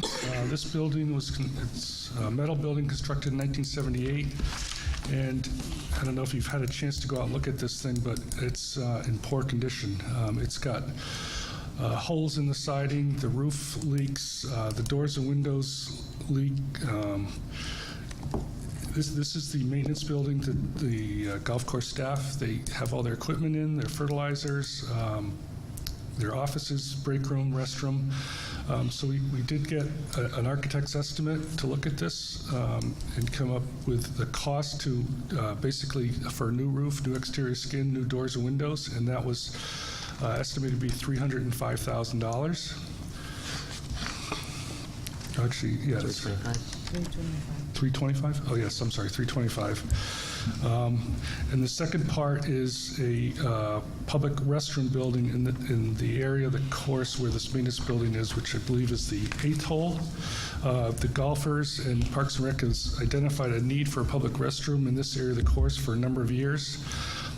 Originally, we were looking at maybe doing an addition to the facilities maintenance building, but the architect determined that wouldn't be cost effective, and it would also be bringing the golfers into a maintenance or an industrial area, which we really don't want to do. So we're looking at a standalone restroom building alongside the course in this area. All be ADA accessible and everything, and the estimated cost for that building is $130,000 for a total of $455. Thank you. Manager Byrd? Just to mention on the restroom, I've myself received quite a lot of requests about this, including from like Representative Conley and others. So. All right. Councilor Baumgartner? Yes, you took that point right out of my mind. No, don't apologize. I understand that the town did receive funds through the State Bond Commission grant to the tune of, you would know better the precise amount. I forget, but what we've run into with the larger remodel of the main building, with the increased prices, it's going to take our allocation and that to finish that up. That's my understanding, right? That's correct, yeah. Okay, and I'd imagine the same would apply to the CIP we had just approved for Sutton Park, right? Because there was a bathroom there and a bathroom at the golf course funded by that. Correct, yeah. We're really combining both the CIPs and the state bond money to get those projects built. Okay, so that will pay for the inflationary costs and any overruns? Yes. Okay. And let's see. So can you give a little bit, John, a little bit of a legislative history on the golf course? I know in previous years we've either funded or maybe scaled back some of the CIPs for this very item. Yeah, this is both this and the main building have been brought up different times, I believe. Is that right, Greg? Yeah, this maintenance building has been brought up a number of times for repair, and it continually gets cut and kicked down the road, and it's just. At some point, I imagine we'll get union grievances on that. Honestly, I don't want to put ideas in people's heads, but this is something we probably need to get done. And I recall from previous budget meetings that we talked about the restrooms, the accessibility of restrooms, even from the outside of the building. Is that? Yeah, the big one was in that main building. Yeah. That if the restaurant was closed, you didn't have access to the bathrooms. With the current, what we're looking at for that main building, that will be fixed. And of course, this will always be accessible too. So. And then I also recall conversations about ADA compliance, and then the fact, kind of the both men's and women's restrooms. I'm not sure if there is a difference. I've only been to one bathroom there, so is there a difference between those restrooms? I believe there's two, and they were both being made ADA accessible. Is that right? You're talking about the main building? Oh, the main building, yes. There's restrooms that will be ADA accessible for the restaurant, and then for the golfers, like John said, with a separate entrance, so when the restaurant's closed. But this is a building that will actually be out on the course, right? And there'll be ADA accessible. There'll be a men's and a women's room. So we'll be building a new restroom for this maintenance building, and then renovating. It's for the public, for the golfers, but it's next to the maintenance building. And okay, I apologize. So approved for FYE. So last year's budget, we approved $50,000 for the design. Correct. Okay. I just wanted to get a better sense of if we're building kind of two restrooms in both of those. Yeah, it's kind of a little confusing because it's two restroom projects at the golf course. But this one is out on the course itself, and like you said, there was $50,000 approved last year for the design of it. And so we've started that, and that's where we came up with some of these cost estimates. Is this restroom, it'll be across the street then from the maintenance, like on the course itself? It's right along the 8th hole on the course. Okay. Yeah, it's probably within So it's- 100 feet or so of the maintenance building, but because the utilities are all there, sewer, water, electric. So if there will be accessibility from to the restrooms in the actual clubhouse, is there really a need to build kind of a separate bathroom? That's been the complaint's been you're nowhere near the clubhouse. So it's not like you can't run halfway through the course if you're doing 18 holes and go back. So there is a portage on, and I think Yeah, they part of have the a issue portage is that on out women there don't- Women, that's been all complaints for women. They don't want to use a portage on. So. That maybe just to get a better sense for the folks who haven't been to the golf course, really, what distances folks do have to go. Yeah, you're It's not like popping into the main building, no. Yeah, Right. yeah. Okay, thank you for that. Councilor Kassiri? Thank you, Mr. Mayor. Mr. Burt, you had flagged this as a potential ARPA usage. Is there issues using bonding? Yeah, no, I like it on this one. Besides, we know how important recreational activities are outside for through the pandemic, but this makes it just all around more accessible to both sexes, and I think it's a great use. Right, I agree with you that it's great ARPA usage, but there's no issues with us using the bonding money and the ARPA money. No, well, that's just our own local dollars, so no. Okay, all right, I just wanted to verify. I will make a motion for $455,000 in ARPA. Second.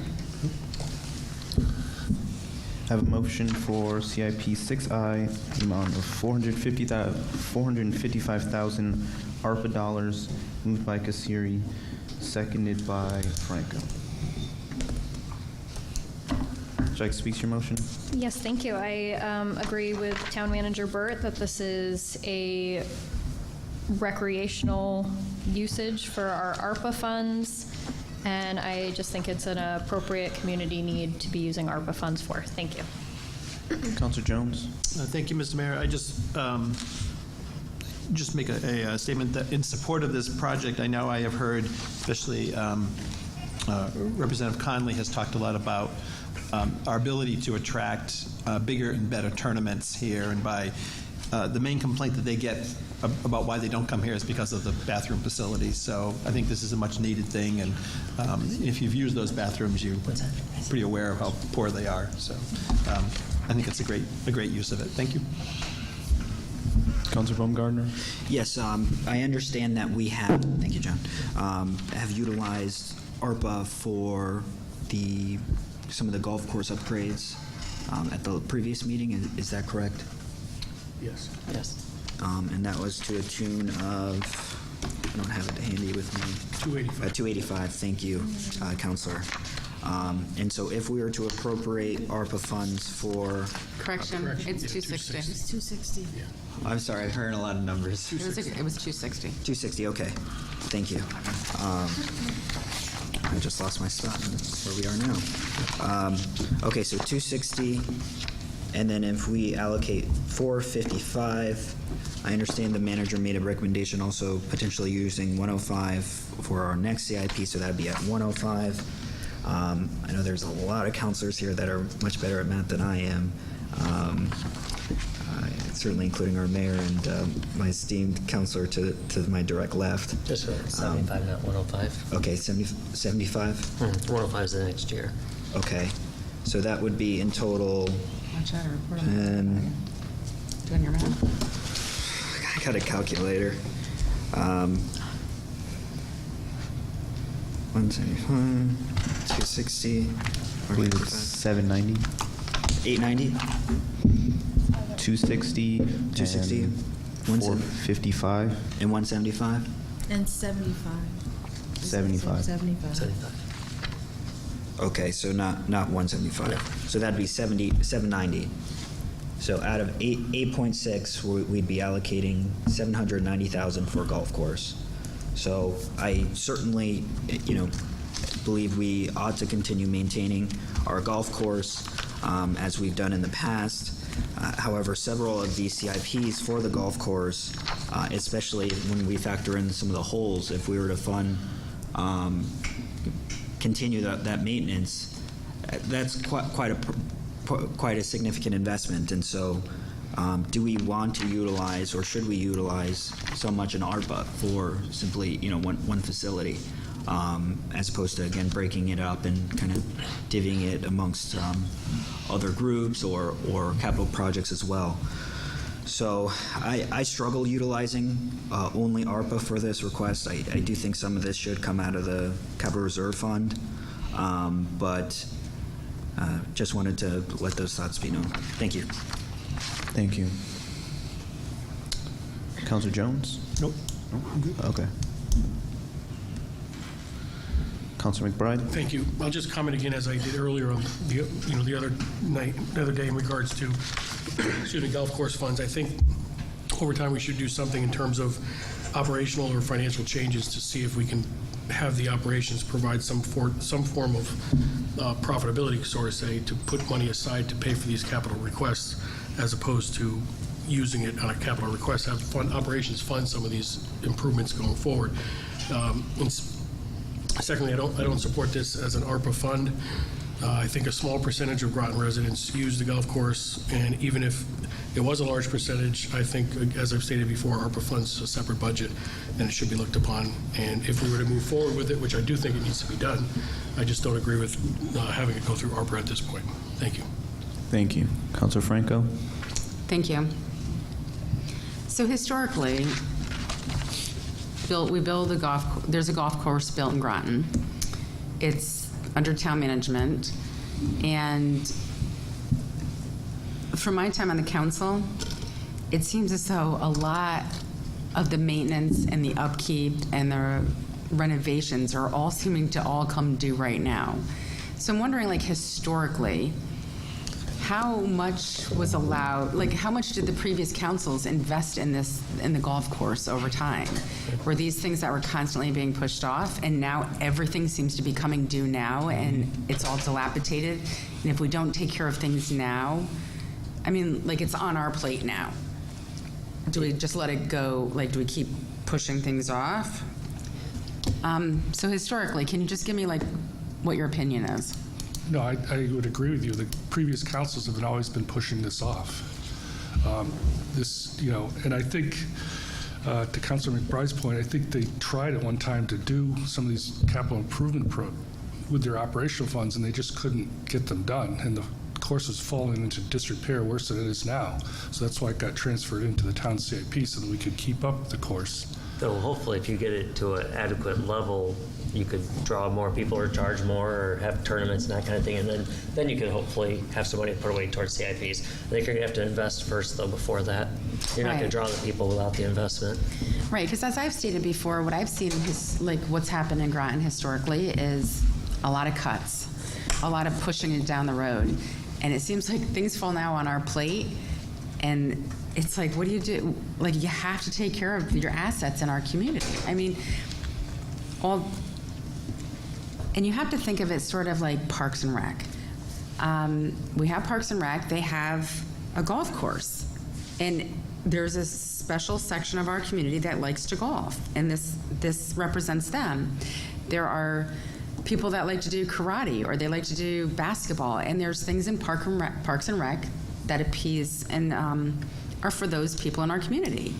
And just because not everybody in the community utilizes it, doesn't mean it shouldn't be taken care of. Because this is actually, as I consider the golf course, it's an asset. It's similar to having a building. It's a town asset. And you should maintain it. You should keep it taken care of well. So if there is ever a day that you need to sell your asset, it is still very valuable. And also, I will say, historically, from what I've seen, when they've tried, some previous councils prior to myself had tried to do some certain things with maybe not the golf course, but facility there was a lot of outcry, huge outcry from our community. because even the restaurant is used by people that don't golf. So, I don't know. I think it's a shame that the building is in the situation it is right now, and that our golf course is as well. And I think it's been a shame that they have not historically taken care of this. And I think it is our responsibility as town councilors to do so. And thank you for giving me the background.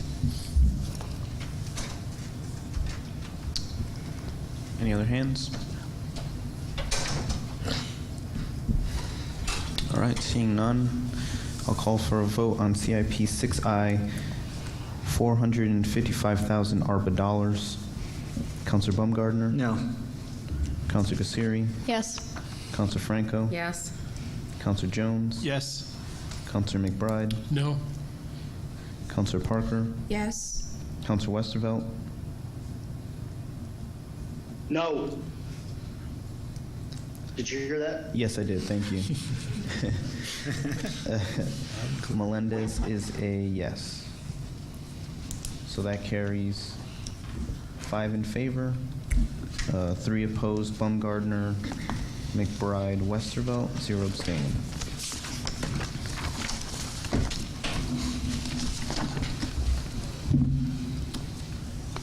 I make a motion for CIP 6K in the amount of $75,000. Second, Baumgartner. Moved by Melendez, seconded by Baumgartner. Okay, this CIP is for the clubhouse buildings and grounds. $50,000 is proposed for landscaping, both plants and hardscaping along the front of the clubhouse building, which is, I guess, the golf course side, if you will. Right now, it's just crushed stone. There were some plantings in there that were actually put right up. They actually had a berm right up against the building. It was causing some issues, so we pulled that out a number of years ago and just put crushed stone in there. So we're looking to kind of beautify the clubhouse building with some landscaping. And the $25,000 is to replace the rubber floor tiles that's on the exterior of the building, on the stairs and walkways around the pro shop. That was put in a number of years ago. With the golfers wear spikes, and they can't really walk on the concrete, so we put the rubber tile, but that is fallen in disrepair, so we're looking to get that replaced. Councilor Kassiri? Thank you, Mr. Mayor. I'm going to make another motion for $25,000 of ARPA money. Is your total 25,000? Yes. Okay. So I have a motion. Is there a second? Franco? Okay, so I have a motion for CIP 6K, the amount of $25,000, all coming from ARPA, moved by Kassiri and seconded by Franco.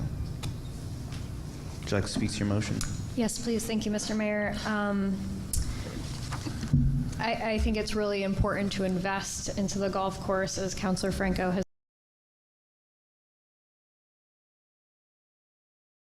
The deteriorated rubber exterior floor tiles and the stairways, so that we are investing back into the golf course. This is just removing the $50,000 for landscaping. We're spending a lot of ARPA money on repairing the golf course. I just think landscaping is something that can wait at this time. Thank you. Councilor Franco? Can you explain what the hardscape is about? And the berm you were talking about and how it caused problems? What's the issue? There was a lot of fill put in. There's a cart path that goes around this side of the building, and from that cart path up to the building, it was all filled in with probably like 2 feet of soil, and put plants in there, and it got overcrowded.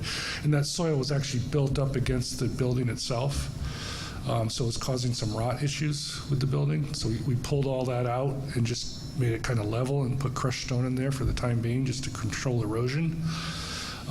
So we're looking, Parks and Rec is looking to take that stone and actually put in some type of more level landscape. Just, we don't want to have the issues with the building again, but there'll be some pavers and stuff for some walkways, where we take the crushed stone away.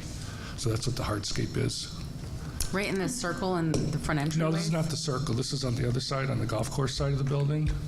Okay, on the back. Yeah, the back, the front. They consider it the front. Yeah, at the golf this- course. Okay, It's the nicer looking side of the building. all right. Okay, and what is, Hardscapes is like pavers, maybe put in some decorative boulders, that type of thing. Walkways.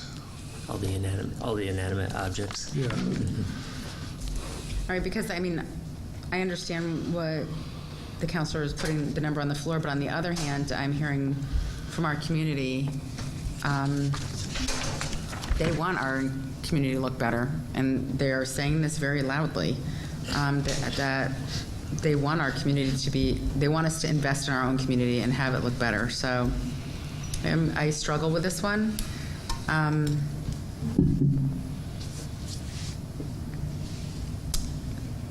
How big is this area? It's essentially along the porch that Par 4 uses for outdoor dining, and then it kind of wraps around towards the pro shop, so it's almost the full length of the building. On the south side of the building, between the 18th hole and the building itself. Right, because we do have a beautification committee, and with the help of, Public Works, they've accomplished much. And I do know that they're working, and I've seen it on their minutes, that they have something planned for the other side of the building where the circle is. Correct. And I think they're working on it for this year. And I just wonder if there's some kind of partnership that maybe could be done here for less than 50? Or is there a reason why 50 is your number? That was just an estimate, for having a contractor come in and do the work. Like, I really want to fund it. I need you to sell me on this, okay? I mean, I don't want to put more work on the beautification committee either. I know we work well with them and do a lot of stuff, but I can't speak for them that they can take on a project of this size. So I don't want to. All right, I think, I'm going to have to go down there and really look at it and see if I could do any magic myself. So, all right, thank you. Thank you, Mr. Mayor. So, Mr. Hanover, this is the area that they currently park the golf carts in, is that right? Alongside, yes. And it's also the area that, because of COVID, when they expanded out off the porch onto the ground, they put picnic tables, and you could eat there with, umbrella-covered tables. It's the same area, right? Yeah, I'm not aware of the tables, but that they probably do. Right. You're right. So if you go there now, it seems to make sense. It's pea stone and gravel, and Yep. the carts go by and people drive by, and it doesn't look like it's missing anything in terms of landscaping. It looks like it makes sense. There's a cart area and there's an eating area. And the work that you did, that it's Parks and Rec that pulled out all the dirt and that kind of stuff. So are they able to, if they were able to spend time pulling out some of that dirt, are they able to spend a little time doing some landscaping if they could? I can't speak, for Parks and Rec if they have time for that or not. We did have sort of town employees do that work, right?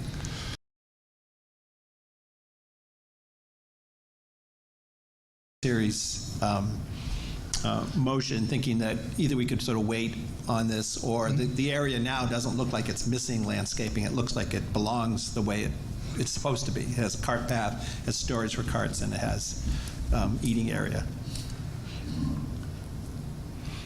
Mayor? Yes.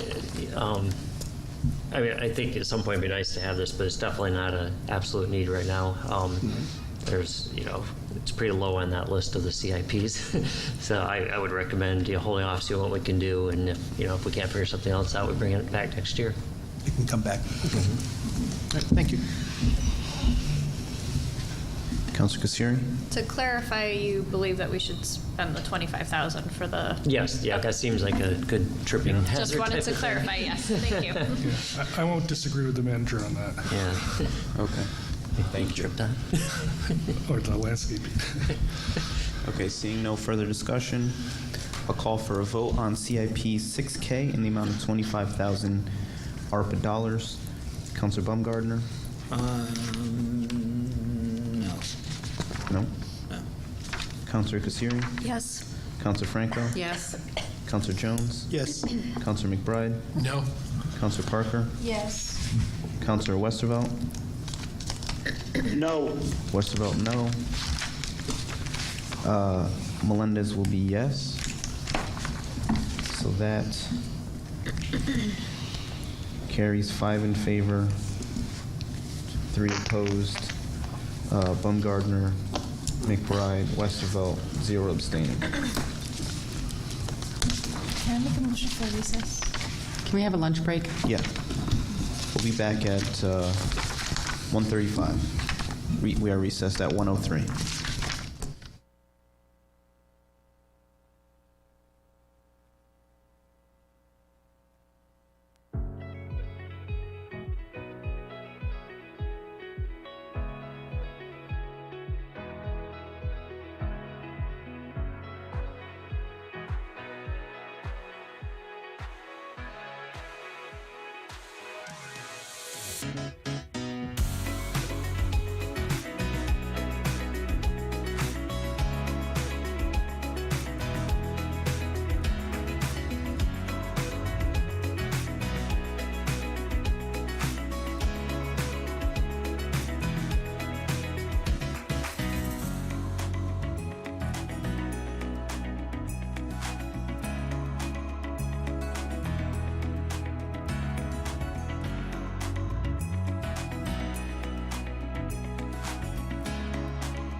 So we are back from recess at 1:44.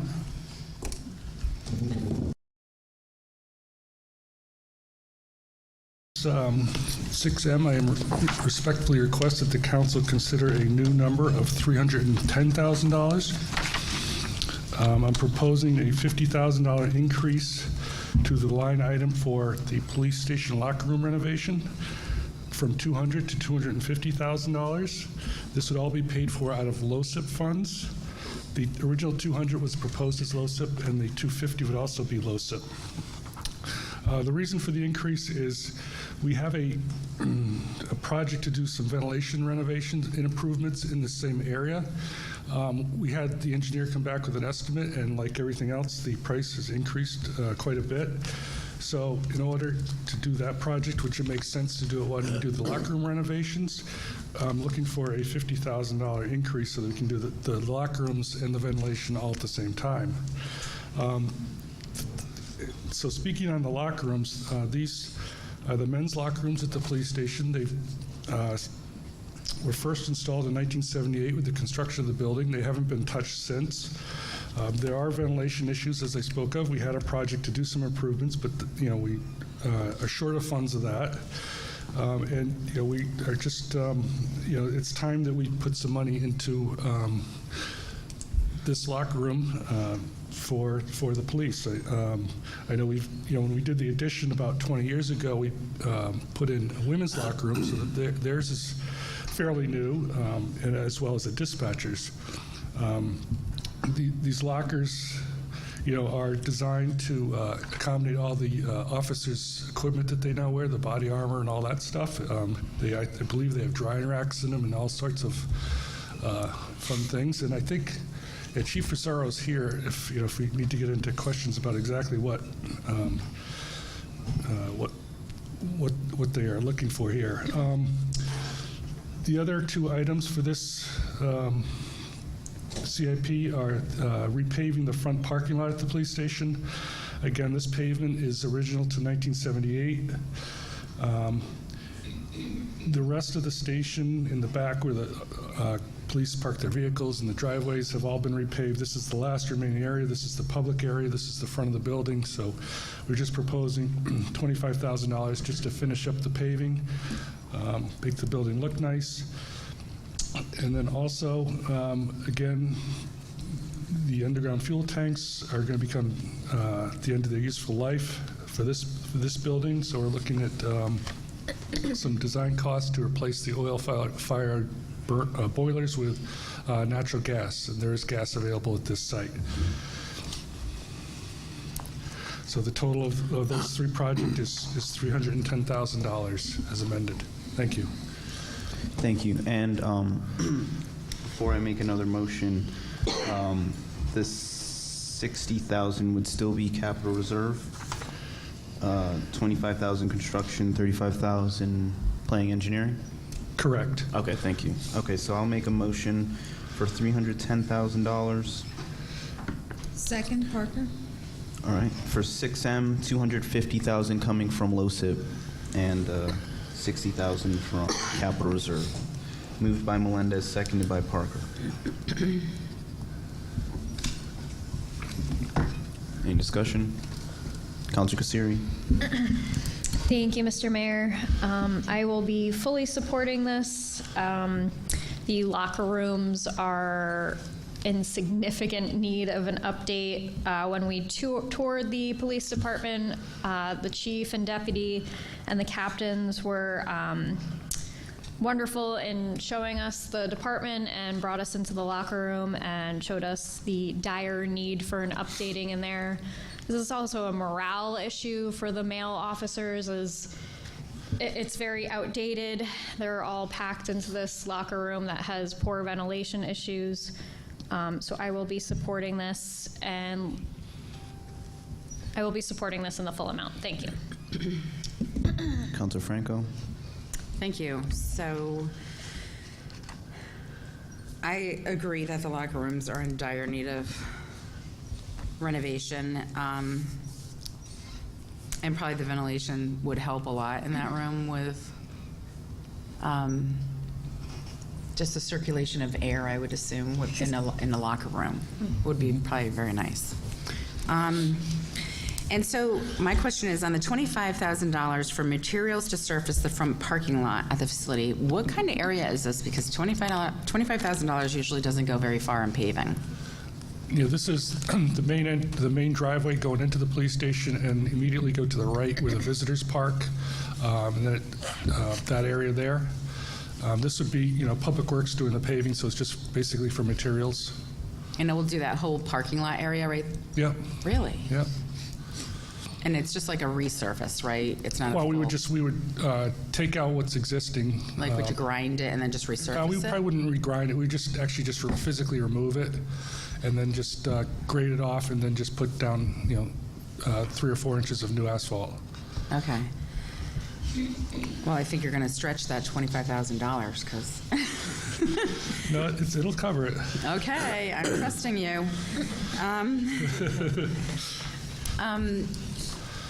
I also noticed when I was coming up the stairwell to the police department, there's like the stairs and the walkway entrance. Do you have any plans for that in the future as well? Yeah, we actually have funding, and we're doing some design work right now to do some concrete repairs, some brick repointing, because that was approved, I think, a few years ago. Okay, so that'll be done very soon. in the near future? Yeah. Okay. Because I just thought, when I walk in there, I'm like, I think this could be represented a lot better. All right, and then once again, the underground fuel oil tanks needs to be removed. This has to be out by August of '24. And I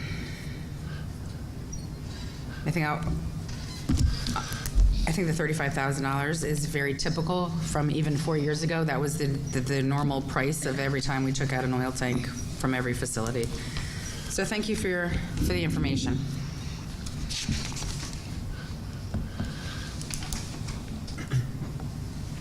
Counselor Baumgartner?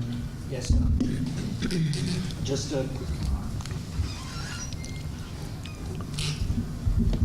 Hello?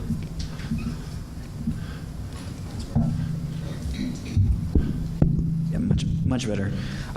The $25,000, the inflationary increase, that is coming out of the capital reserve fund?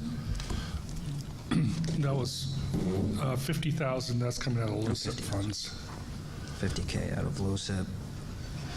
Now, in the budget book, there was about 400,000 dedicated to projects. I think 200,000 for the park, Sutton Park, and then 200,000 for the police department. How much of LoCIP funding does the town receive as a whole? Right now, we have 453,000 available to us. So we'll have 3 left after this. Okay. Thank you. Any other discussion? All right. Seeing none, I'll call for a vote on CIP 6M in the amount of $310,000. 250 from $250,000 from LoCIP and $60,000 from Capital Reserve. Counselor Baumgartner? Aye. Counselor Kasiri? Yes. Counselor Franco? Yes. Counselor Jones? Yes. Counselor McBride? Yes. Counselor Parker? Yes. Counselor Westervelt? Aye. Melendez is a yes. That carries 8 in favor, 0 opposed, 0 abstained.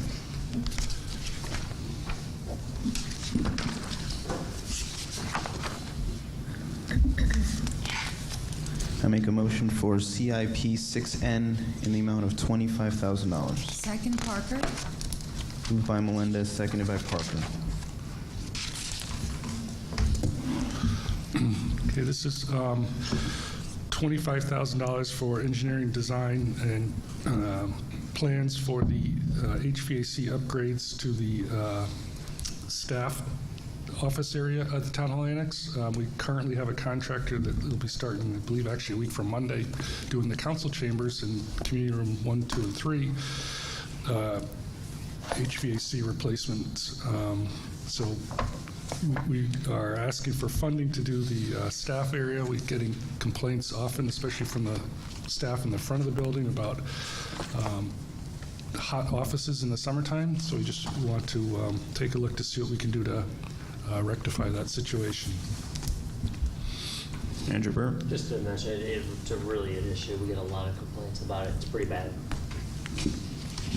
Counselor Kasiri?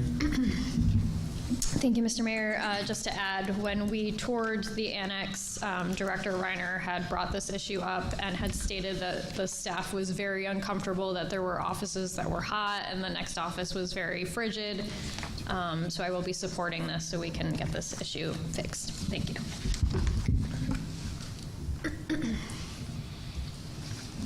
Any other discussion? Counselor Franco? And when do you expect this to be resolved if the funding goes through? We would do the design this year and then request the construction funds in FYE 24. So yeah, I'm going to have to go through at least 2 more summers, this year and next year. And we've previously put some money in to upgrade some of the HVAC systems up there in 3 community rooms. Are these all like the same kind of issues throughout the whole building, or? Yeah, I think the system was, well, I don't know if the office area is the same issue as the community rooms. Community rooms, the system was so over-designed that it was never really running properly. So there was a lot of humidification issues there. So we're kind of downsizing the system so it runs more efficiently and runs more often. But I'm not sure exactly what the issues are with the staff area. System? it's the same type of system, but it's a different actual physical system. There are two different systems, one Yeah. for the staffing side of the building and one Correct. for the community Yes. side of the building. Correct. All right, so they're not Connected, interrelated. yes. Okay. All right, thank you. I do agree that there's issues in that building, and I think we've experienced it ourselves as counselors. So, thank you. Any other discussion? All right, seeing none, I'll call for a vote on CIP 6N in the amount of $25,000. Counselor Baumgartner? Yes. Counselor Casiri? Yes. Counselor Franco? Yes. Counselor Jones? Yes. Counselor McBride? Yes. Counselor Parker? Yes. Counselor Westervelt? Aye. Melendez is a yes. That carries 8 in favor, 0 opposed, 0 abstained. All right, so now we're going to move down to 10, Water Pollution Control Facility, page 246.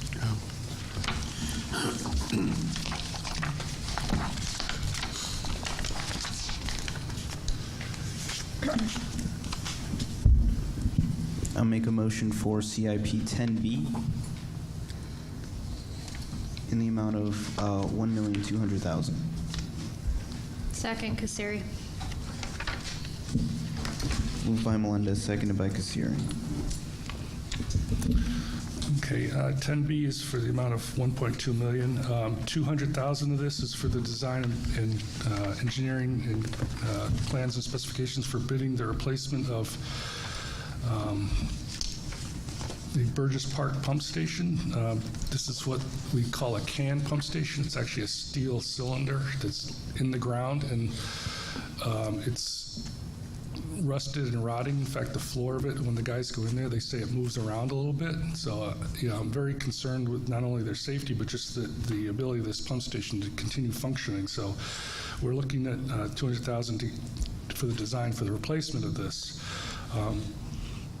Also in this item is $1 million for the upgrade of the Mumford Cove pump station. This is probably one of our major pump stations in town. It was built in the 1970s. We had design funds approved last year. Those are nearing completion, so we'll be going out to bid soon. And so the $1 million covers the construction, which is replacement of the pumps, motors, electrical equipment to be, much more efficient pumps, efficient variable frequency drives for the pumps and motors. So that's where the $1 million is for. I would point out that these projects are funded for exclusively through the user fees, the sewer user fees. This does not come out of capital reserve. Thank you. Councilor Jones? Thank you, Mr. Mayor. Mr. Hannibal, what's sort of the average lifespan of a pump station? Oh, probably 40 to 50 years. And these were both in that time frame? Yeah. We're trying to attack a pump station like every other year. Right now, we're actually in the middle of Goss Cove pump station up by the subbase.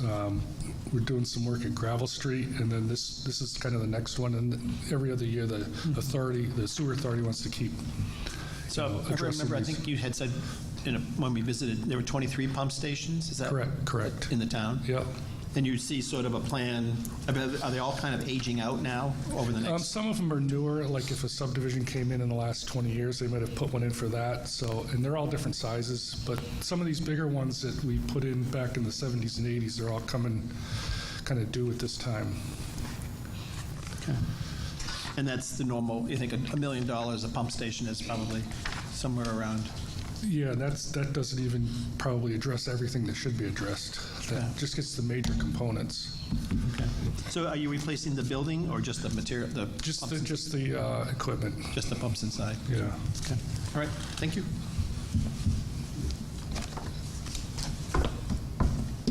Any other discussion? All right, seeing none, I'll call for a vote. CIP 10B, in the amount of $1,200,000. Councilor Baumgartner? Aye. Councilor Casiri? Yes. Councilor Franco? Yes. Councilor Jones? Yes. Councilor McBride? Yes. Councilor Parker? Yes. Councilor Westervelt? Yes. Melendez is a yes. That carries 8 in favor, 0 opposed, 0 abstaining. On to CIP 10C. I make a motion for $800,000. Second, Parker. Moved by Melendez, seconded by Parker. Okay, this $800,000 is to replace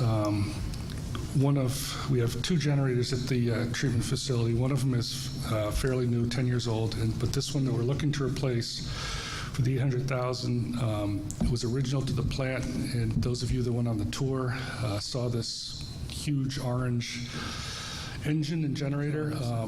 That's the one we're looking to replace. This thing has been out of service for probably about a year now. We've attempted many repairs, had experts come in, try to repair this thing, and it's just, it's been unsuccessful, so it just needs to be replaced. Thank you. Any discussion? Councilor Jones? Thank you. You commented at that time when we did the tour, the difficulty of getting that thing out of there. Is this, you have enough money in here to cover the removal of that Yes. of that generator and then bringing the other one in? Yeah.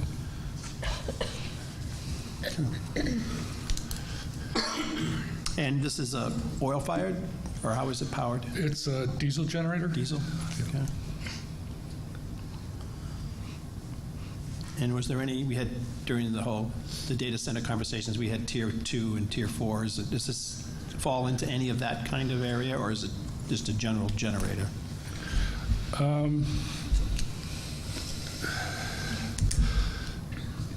Yeah, we do fall under some of those, depending on the size, and I'm not sure off the top of my head if we fall under those criteria for this size generator. Thank you. Councilor McBride? Just a comment, it was, the director made it earlier, he indicated that this was not coming out of the capital reserve fund, that it was coming out of the user fees. I just want to make sure anyone listening knows that this is the same for this $800,000. It's capital reserve, not capital reserve funds, user fees. Thank you for that clarification. Any other discussion? All right, seeing none, I'll call for a vote on CIP 10C in the amount of $800,000. Councilor Baumgartner? Aye. Councilor Kassiri? Yes. Councilor Franco? Yes. Councilor Jones? Yes. Councilor McBride? Yes. Councilor Parker? Yes. Councilor Westervelt? Yes. Melendez is a yes. That carries 8 in favor, 0 opposed, 0 abstaining. Thank you. Okay, back up to 7, technology, on page 237.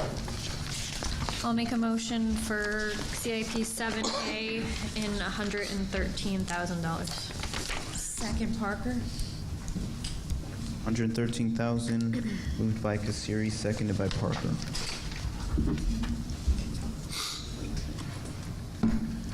And who do we have speaking to this one, Manager Burt? Brian Hancock, the IT manager, is online. Good afternoon. This is the ongoing data center infrastructure improvements. One of these items, there's multiple items underneath here. Continuing the server operating system upgrades, trying to keep them out from end of life or no security upgrades. Looking to upgrade some server hardware that is coming due. Looking to replace the current on-premise tape backup system that's coming to end of life. This is redundant with our cloud backup. And upgrading the security, the web security access program that we currently have an on-prem one. We're looking to go to a cloud-based product, and also performing a IT security check to see if there's any security issues out there that we need to plug up with all the cyber issues that are going on. Thank you. Any discussion? That's what we're looking to do. Councilor Franco? Thank you. So when I read this, I was sort of surprised that we still had a tape backup system. Is that typical for municipalities to have a tape backup system? Well, it's actually saved us many times. Matter of fact, we just used it yesterday. It's good to have in unison with a cloud backup system. Basically, the cloud backup system is if you lose your internet, you can't restore or back up anything. So it's always good to have this here. All right, and then the web access security and performing an IT security assessment. How do you feel we currently are with our security? I mean, I just read recently there was a town in northern Connecticut that had ransomware, and they're currently having a very difficult time right now. So where do you feel like Groton is on this and our investment in our security, cybersecurity? Well, we're always looking ahead at our cybersecurity. We get a lot of information from the chief on what's really happening out there, which is very good information. We keep looking at new security products like the one we're looking to do. The cloud-based, they update faster, it's off-prem, so we can look at stuff outside of our network before it gets brought in. I do think we're sitting pretty good. There's no 100% in this field. I wish there was, but there really isn't. All right, well, thank you very much. Okay. Councilor Jones? Thank you, Mr. Mayor. Mr. Hancock, I just want to check. We've talked about possibility of maybe moving the IT department depending how things go around. Is there anything in here that you are purchasing or building that couldn't be moved? What we did was when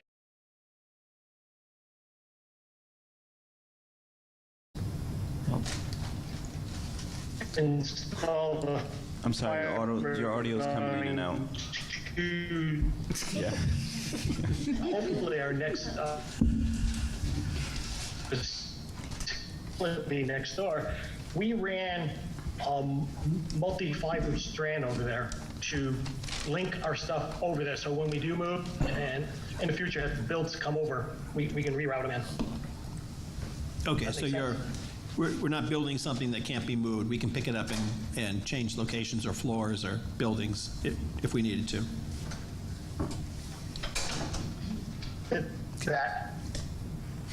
Did you get your answer? Yep. That is correct. Okay. All right, great. Thank you, Mr. Hancock. Thank you. Councilor McBride? Thank you. Just a question, how, these seem to be annual operating costs. I'm just wondering how urgent these are, and can they be deferred a year?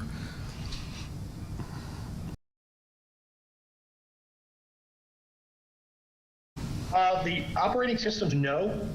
We have to try to keep ahead of operating systems going end of life where they don't get security updates.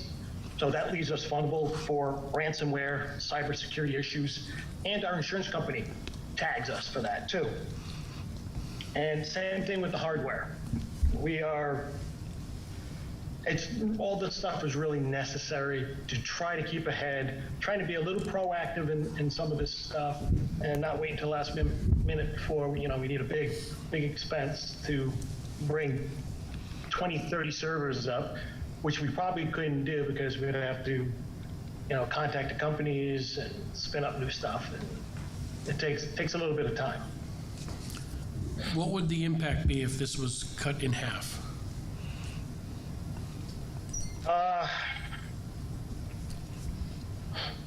Well, we wouldn't do a security audit. I probably wouldn't replace the server hardware, which would go out of date. I would keep the web security application going because that's a necessity, and I would keep the on-prem backup. Mayor? Just to point out, not only is our insurance now getting really hard on this, when we went through our bond rating reviews last week, we had to go through all this, including these projects. This is actually huge now with the bond rating agencies. Oh, okay. Right. This could save millions, so I don't think this is one you probably want to cut. Okay, thank you for that clarification. Councilor McBride, you have the floor. I'm all set, thank you. Okay. Any other discussion? Okay. Seeing none, I'll call for a vote on CIP 7-8, $113,000. Councilor Baumgartner? Yes. Councilor Kassiri? Yes. Councilor Franco? Yes. Councilor Jones? Yes. Councilor McBride? Yes. Councilor Parker? Yes. Councilor Westervelt? Aye. Melendez is a yes. That carries 8 in favor, 0 opposed, 0 abstaining.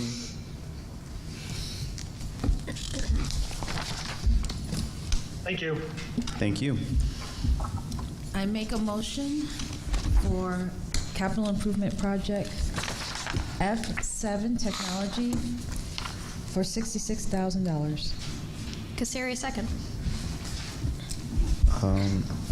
I have a motion for CIP 7F in the amount of $66,000, moved by Parker and seconded by Kassiri.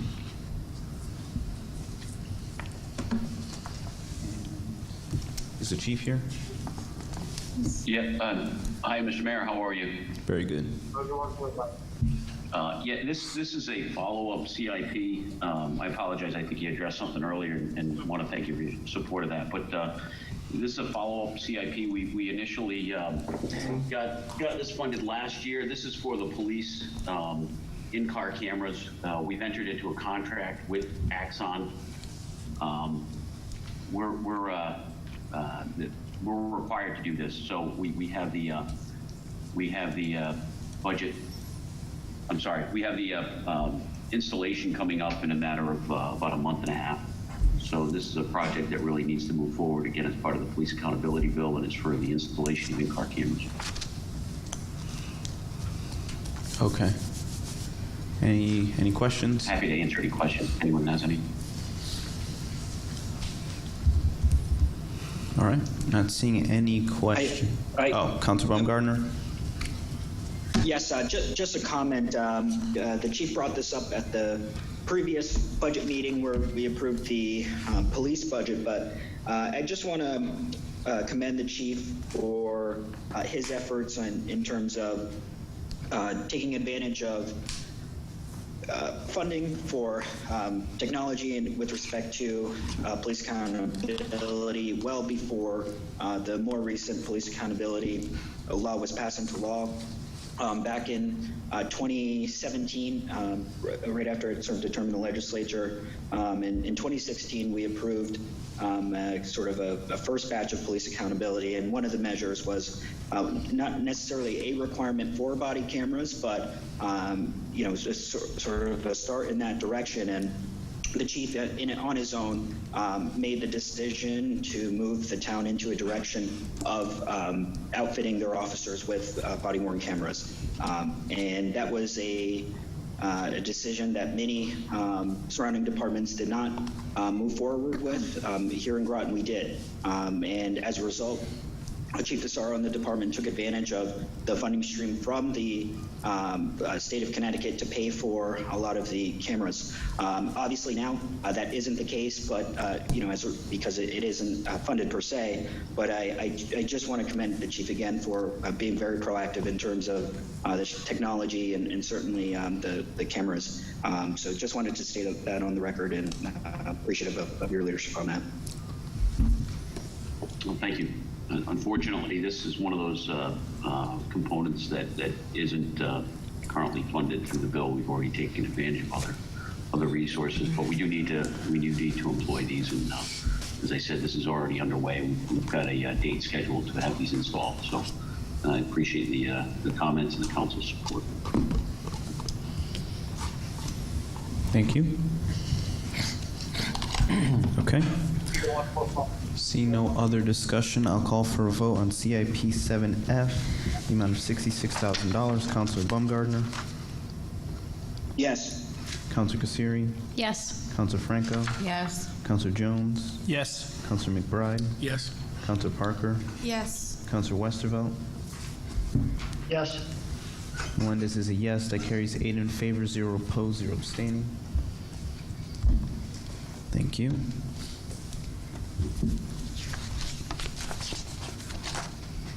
Okay, I'll make a motion for CIP 7G in the amount of $91,000.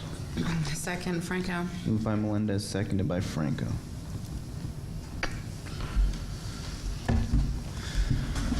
And we have Director Mealy here.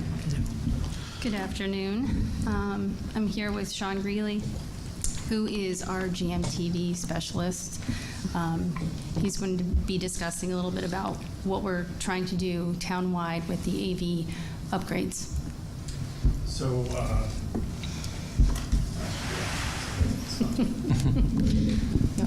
no, I got it. Check. Last year, last fiscal year, actually 2 years ago, we started a CIP project to upgrade all town meeting rooms because they were all out of date. Technology wasn't even close to what we need today. As of today, we have completed 2 of the 3 rooms at the Town Hall Annex, rooms 3 and 2, and they're already being used. I think if you look at some of the recent Zoom meetings, particularly the Historic District, they're fully utilizing the technology that's in the room. In those rooms, we placed large screen touch view screens. They're basically kind of like a smart board, but a little bit easier to use. They can be used in place of projectors and screens. They're in the room. You don't have to set them up. I kind of equate them to kind of like giant laptops as well, because they can also log into the internet and you can access information off the internet. We have wireless keyboards up there, conference microphones. And since they're kind of giant laptops on the wall, they are made for hybrid Zoom meetings. So they are right on the spot with what we're doing right now, and actually even an easier setup than what we have here. It's in place. They come in, turn it on, log into Zoom, start their meeting. So if they have people in attendance that are remote, that's not a problem. If they decide they just want to record the meeting and then post it up to YouTube, no problem. They just start a Zoom meeting, record it, I grab it the next day, upload it to YouTube. It also can make that room available as a live feed back to GMTV. And from there, if we set up our setup at the server in the GMTV office, we can actually have somebody's using technology really well. So we can actually broadcast that meeting live on GMTV or stream it out to YouTube as well. So that's kind of basically the plan. We want to upgrade all the rooms, very similar. Room 2 has a couple extra features since they do a lot of zoning meetings in there. We also have a in-ceiling camera, a document camera that people can actually see the documents on the table. So it actually helps people not only watching it on Zoom, but also in the room. Before, when they had to have a map displayed, they would have it laid out on the table, people would huddle around it. People in the audience actually couldn't see it, but now actually people can see it in the audience. People come into the room and they can actually look over to the screen and see what they're looking at and pointing at. And lastly, we're trying to make all of our large meeting spaces ADA compliant. So as we go through those rooms, there will be assisted hearing devices in there. There's already one set up in room 2. And I believe the requirement is for every 100, you have to have 4 devices for every 100 people that you can fit into a room.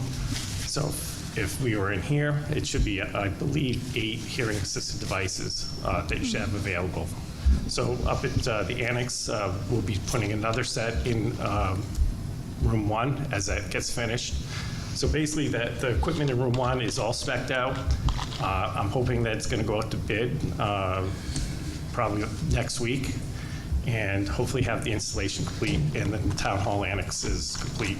So we're moving on to in this CIP to update the town hall conference rooms. They're small. There's about 4 conference rooms up at the town hall. They do not really have any AV capability. Matter of fact, Mary Gardner, I know when she was doing some Board of Assessment Appeal meetings, she actually went up to the annex to do them because they have these hybrid conference rooms, basically. So we want to make it easier for staff to do town business. And so we want to outfit all 4 of those rooms with very similar equipment. If she knows how to use, if anybody knows how to use any of the rooms, they can pretty much just walk into the room and just start using it because they're going to all be kind of homogenized. They'll have a couple bells and whistles that'll be different, but we want to make it easy for staff to come in and just get to business. And then lastly, we're also looking to update a lot of the meeting rooms over at the library as well. We have, we're using very old technology. In some rooms, they don't have any. We have to bring in projectors and screens, and so we want to make it easier for the public to come in and make presentations or do business. They use a lot of the little meeting rooms as... They are very popular, and we're hoping to eventually get it to more of a co-working spaces for organizations, because they're always booked and they're always used, and it'd be nice to have them have those capabilities that Sean's installing, you know. And we have an activity room that definitely could use some technology in there. It has a screen, and we are reeling stuff in there all the time. And we want to make it easier to do library programming as well. So a lot of it's time saving, a lot of it's town doing business, and also, more importantly, for the public to have better access to programs and government. As I mentioned, we actually, so many people use Zoom now, so we use our conference rooms regularly for these. What I have to do is there'll be some of us in that room, some people that are elsewhere, sit there moving the iPads around to capture the people, so it's not ideal. Well, thank you. Councilor Baumgartner? Yes, and to follow up on that point, I think that's absolutely ridiculous, especially in today's age. What we've learned during the pandemic is that the importance of technology, obviously, but I would say having the ability for staff in particular to participate remotely. We know this as counselors, the amount of hours that consume our evenings, but our staff gets paid really from 9 to 5 to be here in Groton, not so much kind of after hours. And everyone is entitled to family time, and continuing to permit those uses for not just town staff, but also at the civic level is critical. Now, for this year, you are asking for $25,000 to design, purchase, and install the audiovisual improvements for our town manager, which I think is a no-brainer. Our AT and finance, certainly a no-brainer. But also for our library. And as you mentioned, library is being used in more and more ways. Now it's really exciting to hear the potential of even it being used as a co-working space, if you will. But my question is, time and time again, Sean, and I expect nothing less from you, but you present a very lean budget. And I have to ask, for the requests for future years, FY24 and 25, did you not include those in large part because your office does not have the capacity to take them all on, or you just wanted to be kinder to the taxpayers? I think a little bit of both. I think, that's why we're doing it in stages that I can actually handle the workload to actually get that work done in a timely manner. So we kind of originally were looking at doing one department a year, and because of budgetary things that have happened over the last few years, we skipped a year. So now we're kind of just trying to catch up. So last year really should have been the town hall annex, and then this year would have been the senior center. So we've kind of combined them together. But we kind of did want to spread it out a little bit as well. And certainly appreciate that as someone who's trying to or as much as we can, hold down costs. But I would implore your office to consider if that anything changes where you say, oh, I have a little bit more time to work on another project, to consider making a proposal to ARPA. What we've learned during this pandemic is that you are on overloaded sometimes, and you maybe that's not the right word, but overtime, I should say.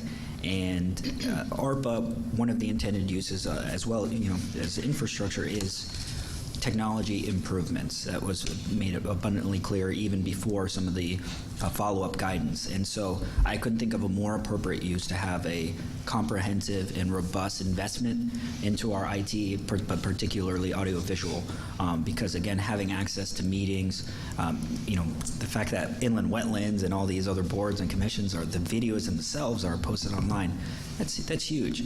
So I think we really ought to continue moving in that direction, but we do have the funds to make very meaningful and robust investments, and I think you guys really do deserve it. So I will be supporting this appropriation, but again, I hope you can come back to us when we start vetting more ARPA proposals, and that your office has a few that we can review. Okay, thank you. Thank you, Councilor Franco. So these are just basically for TVs? No, not just for TVs. I mean, I did talk about the annex. The meeting rooms, a lot of smaller ones will be similar to that. But in the library, that'll be a little bit different, where we're actually going to replace a screen, a motorized screen in the meeting room. That's a 4x3 screen. Not too many things are 4x3s. They're usually 16x9. So we really want to replace that, and that's going to take a little bit of money.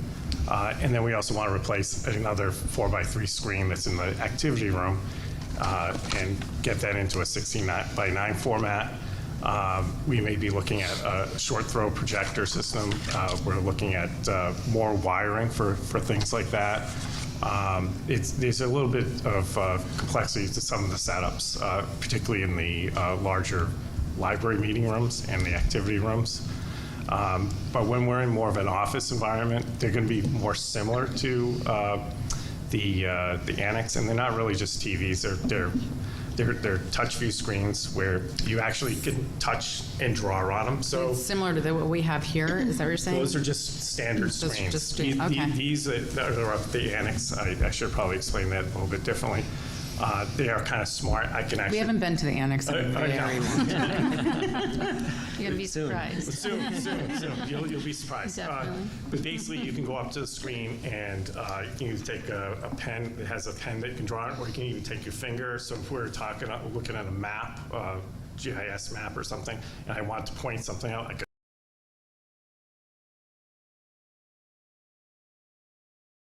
On it. And then he said, oh, geez, I want to save it so I can share this with a couple people that weren't here. You can actually save it and put it into a Dropbox and send it to somebody. So they're a little bit more than this. This is just really kind of a monitor. These are like computers that are installed in the back of them. Okay, and you were talking about the ADA compliance aspect of it as well. And I noticed that some of our meetings, sometimes we have people that attend that have hearing challenges. Right. And I know you have special hearing accessories for them that maybe they're hard of hearing and they need it amplified. Does that equate into this as well? Yes.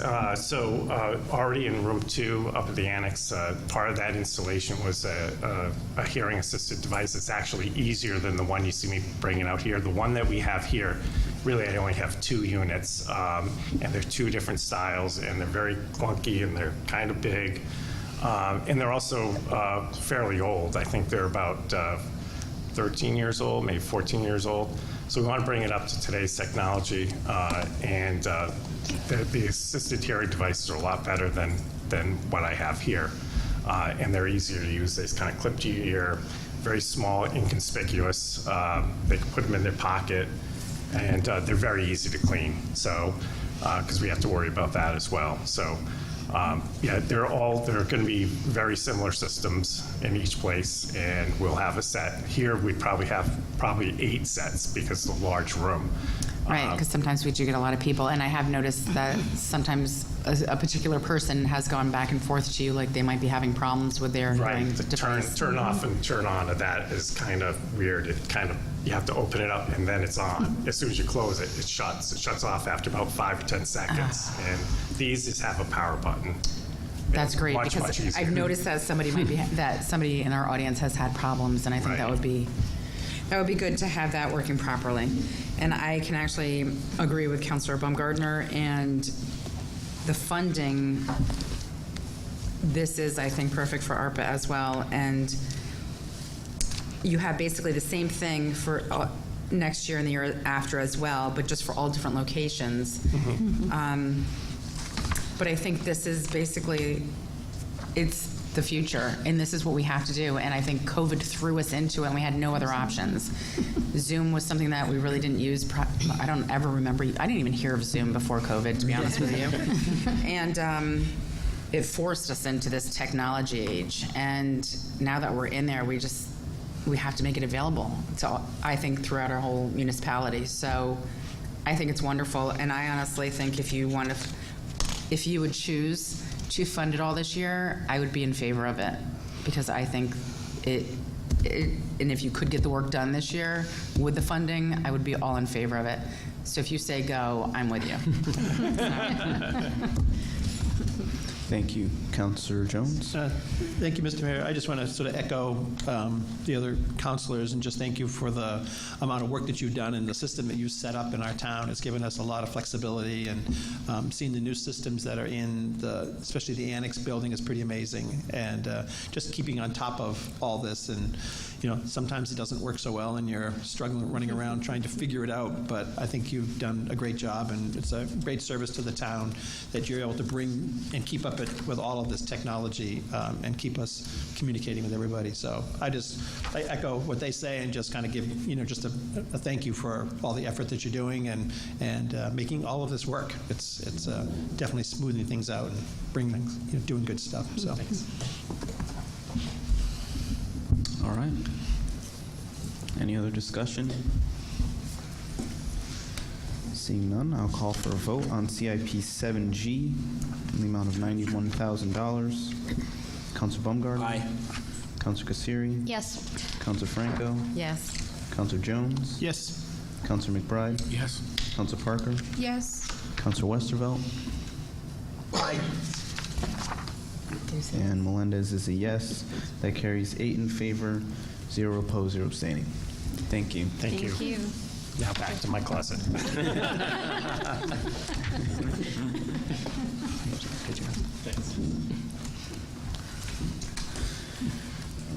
On to 7J. I make a motion for $21,000. Second, Franco. Moved by Melendez, seconded by Franco. I believe the chief is here for this one as well. Yes.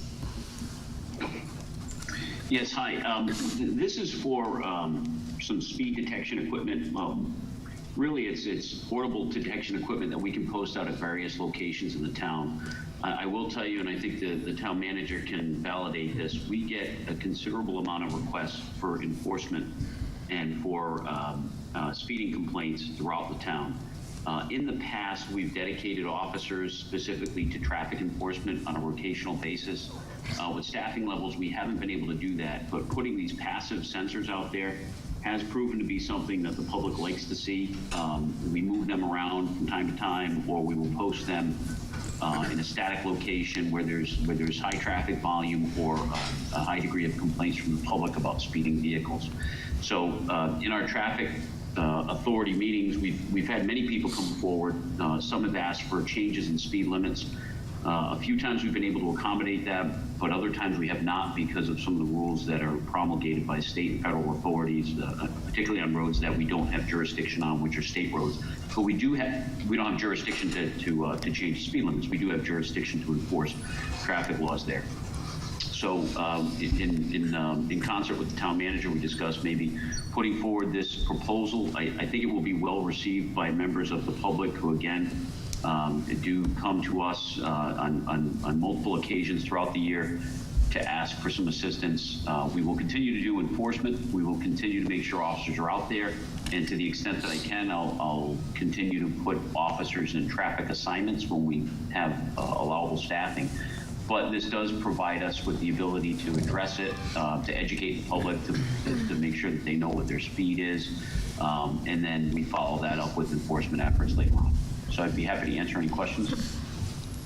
Councilor Franco? Hi, thank you, Chief. So you currently have one operable data collection device and one operable speed display device. And that's right. I know that I had contacted the town manager one time about an issue of speeding on I believe it was Cow Hill Road.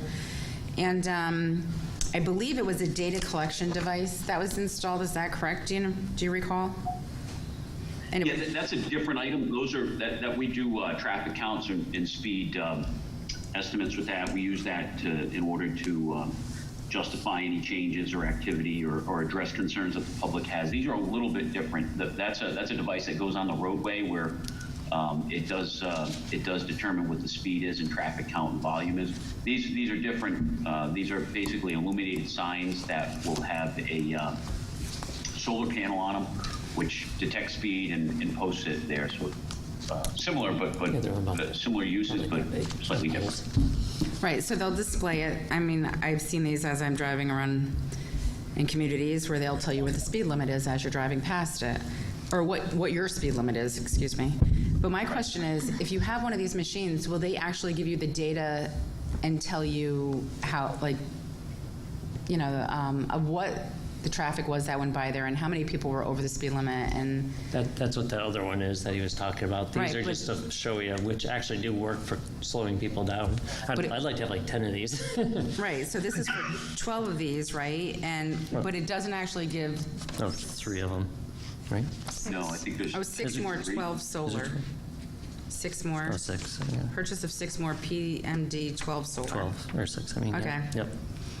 All right, sorry, 6 of these. But my question is, like, after you come and take it away, how will you know what to do with that area if it's not actually giving you a data back to tell you what's happening in that area? Again, while they're passive, what we need to do is we need to follow it up with an active enforcement effort. That's part of the education of the public. Some of these, depending on which device you buy, does record data as far as the number of people above the speed limit. But others don't. And forgive me, I don't have the proposal in front of me, so I can't tell you off the top of my head which we've looked for here. But the plan is to put some of these in a fixed location for considerable amounts of time.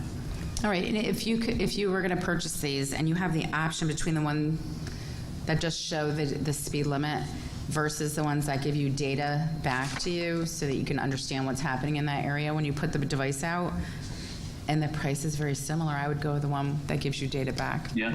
Just because I agree. If if it's cost efficient, of course. Thank you.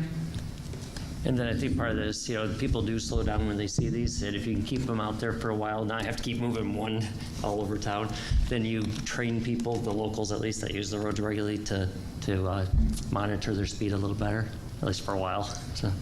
At least while the sign's out there. It'll last. Once you do it long enough, it lasts for a while, we find. Maybe not for you. Councilor Kassiri? Thank you, Mr. Mayor. Just to echo what the chief and town manager Burt are saying is they're a deterrent, and it will clear up having to force an officer to have to sit in certain locations where speed is an issue. So I will be supporting this so we can get these deployed in areas that need assistance with this. Thank you. Councilor Baumgartner?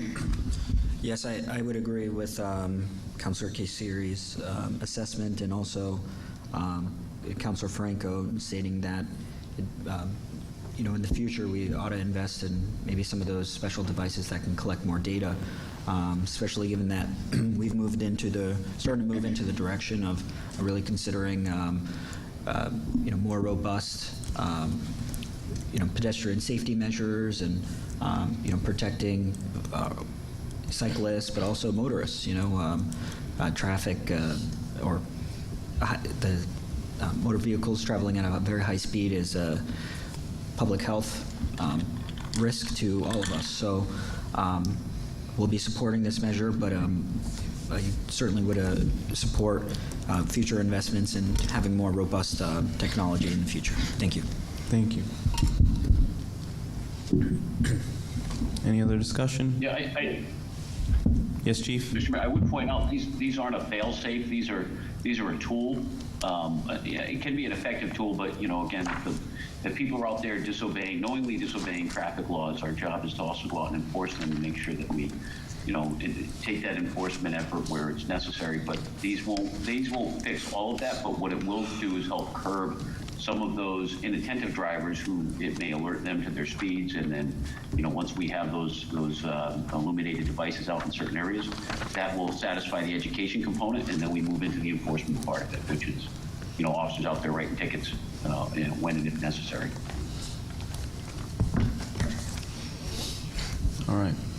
Seeing no other discussion, I'll call for a vote on CIP 7J in the amount of $21,000. Counselor Baumgartner? Yes. Counselor Kassiri? Yes. Counselor Franco? Yes. Counselor Jones? Yes. Counselor McBride? Yes. Counselor Parker? Yes. Counselor Westervelt? Yes. Melendez is a yes. That carries 8 in favor, 0 opposed, 0 abstaining. Thank you, everyone. All right, thank you. Now on to Planning and Economic Development, CIP 8A. I make a motion for $50,000. Second, Kassiri. Moved by Melendez, seconded by Kassiri. Director Reiner. Good afternoon, everyone. John Reiner, Director of Planning and Development Services. Certainly, last but maybe not least, we have a few projects I just want to talk to you about today. The first one being the Economic Development Assistance Fund. I think this is a fund that a number of you are quite familiar with. This is a program that the town provides funding for the construction of necessary public infrastructure improvements that are associated with private development, and it's a reimbursement program. And what we often do, this is something that even once the funding is allocated to the CIP, proposed developers and development needs to make application, and that application is something that is reviewed internally by staff and then brought up to the town council, as well as our Economic Development Commission for review and recommendation. And this is something that the town council would normally approve. Today, we have an uncommitted fund balance in this account of $116,000. In addition, I should mention that we have tentatively set aside $100,000 of that funding for Groton Heights once we do move that purchase and sales agreement forward. That was something that was within their letter of intent and in the draft of the option purchase and sales agreement for that property. And again, this is public infrastructure that's generally done on public or private property that can be used beyond just that business. So as some of the things we've seen are sidewalk improvements, drainage improvements, electricity and telephone extensions, roadway improvements, traffic control devices, and the town putting a portion of that funding in on a reimbursement basis to help for the growth and development of, we generally see this happen with a lot of our smaller businesses in towns. Some of the more recent projects were the Sift Bake Shop, Grand Wine and Spirits, Bluff Point Villages, and the Standard. Happy to answer any questions or get into any more detail on this particular fund. Councilor McBride. I just have one question, clarifying question. I just want to make sure I understood it. These amounts, once funded, do require council and EDC approval. Is that correct? So it's EDC recommendation and then town council approval, correct? Okay, thank you. Councilor Franco. So there's a Connecticut Communities Challenge Grant, and can we use any, if we applied for that, could we put a chunk of money into this account from that grant if we ever received it? Maybe. I don't want to give a definitive answer on that for a yes or a no. What we might end up doing if we got funding through that, I think we'd be looking to establish some type of a program through that funding, whether it would be to add additional funding to this particular account, or it might have to be, it would probably have to be something different because it's going to be specified to a particular area, whereas this is a town-wide and city-wide opportunity. So we just, I wouldn't want to mix and match those funds, but it could be something similar. I think we were looking as a possibility, or some of the feedback that we've gotten on other uses for ARPA funding was something like this to help, small businesses. No, I'm all in favor of this, putting this money away. I was just curious if possibly we could fund this type of an account if we could get grant money from that, get that grant money, and as I believe there's certain criteria in the grant for increase to grand list and for probably job creation, and there's some other criteria as well. But I believe we're going to be talking about this on Tuesday at our meeting. And Yes. I was just thinking that maybe this, which the state just recently released funding for to other communities, and other communities are getting millions of dollars. And they said 50% of this grant is going to be towards distressed communities. So, I mean, 50,000 is a lot of money, but my thought is maybe we could make this account even larger if we could put some of this in the grant. And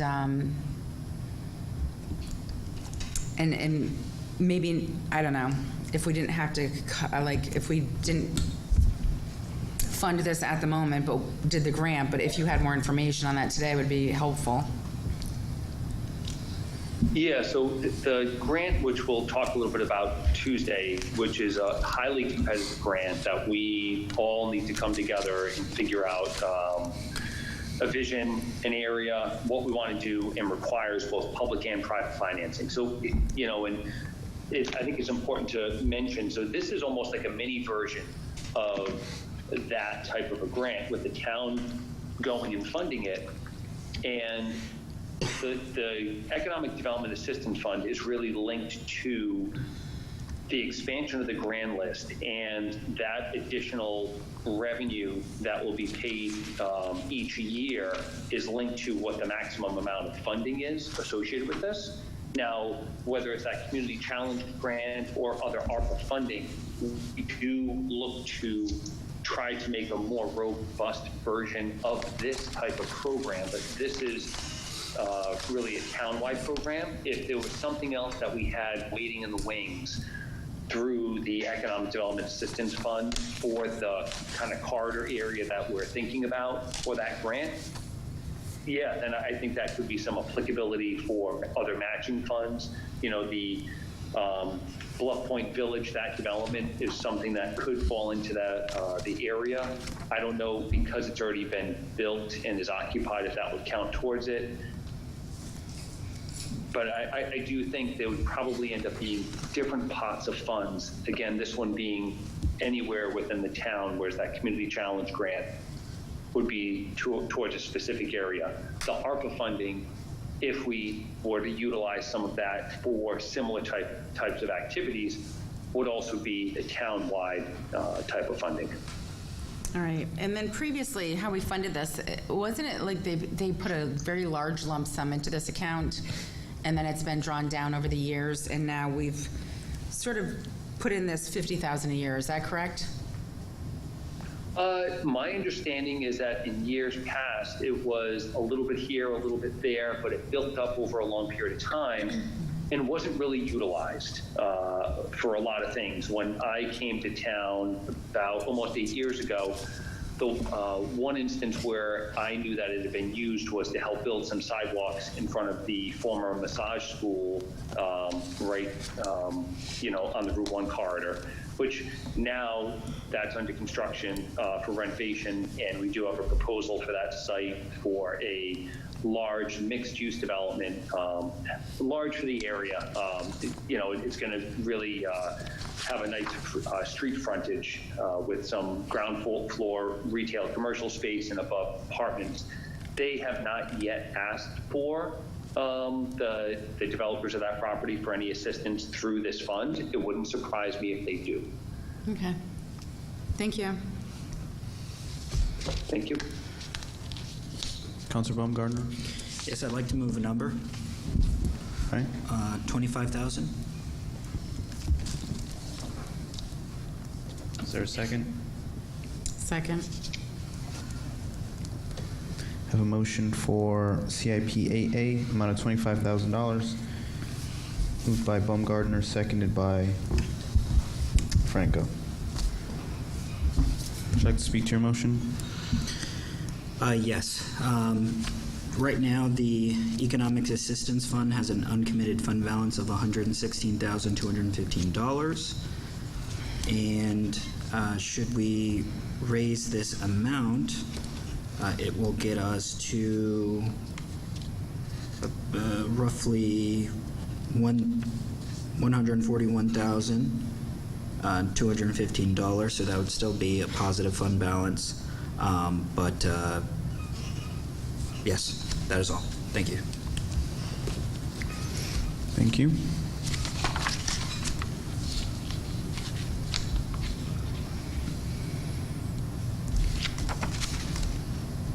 All right. Not seeing any other discussion, so I'll call for a vote on CIP 8A in the amount of $25,000. Councilor Baumgartner? Yes. Councilor Kassiri? Yes. Councilor Franco? Yes. Councilor Jones? Yes. Councilor McBride? Yes. Councilor Parker? Yes. Councilor Westervelt? Yes. Okay, Melendez will be a yes, and that carries 8 in favor, 0 opposed, 0 abstaining.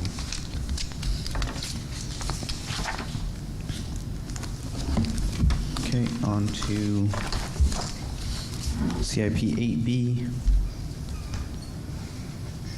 I make a motion for $25,000. Second, Jones. Moved by Melendez, seconded by Jones. Director Reiner? This is the open space acquisition. Yes, so very quickly, we're requesting funding John, you're in and out.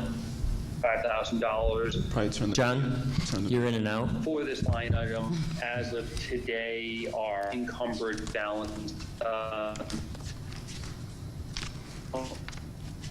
Maybe he takes his video down. Yeah. It's the video usually. Yeah, sorry.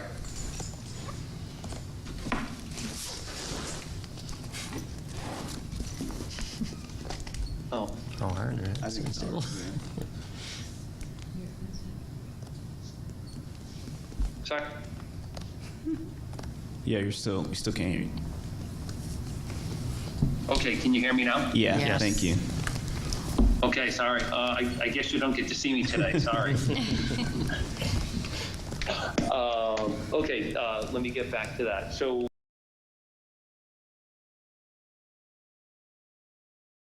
balance on this is $0. We brought this count down to 0 as part of the, as we're moving forward with the Wolfbrook property acquisition. This funding is generally used for matching grants, doing appraisals, and other environmental analysis, whether it's phase 1 or surveys for properties that we're looking to acquire. It can also be used as matching funds. I know this is a tough year with a lot of CIPs. We don't have anything else in the wings because I know we'll be working on the Wolfbrook project for a while. But if there were other acquisitions the town would be looking for, it is important to have some funding in this to do things like appraisals or other environmental assessments. Thank you.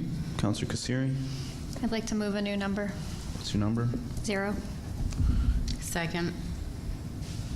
I have a motion for CIP 8B, $0, moved by Counselor Kasiri and seconded by Counselor Franco. Would you like to speak to your motion? Thank you, Mr. Mayor. I just think we've had a lot of increases this year. We have a potential big hit to the taxpayer, and we're potentially making a large purchase with the Wolfbrook property, and I just think this is not the time to add money to this account. Thank you. Counselor Baumgartner? I'd like to make a motion. What's your motion? 50,000. Is there a second?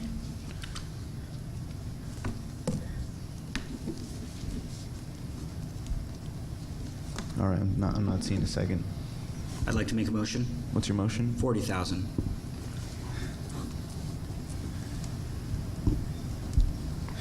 Not seeing a second. I'd like to make a motion. What's your motion? 30,000.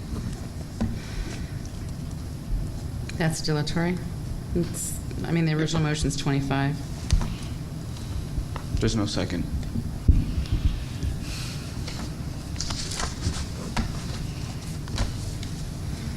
Counselor Jones? Thank you, Mr. Mayor. I would like to echo Councilor Kasiri's motion and support that. We've done, the town should be very, very proud of what it's done with open space. We have enormous and fantastic open space, and we have a potential, the Wolfbrook property, new one coming on board. So I think for 1 year we can forego this just because we have so many different increases, and I think everybody can be proud of what we have. And so I will support the motion that's on the floor.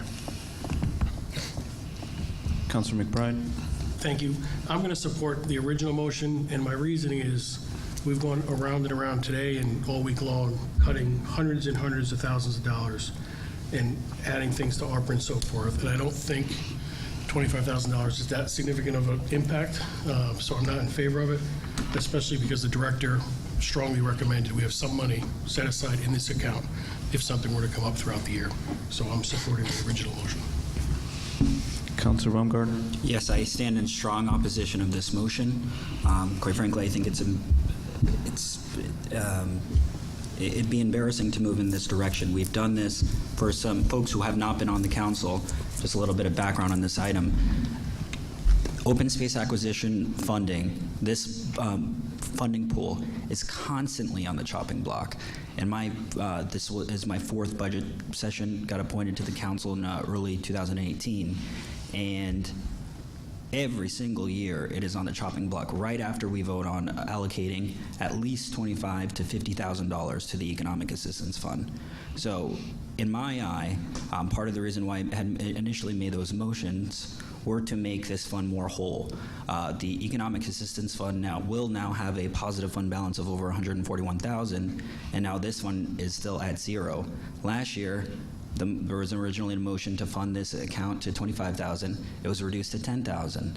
So, in the Economic Assistance Fund, this was the first time it ever got less than $50,000. So, again, there is not a positive fund balance in this account. We are actively considering open space acquisition. As the, this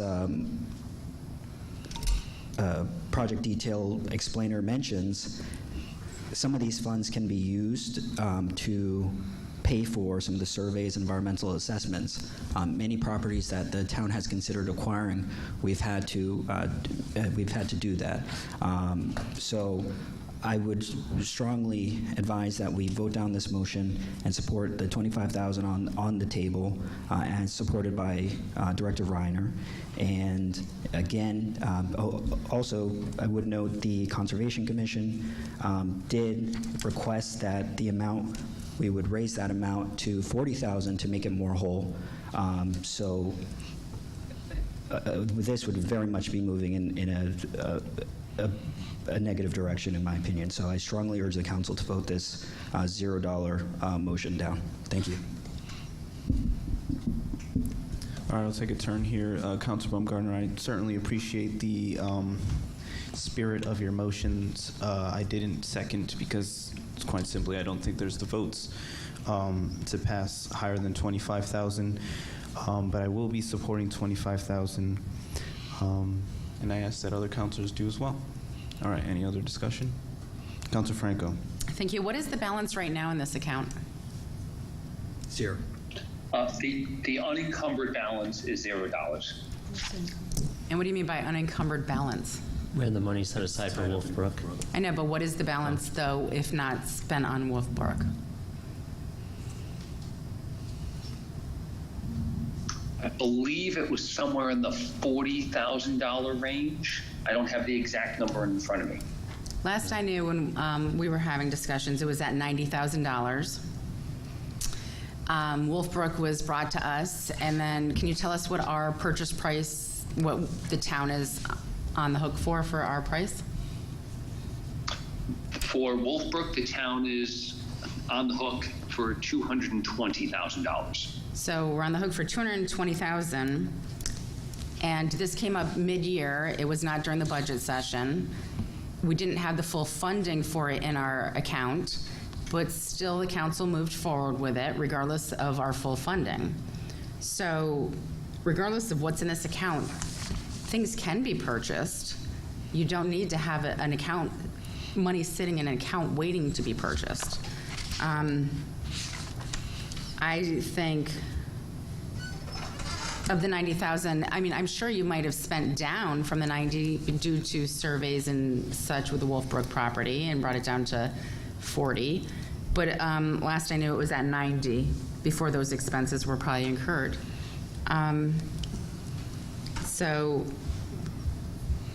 where is that funding source going to come from? At the 220, and we only had 90 sitting in the account at that time. Where was the rest of the funding going to come from? I'm trying to look up exactly which account it was. John, do you remember, was that fund balance, unencumbered fund balance? Yeah, right? Fund balance, right? Yes, fund balance, which would be unencumbered, of course. So it was going to come from fund balance. So I think if something does pop up mid-year and there's a purchase, a request for a purchase, it doesn't stop it from happening. It's just where do the funds come from? And I just think if we put $25,000 in this account, I just don't think it's a necessity right now. So thank you.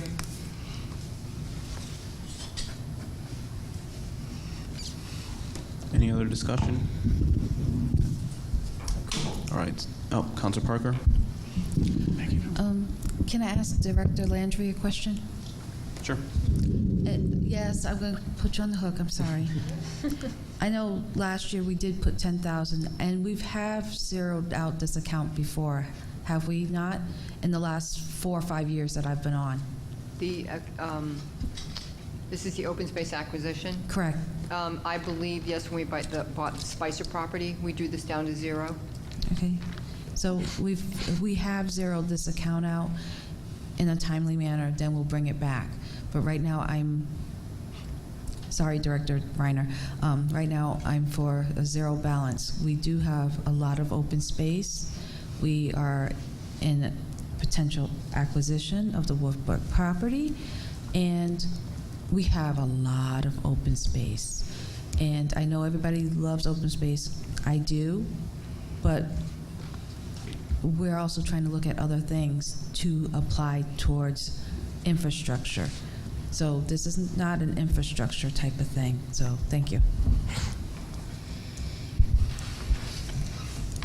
Any other discussion? Okay, seeing none, I'll call for a vote on CIP 8B for $0. Counselor Baumgartner? No. Counselor Kasiri? Yes. Counselor Franco? Yes. Counselor Jones? Yes. Counselor McBride? No. Counselor Parker? Yes. Counselor Westervelt?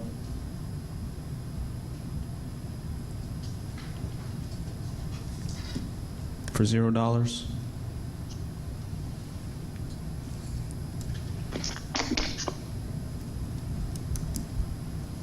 I'm sorry, can you not hear me? I can hear you now. We're voting on open space acquisition, $0. I said no. No? Okay. And Melendez is a no. So that fails. 4 in favor. Kasiri, Franco, Jones, Parker. 4 opposed. Melendez, Baumgardner, McBride, Westervelt. 0 abstaining. On to CIP 8B, $25,000. Counselor Baumgardner? Yes. Counselor Kasiri? No. Counselor Franco? No. Counselor Jones? No. Counselor McBride? Yes. Counselor Parker? No. Counselor Westervelt? Yes. Melendez is a yes. Yes. Westervelt's yes. Melendez, yes. That fails. 4 in favor. Melendez, Baumgardner, McBride, Westervelt. 4 opposed. Kasiri, Franco, Jones, Parker. 0 abstaining. Point of inquiry. What's your point of inquiry? Motion for reconsideration can take place with only by a yes vote. Only by a no vote. A no vote, okay. Thank you.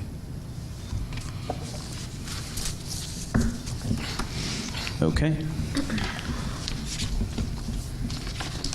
So I guess we just move on to the next account. Move on to CIP 8C. I make a motion for $70,000. Second, Franco. Moved by Melendez, seconded by Franco. Director Reiner? Yes, so our wayfinding signage program, we had completed a master plan looking at wayfinding signage approximately 3 years ago. We had originally requested about $300,000, probably 2 to 3 years ago for implementation. The council had encouraged us to look at doing this program incrementally over the years. The first targeted implementation areas that we're looking at are Route 117, really from the I-95 ramps to Route 1 intersection, as well as downtown Mystic. The Route 117 corridor would have a gateway sign of 117 and 1, as well as directional signage along Route 117. The Mystic component would have a number of banner signs, a kiosk sign with a map outside of Bank Square Books, and directional signage for parking and others. We did put that first phase out to bid and reviewed. They were awarded in the fall of 2021. We did receive the new signs this February, not the Mystic kiosk, but the others. Public Works is in the process of getting ready to install those signs. We do have a little bit of an issue with the Connecticut DOT not wanting some of the directional signs to be installed in incrementally. They want all the directional signage to be installed at once so that there's no confusion for the drivers. The next phase of this project, as we're looking at, would assist completing some of that additional signage, as well as looking at the Route 12 corridor around the 195 and some other gateway signage entering from Ledyard. I think some of the council members saw some of this signage when you did your tour of the Public Works signage facility back a couple months ago. Yes. So that's what we're looking for, is $70,000 for additional actual purchase of the signage, and us working with Public Works to do the install. Okay, thank you. Councilor Franco? I'd like to move $70,000 to the ARPA funding. Kasiri, seconds. I got a motion for CIP 8C in the amount of $70,000 utilizing ARPA funding. Moved by Franco and seconded by Kasiri. Would you like to speak to your motion? No, I would just, I think ARPA would be good for this because it is a community-wide signage program for the whole community, and so it helps people get around easier. Thank you. Very good.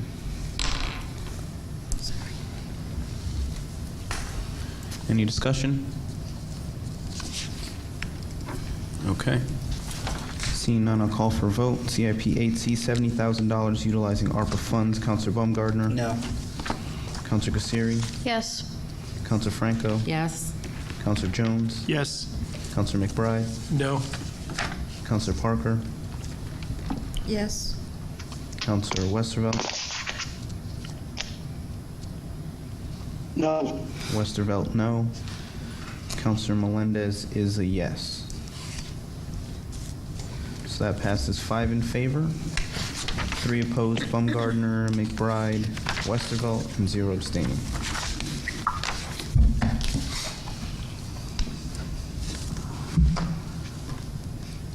On to CIP 8D, I make a motion for $150,000. Second, Parker. Moved by Melendez, seconded by Parker. Okay, thank you. So of all of our CIPs, it is my professional opinion that this is the most critical one that we work on. We have been working with the town of Stonington.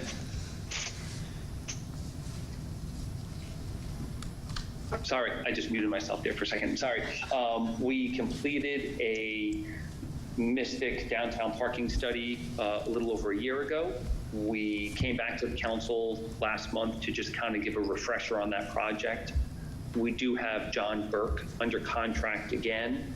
John Burt, myself, Paige Bronk met with some folks in Stonington 2 or 3 weeks ago, and they are going to join in, and our consultant, John Burke, is making a small change order so that we can continue moving this project forward and working with Stonington on a cooperative agreement to address parking in downtown Mystic. Any decisions, I want to make it very clear, that we make on downtown parking in Mystic will be coming before the council, I'm sure multiple times before any long-term decisions are made or any of this money could be spent. The majority of this funding would be utilized for on-street metered parking, and that doesn't mean that's the only solution. It's one of many solutions for managing parking within Mystic. Metered parking is something that Stonington also recognizes as very important. It is very important and necessary in the short term. We do not want to be left behind. I think neither municipality wants to be left behind with the other one having metered parking and the other one not having it, because then the parking problem would be further exacerbated on the side of the river that does not have metered parking. I don't want to make people think that we already have the foregone conclusion that 100% is going to be, that we're moving in the direction of on-street metered parking, but the writing certainly is on the wall, but we need, a little more public input, continuing to work with the Downtown Merchants Association, the residents that live down there, the larger business community, the council, and others. Thank you, Councilor Happy to Kassir. answer any questions. Thank you, Mr. Mayor. I'd like to make another motion. What's your motion? $150,000 of ARPA. Okay, I'll second that. So there's a motion from Councilor Kassiri and a second by Melendez for $150,000 CIP 8D ARPA funds. Would you like to speak to your motion? Yes, please. Thank you, Mr. Mayor. I think this is an essential community need, not only for our town residents, but also for our businesses. And I think this is an important improvement for Groton residents' way of life. This is something that needs to be addressed so that we can better manage the issues with the parking downtown. Thank you. Councilor Jones? Oh, Manager Burt? I can wait. Okay, Councilor Jones. Thank you, Mr. Mayor. Mr. Reiner, can you just, I know we've been talking about the parking issues for quite a while. If this motion passes, can you give us some sort of a time frame when we would start to see some results? Yes, so I think with this funding, we would continue to work. So as I just said, we look to have an amended contract, including Stonington, approved within the next week or so. So that's something I'm working with Stonington and our consultant on. I want to say within a couple of weeks, we will be meeting with the stakeholders group that we've been utilizing before on this project. Might be expanding that group a little bit more. And our consultant is going to be running some cost scenarios so that we have some ideas of what that could actually be and cost for both sides of the river for parking. In addition, we are looking at some other pilot programs. And I think within a month to 2 months, you know, they always take longer than I want them to. We would be coming to talk to the council about some other ideas that might be low-cost solutions that could be implemented for this summer season. But I think as we're looking at meters or kiosks for metering, with this funding, if we have it set aside, we'd probably get through the quote-unquote design, the specs, the bidding come this fall or winter, with an installation probably late winter or early next spring, looking at, again, if there were meters put in, it would be in time for summer 2023. Okay, all right, thank you. Thank you. Any other discussion? Oh, Manager Burr? Just to mention, for both the traffic authority and myself, this is the area we get the most complaints on, as well as some of the most passionate complaints. It is an economic driver for our area, and we need to stay in sync with Stonington. If we don't, it'll be a real mess, more of a mess for us than it is now. Councilor Franco. I understand staying in sync with Stonington, but I also don't, I think it should be a collaborative group discussion and not them leading the way and deciding on meters and then us having to follow just because they did it.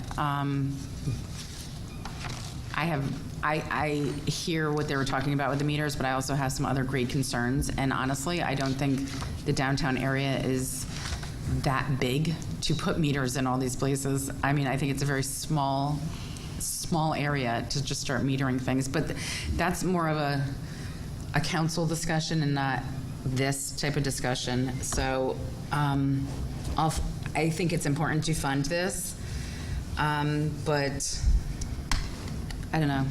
You can't start talking meters in the middle of a budget meeting here. Councilor Baumgartner?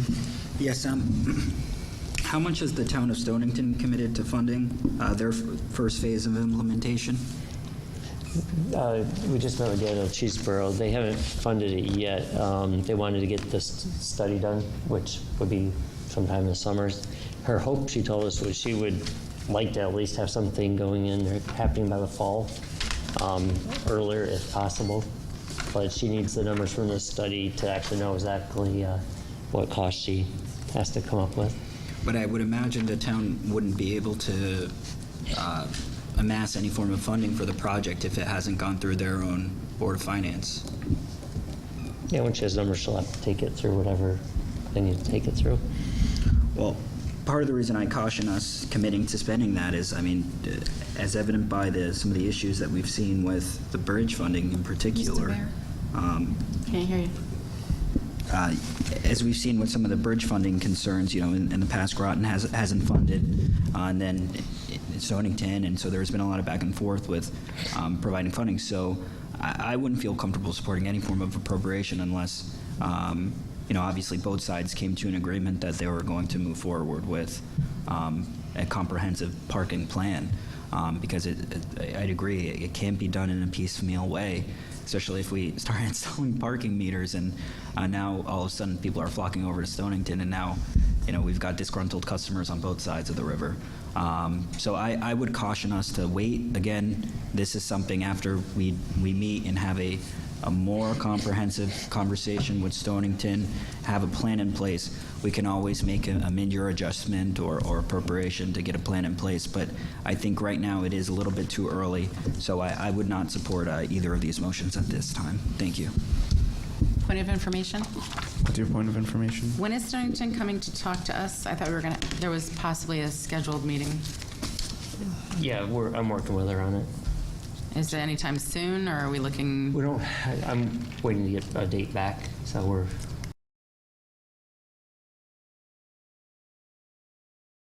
No. Right. No.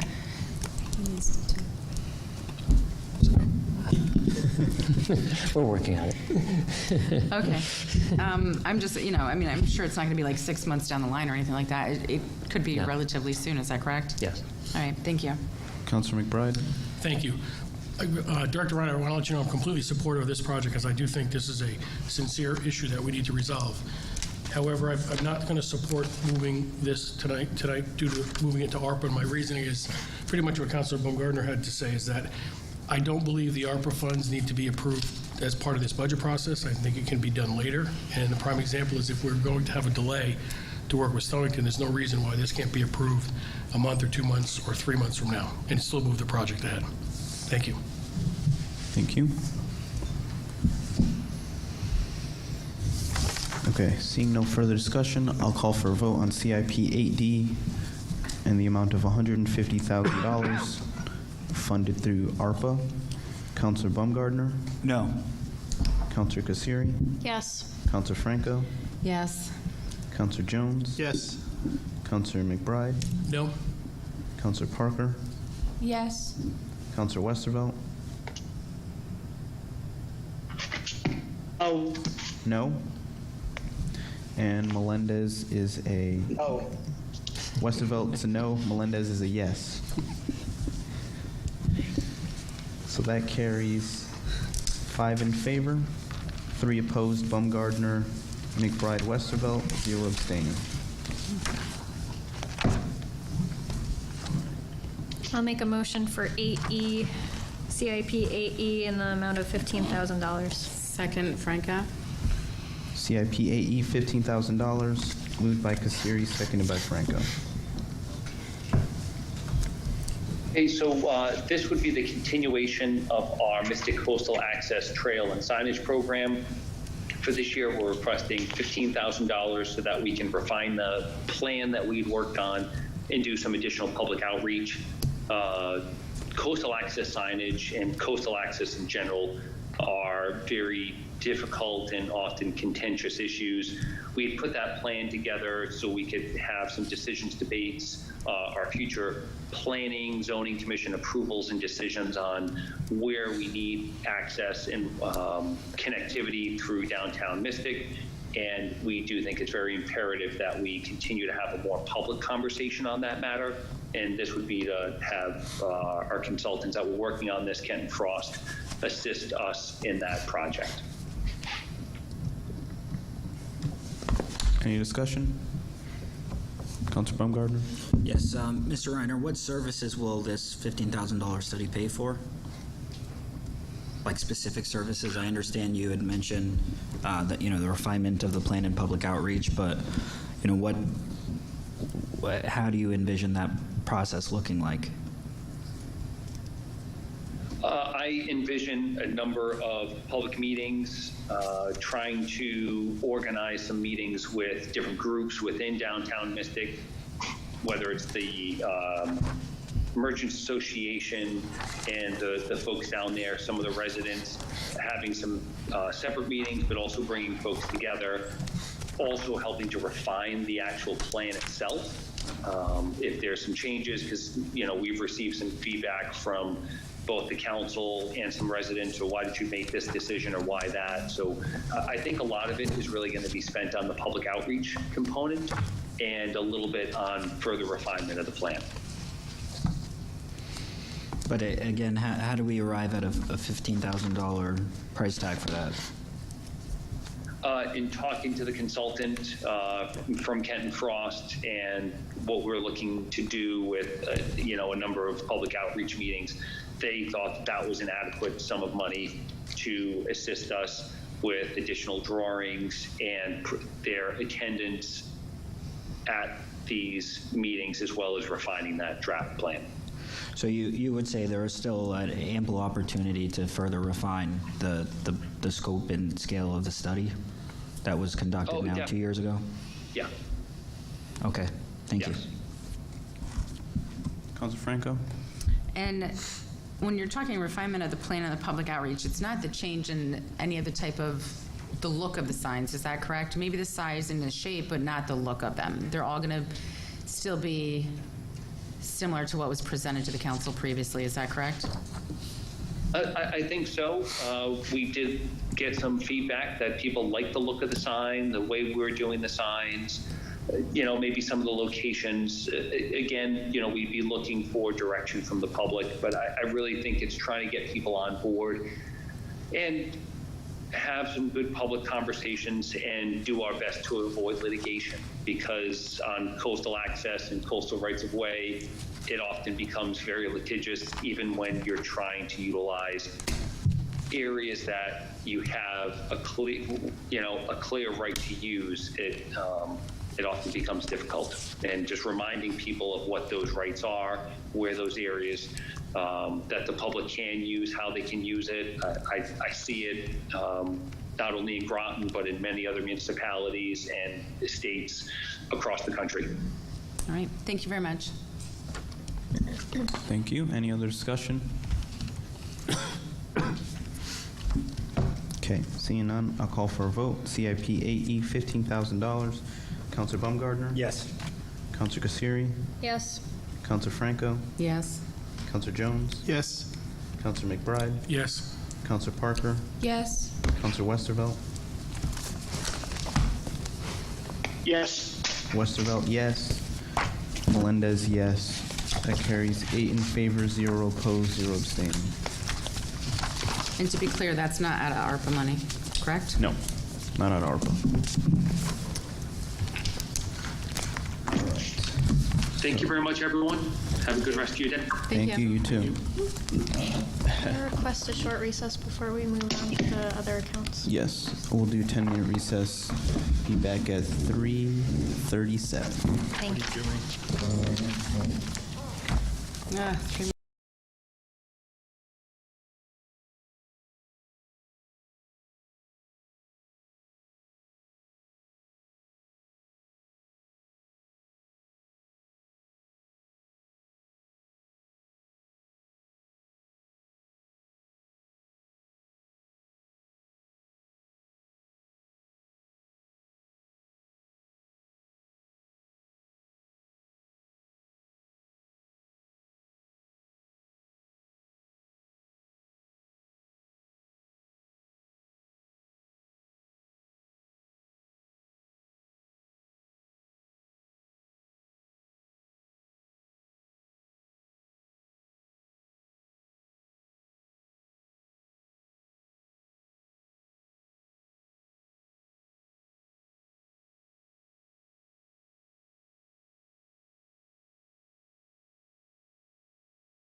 We're back from recess at 3:39.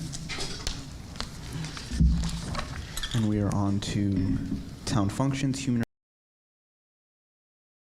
Scott just posted a message soon, he's going to have to sign off. Okay, so we have Counselor Jones and Counselor Westervelt He's departing for now. now, but he's going to have to get off soon. Okay, Counselor Jones left at 3:39.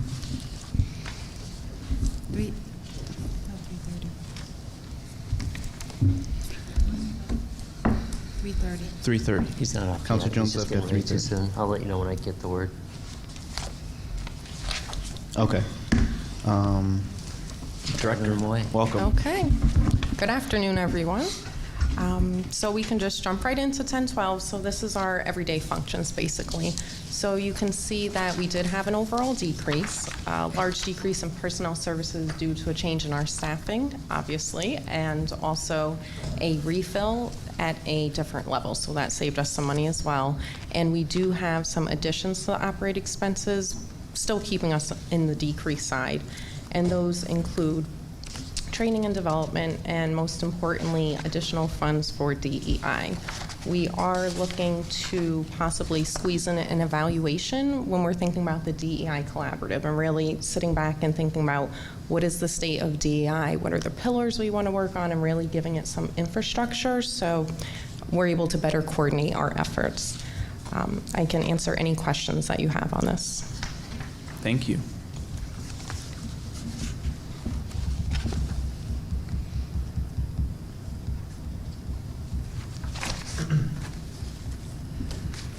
Any discussion? All right, seeing none, a call for a vote. Account 1012, in the amount of $362,489. Counselor Baumgartner? Aye. Counselor Kassiri? Yes. Counselor Franco? Yes. Counselor Jones? No, Jones. Oh, Counselor Jones is absent. Counselor McBride? Yes. Counselor Parker? Yes. Counselor Westervelt? Yes. Yes. Melendez is yes. That carries 7 in favor, 0 opposed, 0 abstaining. Not bad. All right.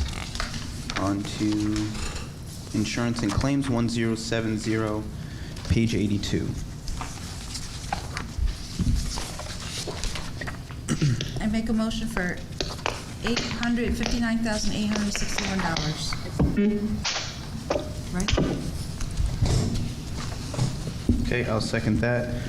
Motion by Parker, second by Melendez, $859,861. 70. These are our different risk insurances. As is mentioned in the summary, we used an average between 10 and 17% of projected increases. Risk in general is seeing an increase in the industry, and additionally, I know there's been a lot of conversation about cyber, so we're always on the lookout to see if it might be broken out or if it will be renewed under property, which is where it sits now. We do have in place multi-factor authentication. IT is working on that, and that really is essential for our renewal, so I feel comfortable in that area. And I can answer any questions you have on these sections. Thank you. Counselor McBride? And just, can you explain the 72% increase in the property? Property, if you look at the first column, that's budgeted, and typically when we're doing the budgeting, it's a projection based on the renewals. Our renewals come past the time when we're having these meetings. So the budgeted, often we can actually pay more than what you're seeing there last year, the 209, and that's what we then reference, the actual paid, to add on top of for this year for projection. Additionally, property had an increase because of the schools. So there is an addition added and folded into there when we're doing the new projections for this year.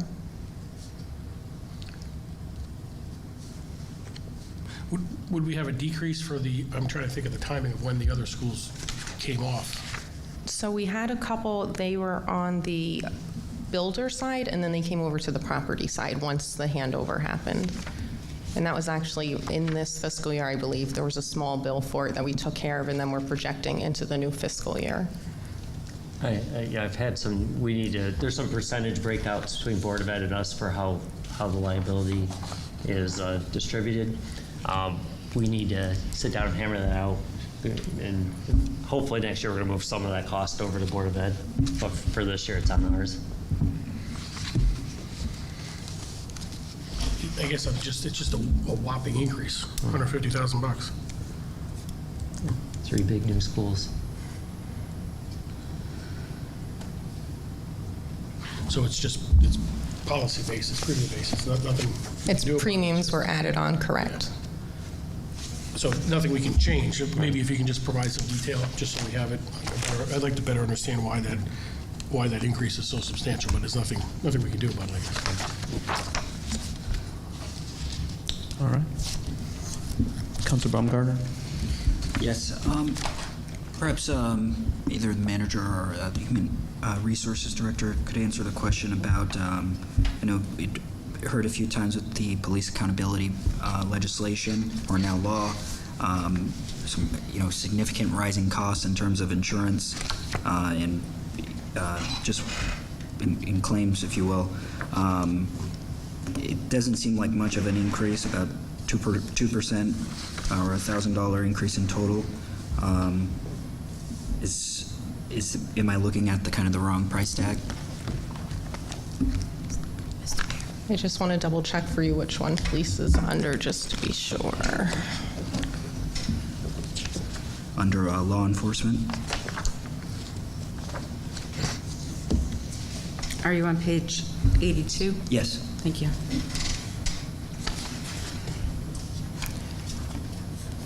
And you're asking why is it not a bigger increase? Yes. Based on our performance and where we're at in the market. So we have a small amount of open pending claims, but nothing that surpasses any of our deductibles right now, and nothing kind of in the warning signs, so nothing in particular in this area as well that would yield concern, I think, for renewal. And that as long as business goes as usual, that there shouldn't be a change?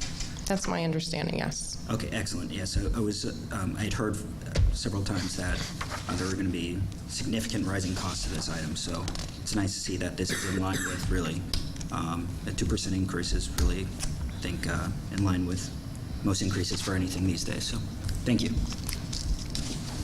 Councilor Parker? I want to piggyback off of Councilor Baumgartner's request. He's saying law enforcement, but the law enforcement is by itself. That does not include their liability for the cars. That's in a separate line item, isn't that correct? Or is that all under one item?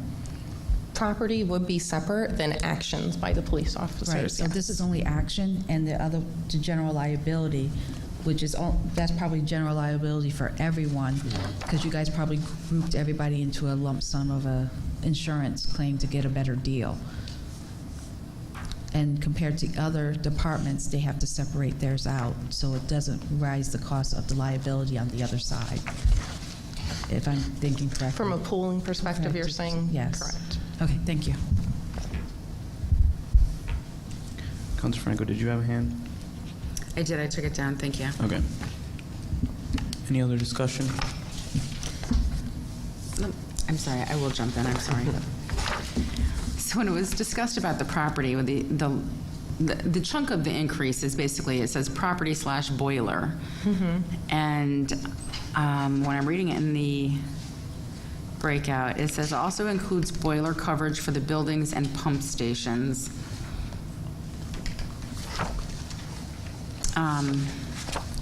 So are the boilers for the buildings, and there's boilers in the pump stations, is that what you're saying? So the boilers are specially insured as well? It would be included in here. Cyber's also included. Underground storage tanks are included.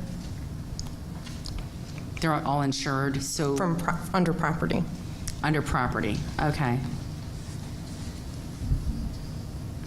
And can I just ask real quickly, because sometimes things work differently in the municipality. So if there are insurance on these items, and then on the other hand, sometimes I hear we're self-insured, so we have to pay our own claims. Can you just explain how that works? We are self-insured in health insurance, but for this, we do have multiple carriers for each of these areas, and we shop around for each of our renewals to make sure we're getting the best prices.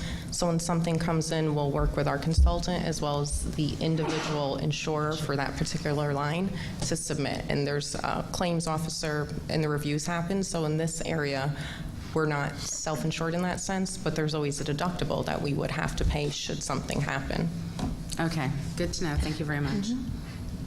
Councilor McBride? Just a clarifying question. As I'm looking at this more, I think I'm understanding what you're saying, because you did mention builder's risk. So is it safe to assume the two schools were under the builder's risk policy last year, and now they came off, so you got two? Correct. It came to our side, yeah. Thank you.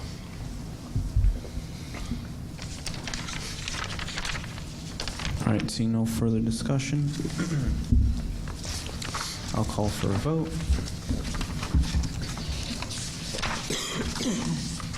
One second. On account 1070, in the amount of $859,861. Counselor Baumgartner? Yes. Counselor Kassiri? Yes. Counselor Franco? Yes. Counselor McBride? Yes. Counselor Parker? Yes. Counselor Westervelt? Yes. Westervelt's a yes. Melendez is a yes. That carries 7 in favor, 0 opposed, 0 abstaining. All right. Last account of the day. Self-funded claims 1071 on page 86. Make a motion for $11,265,554. Kassiri, second. Okay, for 1071, we're looking at an overall increase of just over 4%. This does encompass a wide range of items: retirement, health insurance, comp, OPEB. So if you have any particular questions on any of these, I'll try to answer those for you. Thank you.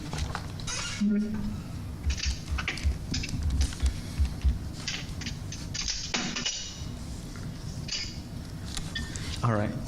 Seeing no discussion, I'll call for a vote. Excuse me, sorry. Councilor McBride. Didn't get it that quick. Just a couple quick questions. You have, what's the return? What's the increase on the healthcare? Is it in the 5% range you're estimating?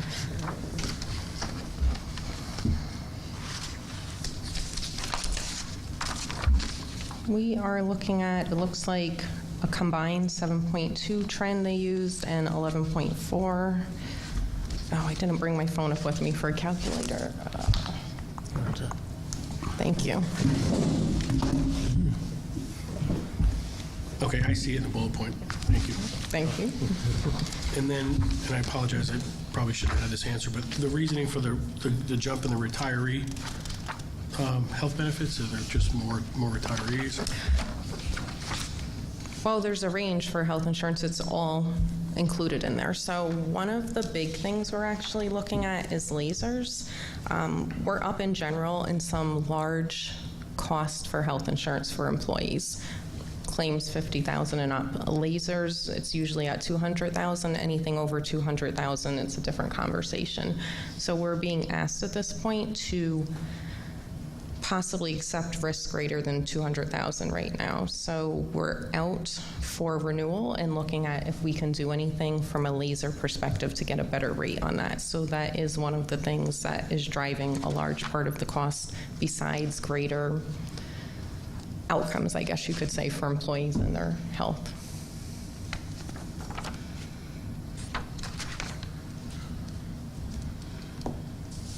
I have some other questions, but I think it's more probably for Cindy. I'll email more on the liability on the OPEB and things of that nature, and the heart and hypertension. So I'm good. Thank you. Any other discussion? All right, seeing none, I'll call for a vote on account 1071, the amount of $11,265,554. Counselor Baumgartner? Yes. Counselor Kassiri? Yes. Counselor Franco? Yes. Counselor McBride? Yes. Counselor Parker? Yes. Counselor Westervelt? Yes. Westervelt's yes. Melendez is yes. That carries 7 in favor, Zero opposed, zero abstaining. Thank you. Thank you. And we are recessed at 3:54. What time was that? 3:54. Oh, it's equal. Right on the dot.